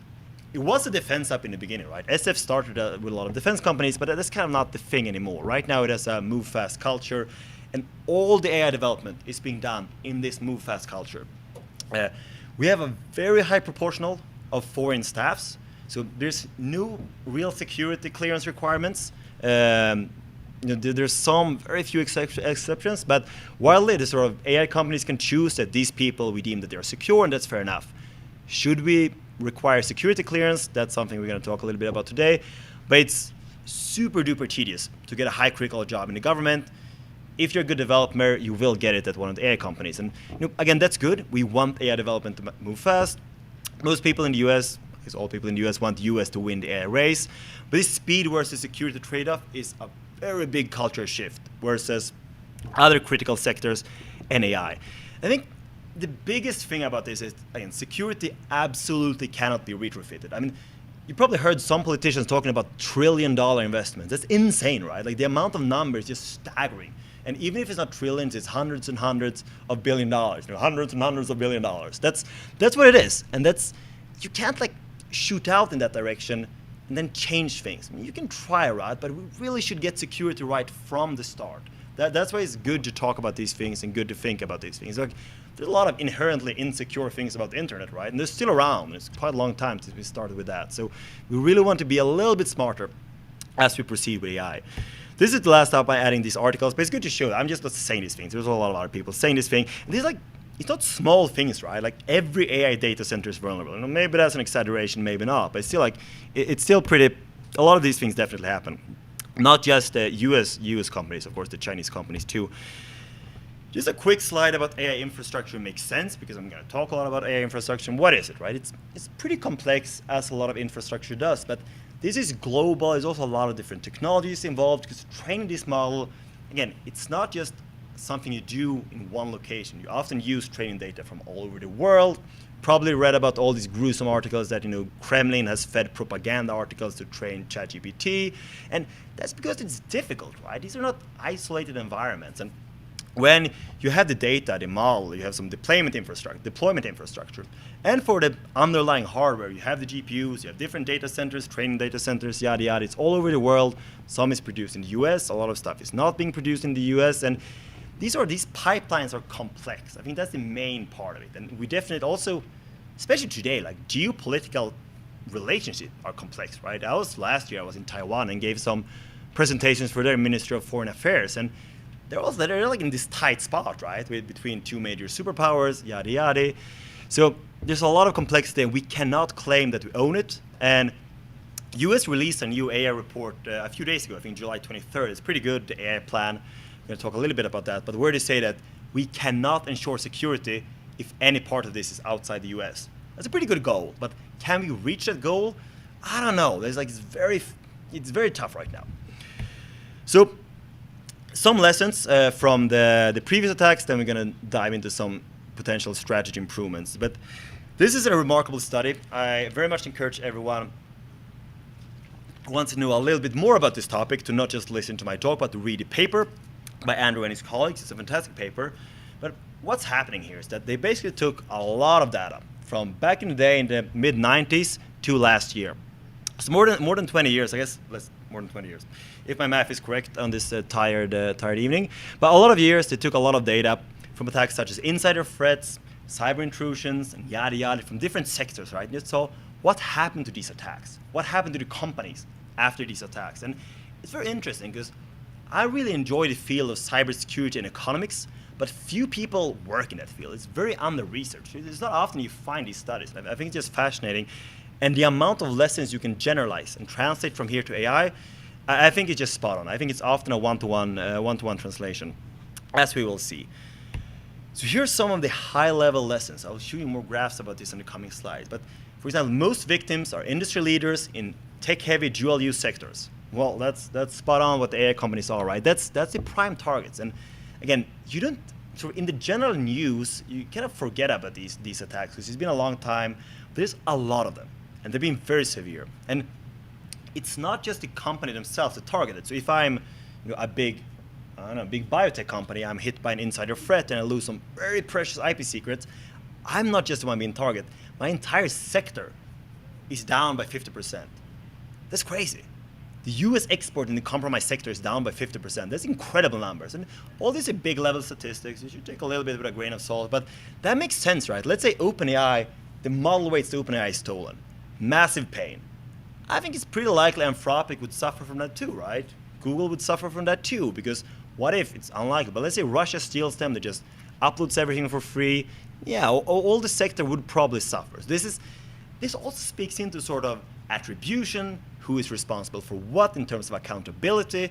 And it's not just you. And the current sort of liability framework we have for the AI companies, I don't really think it makes sense because a lot of these topics are bigger than just one company. We see some gruesome number here as well. Again, this is other sectors than AI, but we generalize it to AI as we will later. Revenue drops with 20 to 40%. That's a lot. The crazy thing about this, it don't bounce back. So even a decade later, the revenue drop is still there.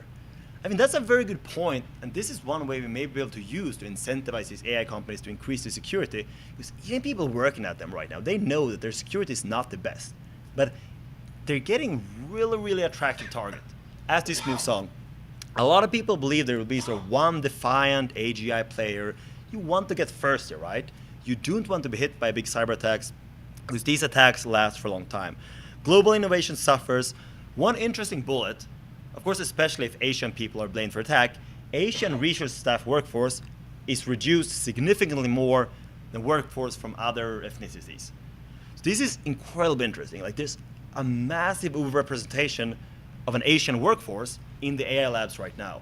Like, we don't have a framework. We don't have an incident response plans for this. Like in every other industry, we will see later graphs with very clear statistics that Asian workforce is fired really like over proportionally, because this is scare, like similar to the Red Scare, kind of now. Like we believe that maybe there's a Chinese insider threat, fire all the Chinese scientists. We can't do that in OpenAI. Like there's too many. Like that wouldn't work. So what do we do? Will there be like panic? Will there be an outbreak? I think it makes sense. Like people should red team these things. People should think about these things. It's good to plant these questions in our heads. And lastly, we see a shift from trade secrets to patents, which makes sense too, right? If the companies feel they're just going to steal these things anyway, we might as well patent it. Patents is kind of tricky in the AI world because AI is a inherently opaque technique. It's not transparent, right? There's a lot of parts we don't understand. We still don't understand. And I think people are already worried that people break their patent, and some US company patents something, and then the sort of word on the street is that the Chinese companies just steals it anyway, even if it's patented, because now it's public. So we don't really want to do that in AI. There's a lot of stuff we don't want to patent things because we don't want the information to become public, and we don't trust that the patent will be kept secret anyway. So in these other industries, we shifted from trade secret to patents. I'm not sure whether that makes sense in the context of AI. Some graphs, just to show this in a little bit more telling way. Country-level exports of effects of espionage. We just see that it goes down for the entire sector. And this is kind of big. I think this is good to remember. It's not just you being hurt. We have to think about this. OpenAI is obviously a big player now. They will hurt all the other companies. Also US as a country. Some more graphs for the things we talked about. Revenue goes down a lot. Maybe bounces back a little bit, but it doesn't really bounce back even after a decade as we saw. This is something that, especially now, I don't think the AI companies think that they can afford to think about it because they just need to move so fast in their development. And they're also under the sort of SF, move fast, break fast paradigm. But move fast, break fast is good when you're a startup. Well, when you're perhaps the most important national security asset, again, that's not good. And the revenue drop alone is bad, but there's other bad consequences as well. This is perhaps the most interesting graph and slide of them all. You see the black chart is just non-Asian employees, and the other one is Asian employees. There's a significantly stronger decrease in just firing Asian scientists post-breach. And I think this is so telling because someone should think about what do we do if this happened in the US, because we don't have a good response for this. And we don't have the same security clearance demands in the AI labs as in other sectors, which is a problem. The trade secret versus patents, we see clear that patents goes up. The bars that it goes up are the patents. And again, does this make sense for AI? I don't really know. I'm not sure how well this will map into AI companies versus other companies. So it's not certain that this. And again, if these things don't make sense, then this sort of behavior may result in a panic that we really don't want in the case of an accident. So again, we need better incident response plans. So this is some level of what's happening in other sector, how does this look? And I think it's good to serve to show that this happened. This critical infrastructure is by no means secure. There's also non-critical infrastructure in these data sets, right? But critical infrastructure is being hacked and it suffers severely. And we still don't really have this mindset about sort of the AI development. I think we think, they may steal some things, they will be fine. Maybe it won't be fine. Again, these are companies of a severe national security that are growing very fast. So what are our strategies from a national level to cope with this? So me and my team have been analyzing a lot of US strategies and US report, and the amount of AI policies that pumps up these days is just incredible. It's a staggering amount. But there's some cybersecurity amounts as well, but the amount of securing AI is way less than the amount. And again, a lot of people talk about the catastrophic risk of how do we ensure that AI doesn't run amok in 10 years and take over the world. It's good to think about that, but AI security is far less prioritized than AI safety, which, obviously as a security person, I think that's quite bad. And we see that in the policies as well. So some common lecture, just quick background of what are these things that I'm talking about. I'm going to talk a little bit about national cybersecurity strategies and how these needs to address AI as well. And sometimes they do and sometimes they don't. And it's not that important, the history of them, but it's good to know that AI is obviously a very nascent field, but sometimes we forget that cybersecurity is also a nascent field. Just a few decades ago, most countries didn't have a national strategy for how to protect their cyber assets. And even a decade ago, many countries didn't have that. These are the largest countries in the world. So we're kind of new. The cyber policymakers are quite new, the way we work with this. So this is all pretty new. But these documents, what is the cybersecurity strategy, right? It's kind of like a PDF document. Usually it's 100 pages. Some of them are technical. It varies a lot across the world. The German is super technical. The US is more of a visionary document and so forth. But it's a document that links to other documents. And hopefully all these documents make some sense. One question that we always ask is sort of, do we know what we're doing here, right? And I think coming as a technologist, my general stereotype is that policymakers in context of cyber, they don't know, they don't know anything, right? And that's actually wrong. Like, I've had the pleasure of meeting a lot of really brilliant people, like the people on OECD that wrote the US cyber strategy. They're brilliant. Like, they're amazing people, very tech savvy, also very policy savvy. People at CISA are usually very smart. So, like, there are a lot of good cyber policymakers, and I was honestly surprised by that. I'm very happy to say that. There's still some questions we find interesting. So it's like, okay, we have some cyber plan, but for example, the Germany's national cybersecurity strategy referenced critical infrastructure protection plans from 2008. That's ridiculous, right? Like, it's absolutely out of date. The US is not that bad. The US has like up to date, but it's always dangerous when you reference documents and maybe these documents are out of date. So the plans are definitely not always up to date, and you always ask the question, like, are these documents useful in practice? I still don't really know. Like, they are really useful and they set the tone, but are they policy documents, or will these documents actually help the actual AI labs in San Francisco? Are they connected, the real world on the ground setup? Because that's also something that sometimes feels like a dissonance, right, between the policies we implement and the on-the-ground development that's happening. I think it's easier in areas where the government has a larger control, which is the case for a lot of other critical infrastructure. We still have an AI development world that's very far away from the government. So, and who is accountable is the biggest question, right? A lot of people in the AI safety community talk about centralization. Do we want government-owned AI? Maybe, maybe not, but this question that people ask. And this doesn't matter too much, but it's good to know like what we've been looking at, because there's some parts, and not all of this is directly related to AI, some of it is related to AI. But this is a massive study that me and a bunch of colleagues at the Kennedy School has been doing. We've been looking at a ton of the larger national cyber strategies around the world. We created a framework with a lot of evaluation criteria, and we just went through all of them. We gave them some scores. We interviewed people from all around the world who created these strategies to try to figure out a lot of different topics, where the strategies are good and where they're not good. And what I want to talk about now is, again, like how that fits into AI and where AI is being prioritized. And as we'll see, most of them actually really prioritize AI infrastructure, which is good. That sort of speaks that some of the problems we saw from previous sectors may be mitigated, but it's by no means certain. And this is some of the scores. That's good to mention. So it doesn't matter so much for this talk, but we never really give numeric scores. I don't like numeric scores in this sense, because they're always, some people work with these numeric scores of saying that the US have a strategy that's 7 out of 10 and the Netherlands is 10 out of 10.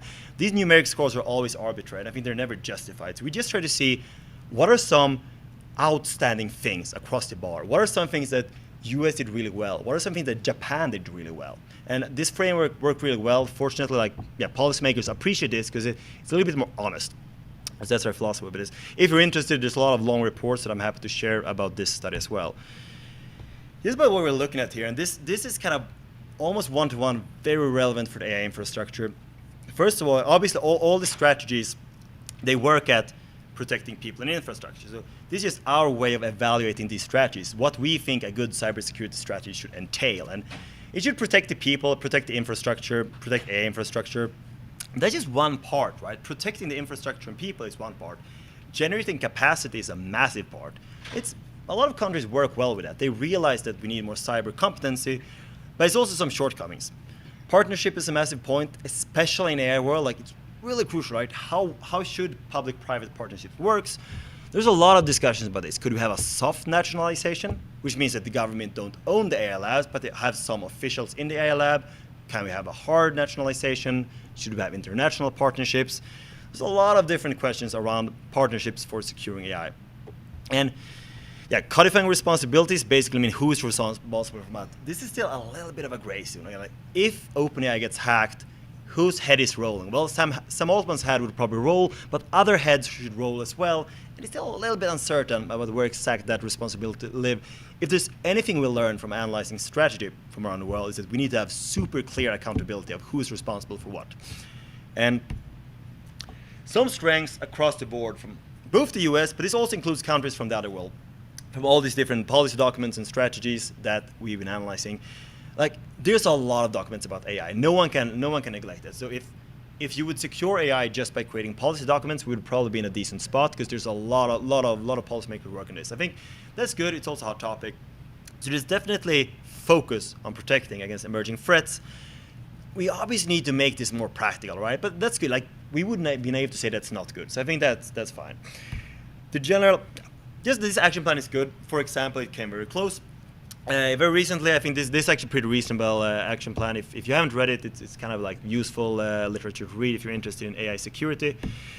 Anyways, general critical infrastructure is also very prioritized, and it will be weird if it was not, right? Because we need some documents. It's not always good. Again, like for example, in Germany, they have documents from 2009, which is ridiculous, but usually the surrounding infrastructure is good as well, because AI is not in isolation, right? It's just as we don't only need to secure AI, we also need to secure the power plants. We also need to secure the data center, which is now part of AI. We also need to secure the chip manufacturing. So all of this needs to be secure for AI to work. It's a big deal. Partnership is also been doing quite well in all these. Like, there's a lot of strategy for how to build partnership, and I'm actually pretty happy about this. It's not all of them are good, but we're going to see some really, really good success cases for how to actually remove bureaucracy and improve public-private partnership. So there's some hope. I'm really happy about what I've seen there, and I was positively surprised. And there's also a lot of good policy that actually seems to work relatively well. I mean, we need to get better, but everyone, even in the government, knows that the technical workforce and entrepreneurship need to be, encouraged. We can't just create security in isolation. We need to work with industry and create a lot of really smart talent. And we actually have policy that does this. That's pretty good. So there's some good things across the board that these strategies are working on this. Some areas for improvement across most countries. There's no still good metric. I mean, we have the MITRE Atlas is pretty good for some metrics for security against AI labs. There's some other work out there, but there's no clear official metric that will really go. Some of you have probably read the RAND's model weight report, and that's also pretty good. But there's still a lot of abstract numbers. There's still a lot of reports kind of saying a lot without saying anything. So we would need to know, again, to quantify, right? Try to figure out what would it cost if this breach happened? What is the exact, what's it worth to remove all the potential insider threat from OpenAI? We basically assume that there are a couple of insider threat spies there already, right? But what does that mean? Like, how bad is it for our national security? Is it terrible or is it manageable? And we don't really have a metric for this. I mentioned all these strategies. There's a lot of good plans for creating cyber competence, but there's only technical cyber competence, and that's actually not enough. Cybersecurity becoming cross-disciplinary. We need cyber lawyers and cyber policymakers, because in my last talk, I talked a little bit about incentives, and this is actually a big part. How do we incentivize people? And that has to be created by, for example, preventing class action lawsuits. Then you need skilled cyber lawyers doing that. And no one is really talking about how to create anything else than tech cyber competence. And that's by far not enough, so that's something we need to get better. I think incentives is a big deal. I'm really sad at, and there's no good strategy for this. There's some people talking about it, but the talk is generally quite hand-wavy.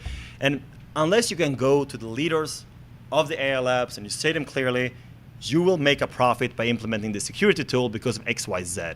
Maybe it is because if you don't do it, you can't keep doing your business or something else, but we need to incentivize it because it will not happen by itself. Like right now, it's kind of a nice to have, and it shouldn't be a nice to have. I think it really needs to be a must have. So the incentives are pretty terrible. I think we should talk more about just doing more red teaming, maybe having governmentally owned red teaming of this AI lab. There's no real talk about this right now, and I think that's just sort of shining in its absence, if I may say so. Some open question there. It's not good or bad, right? I can't say I blame people for this, but the balance of regulations and incentives and recommendations is really good because you definitely don't want to over-regulate. I met so many examples from way around the world where people over-regulated, and that's bad. And there's also no set answer, right? A lot of people in the US talk about Europe over-regulating, Europe talk about US being the Wild West and a crazy place, and it's kind of finding that sweet spot, again, in AI. We want to foster AI innovation, we want US to dominate the AI world. I'm all for that, I think that's great. But so where is the trade-off point between free innovation and security? Too few discussions, but yeah, this is not a criticism, but it's just a question. And this is good, right? What are the rules of the modern AI agencies? The National Institute for Standards and Technology have a pretty good Center for AI branch that came up, and that's good. So there are some good works happening there, but still not sure, right? How much power should they have? I like this sort of soft nationalization versus no nationalization versus hard nationalization trade-off, where we talk about how much should the government agencies own and do and say about AI. And I think it's clear that they have to say something because they sort of a complete free market scheme with AI seems kind of dangerous to me, and I think this is just too many externalities, so we probably shouldn't do that.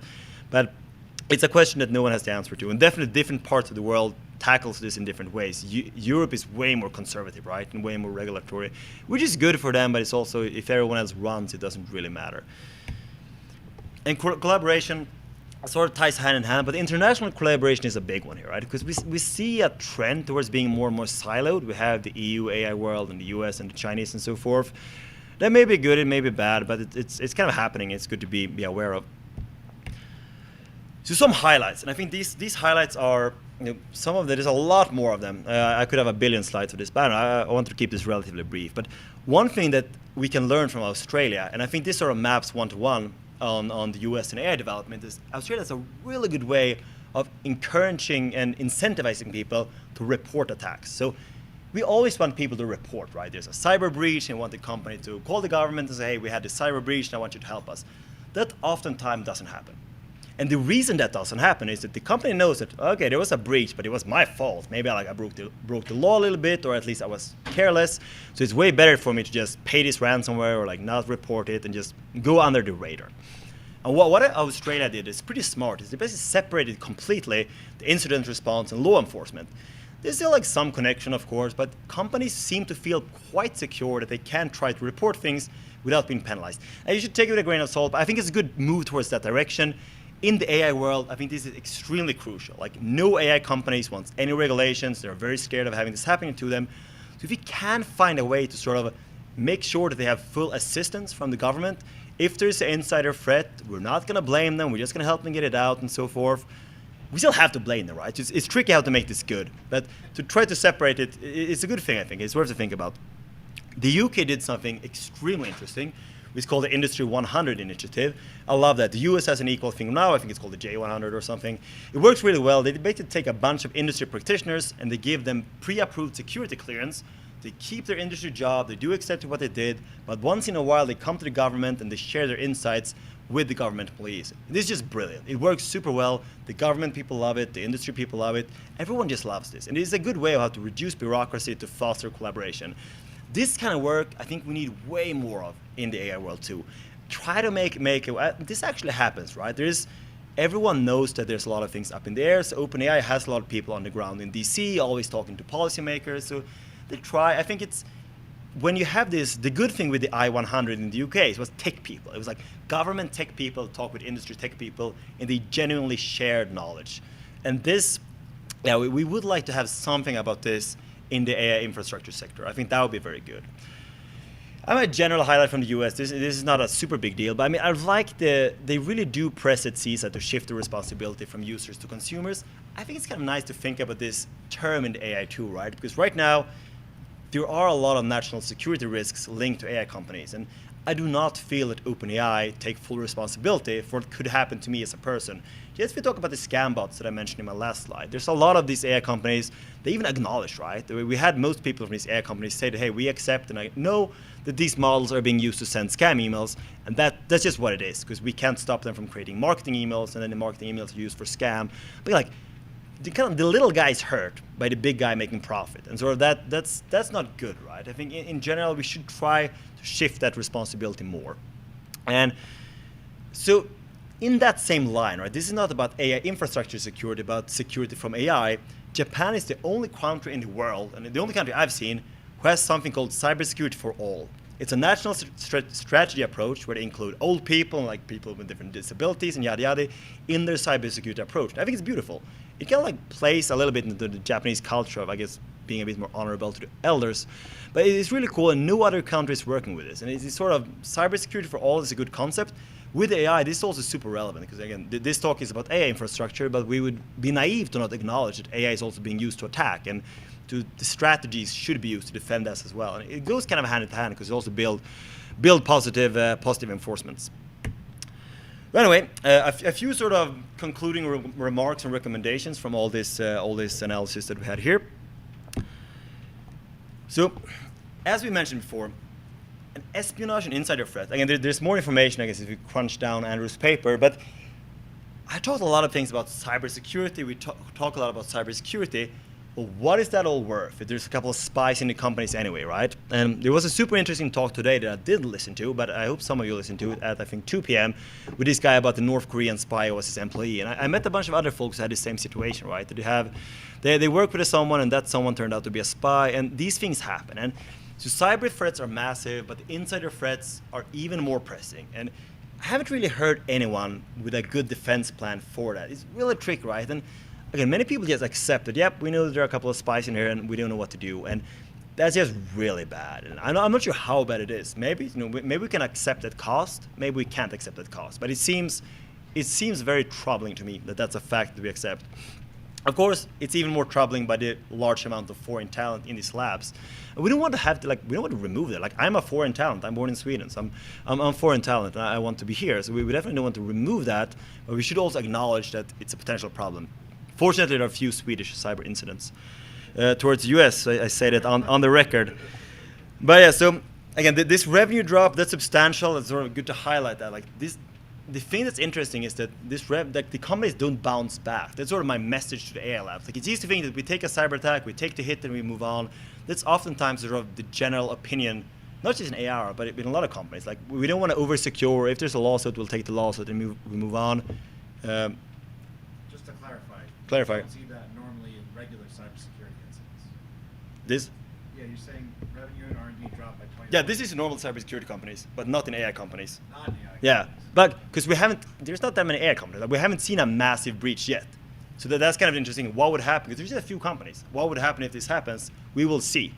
So that's sort of the remark. But the remark is that there's persistent damage, and they stay for a long time. We would be naive to not expect this to happen for AI companies as well. And maybe the most important thing is this part, that like one breach can cripple more than just a company. It hurts the entire sector. The AI sector is, in many ways, the most important sector we have these days, so we definitely want to secure it. A few more words. So, again, this sort of trade-off, I really want to narrow down that point. AI is critical infrastructure. It's sometimes treated as critical infrastructure, but not really. Like, I think one of the keys to just solving AI infrastructure security is to super clearly narrow down where exactly, like, what security requirements do we need and heavily reinforcement? Because we haven't done that yet. We know it's important, but it's treated a bit half and half in different sectors, and that's just bad.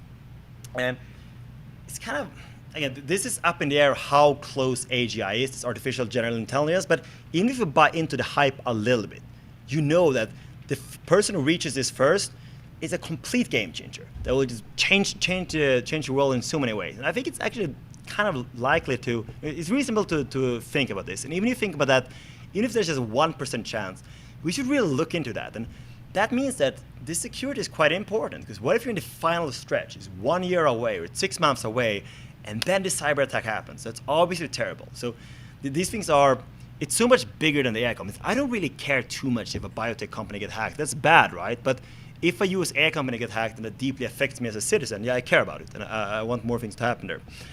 And the response protocols, I think they're interesting. Like, we don't have a clear plan for what to do if this happens. Like, are we going to war? Probably not. But like, we should think about these things really clearly, because it's going to be a few years that are incredibly powerful going forward.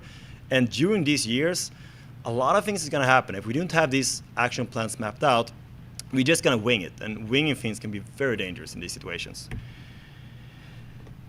Last words. This is my last slide here. But the supply chain is super large, super international. The US really wants to own everything.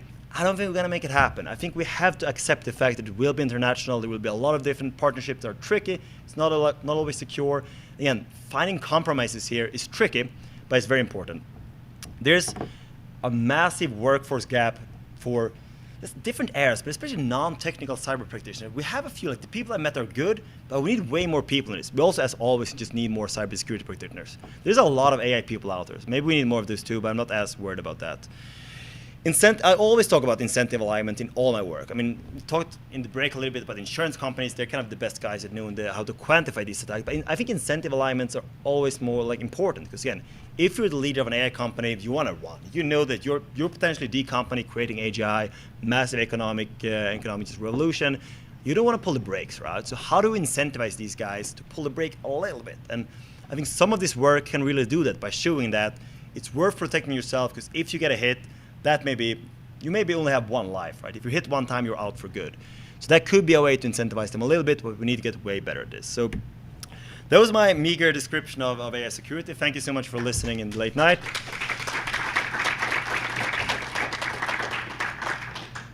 Any questions now? I'm very happy to take.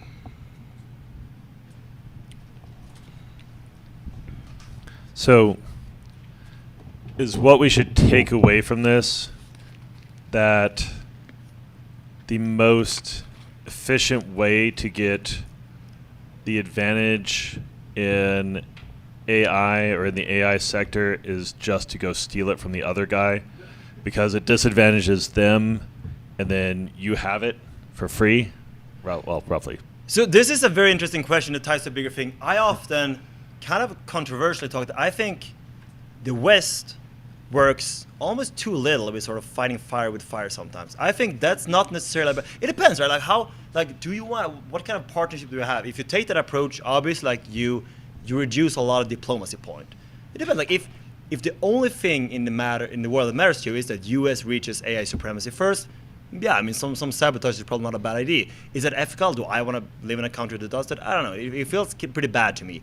But if the sort of sole goal is to win, thinking in these terms makes sense. Because yeah, maybe I don't think about that, but other countries definitely have these strategies, right? So like it would be naive not to acknowledge that. So I wouldn't say yes because it's a bit of a loaded question, but I wouldn't say no either. Yeah. Very good question.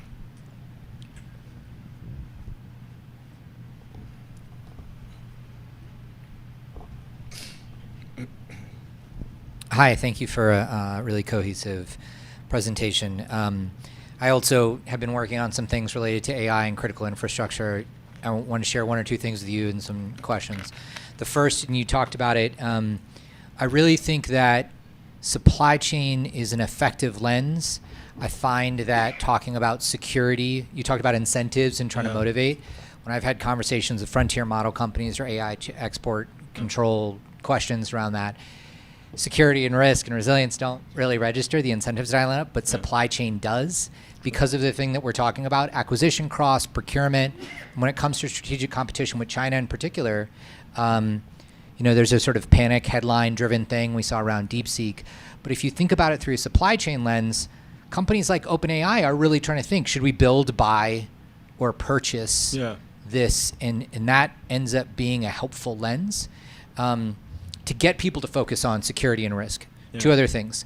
On the supply chain, so there's a few initiatives you may know about but should know about. One is the AI Bill of Materials.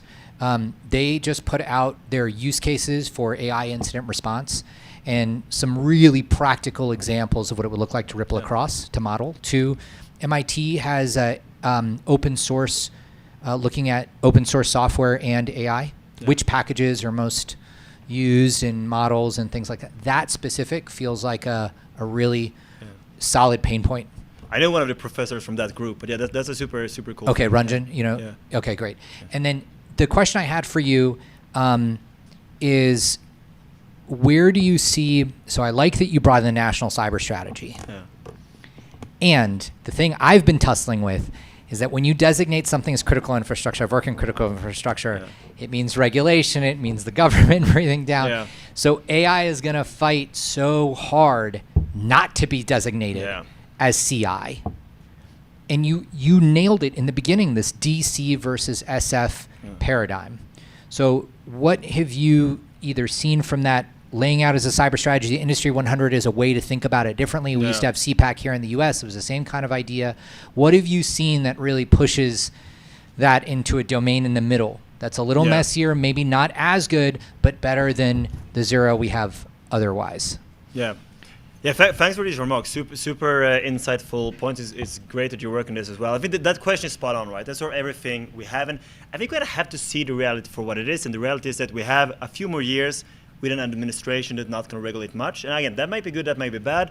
But I think it's very clear that we want to dominate AI, right? We're going to move forward. And in that context, what do we do to make it secure? And I think maybe that is good, because I would like US to win the AI race. I think that's a good thing. And I think that this maybe using some of the I-100, having like pre-made security clearance. I think security clearance is actually a really good tool to ensure that people are safe, right? I think that's like a good sort of toolkit in our arsenal. If you can use it more, I think that makes sense. I think the insider threat is really pressing. I think like we never really managed to make something critical without being susceptible to insider threat. I almost feels like I think that I'm not sure, again, like maybe we don't want to stop the people from being inside the companies. We just want to stop information from leaving the companies. That could be one way to do this. But I think that's something we have to be aware of. But knowing where we are right now is sort of the first step. And we are in an environment where I think there will be very low regulation. Like we will have the SF thing basically, and I think that can be cool. Like we can work from that. But how do you? So then the question should be, or the thing we think about should be, how do you secure something in a move fast, break fast context? And how do you secure a national security company or sector that's not really going to be too regulated, I think, in the coming 3 years? And I mean, that's sort of where we stand. I mean, then you think, okay, there may be some attacks coming in. How do we maybe allow them, but work more on resilience in that case? I think that could make quite a bit of sense.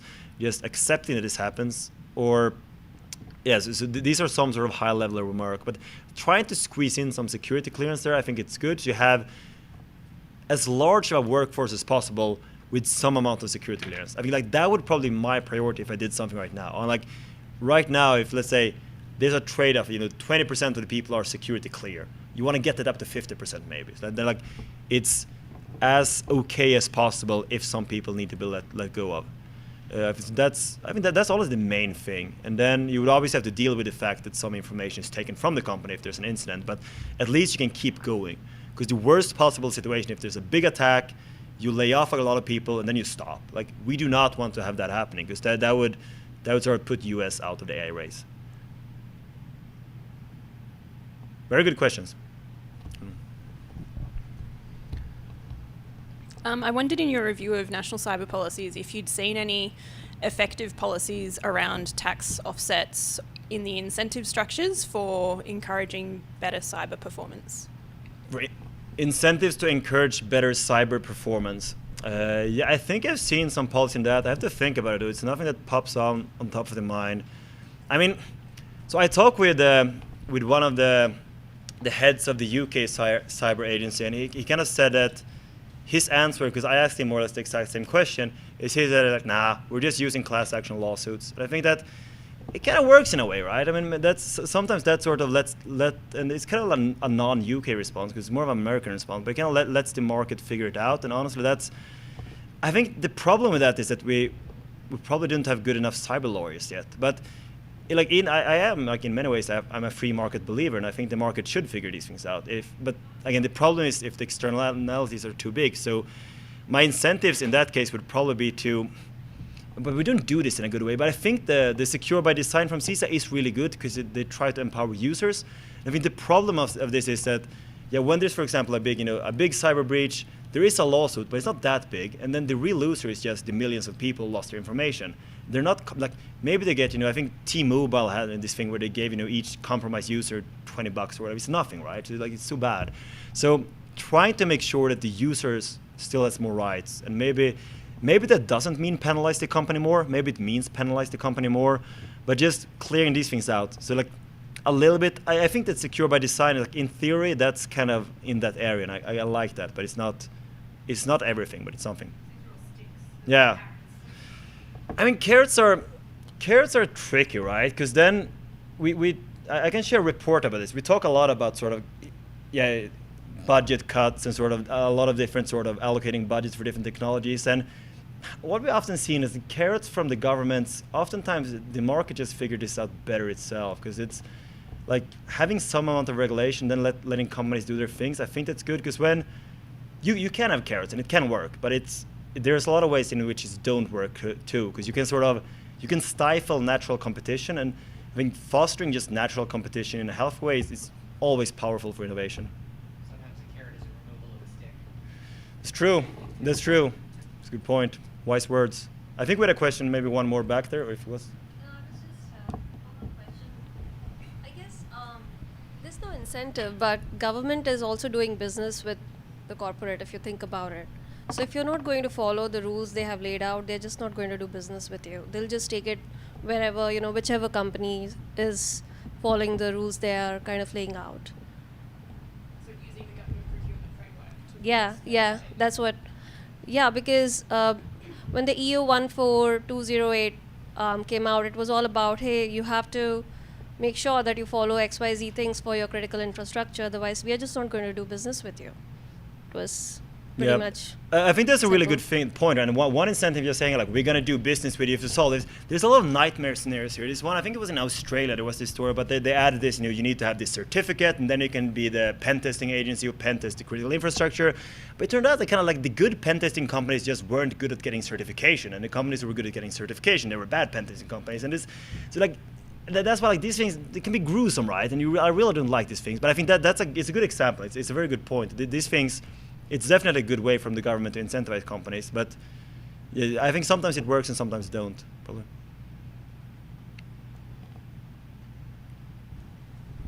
Any more questions? All right. Thank you, everyone. Thank you, Fred. Thank you.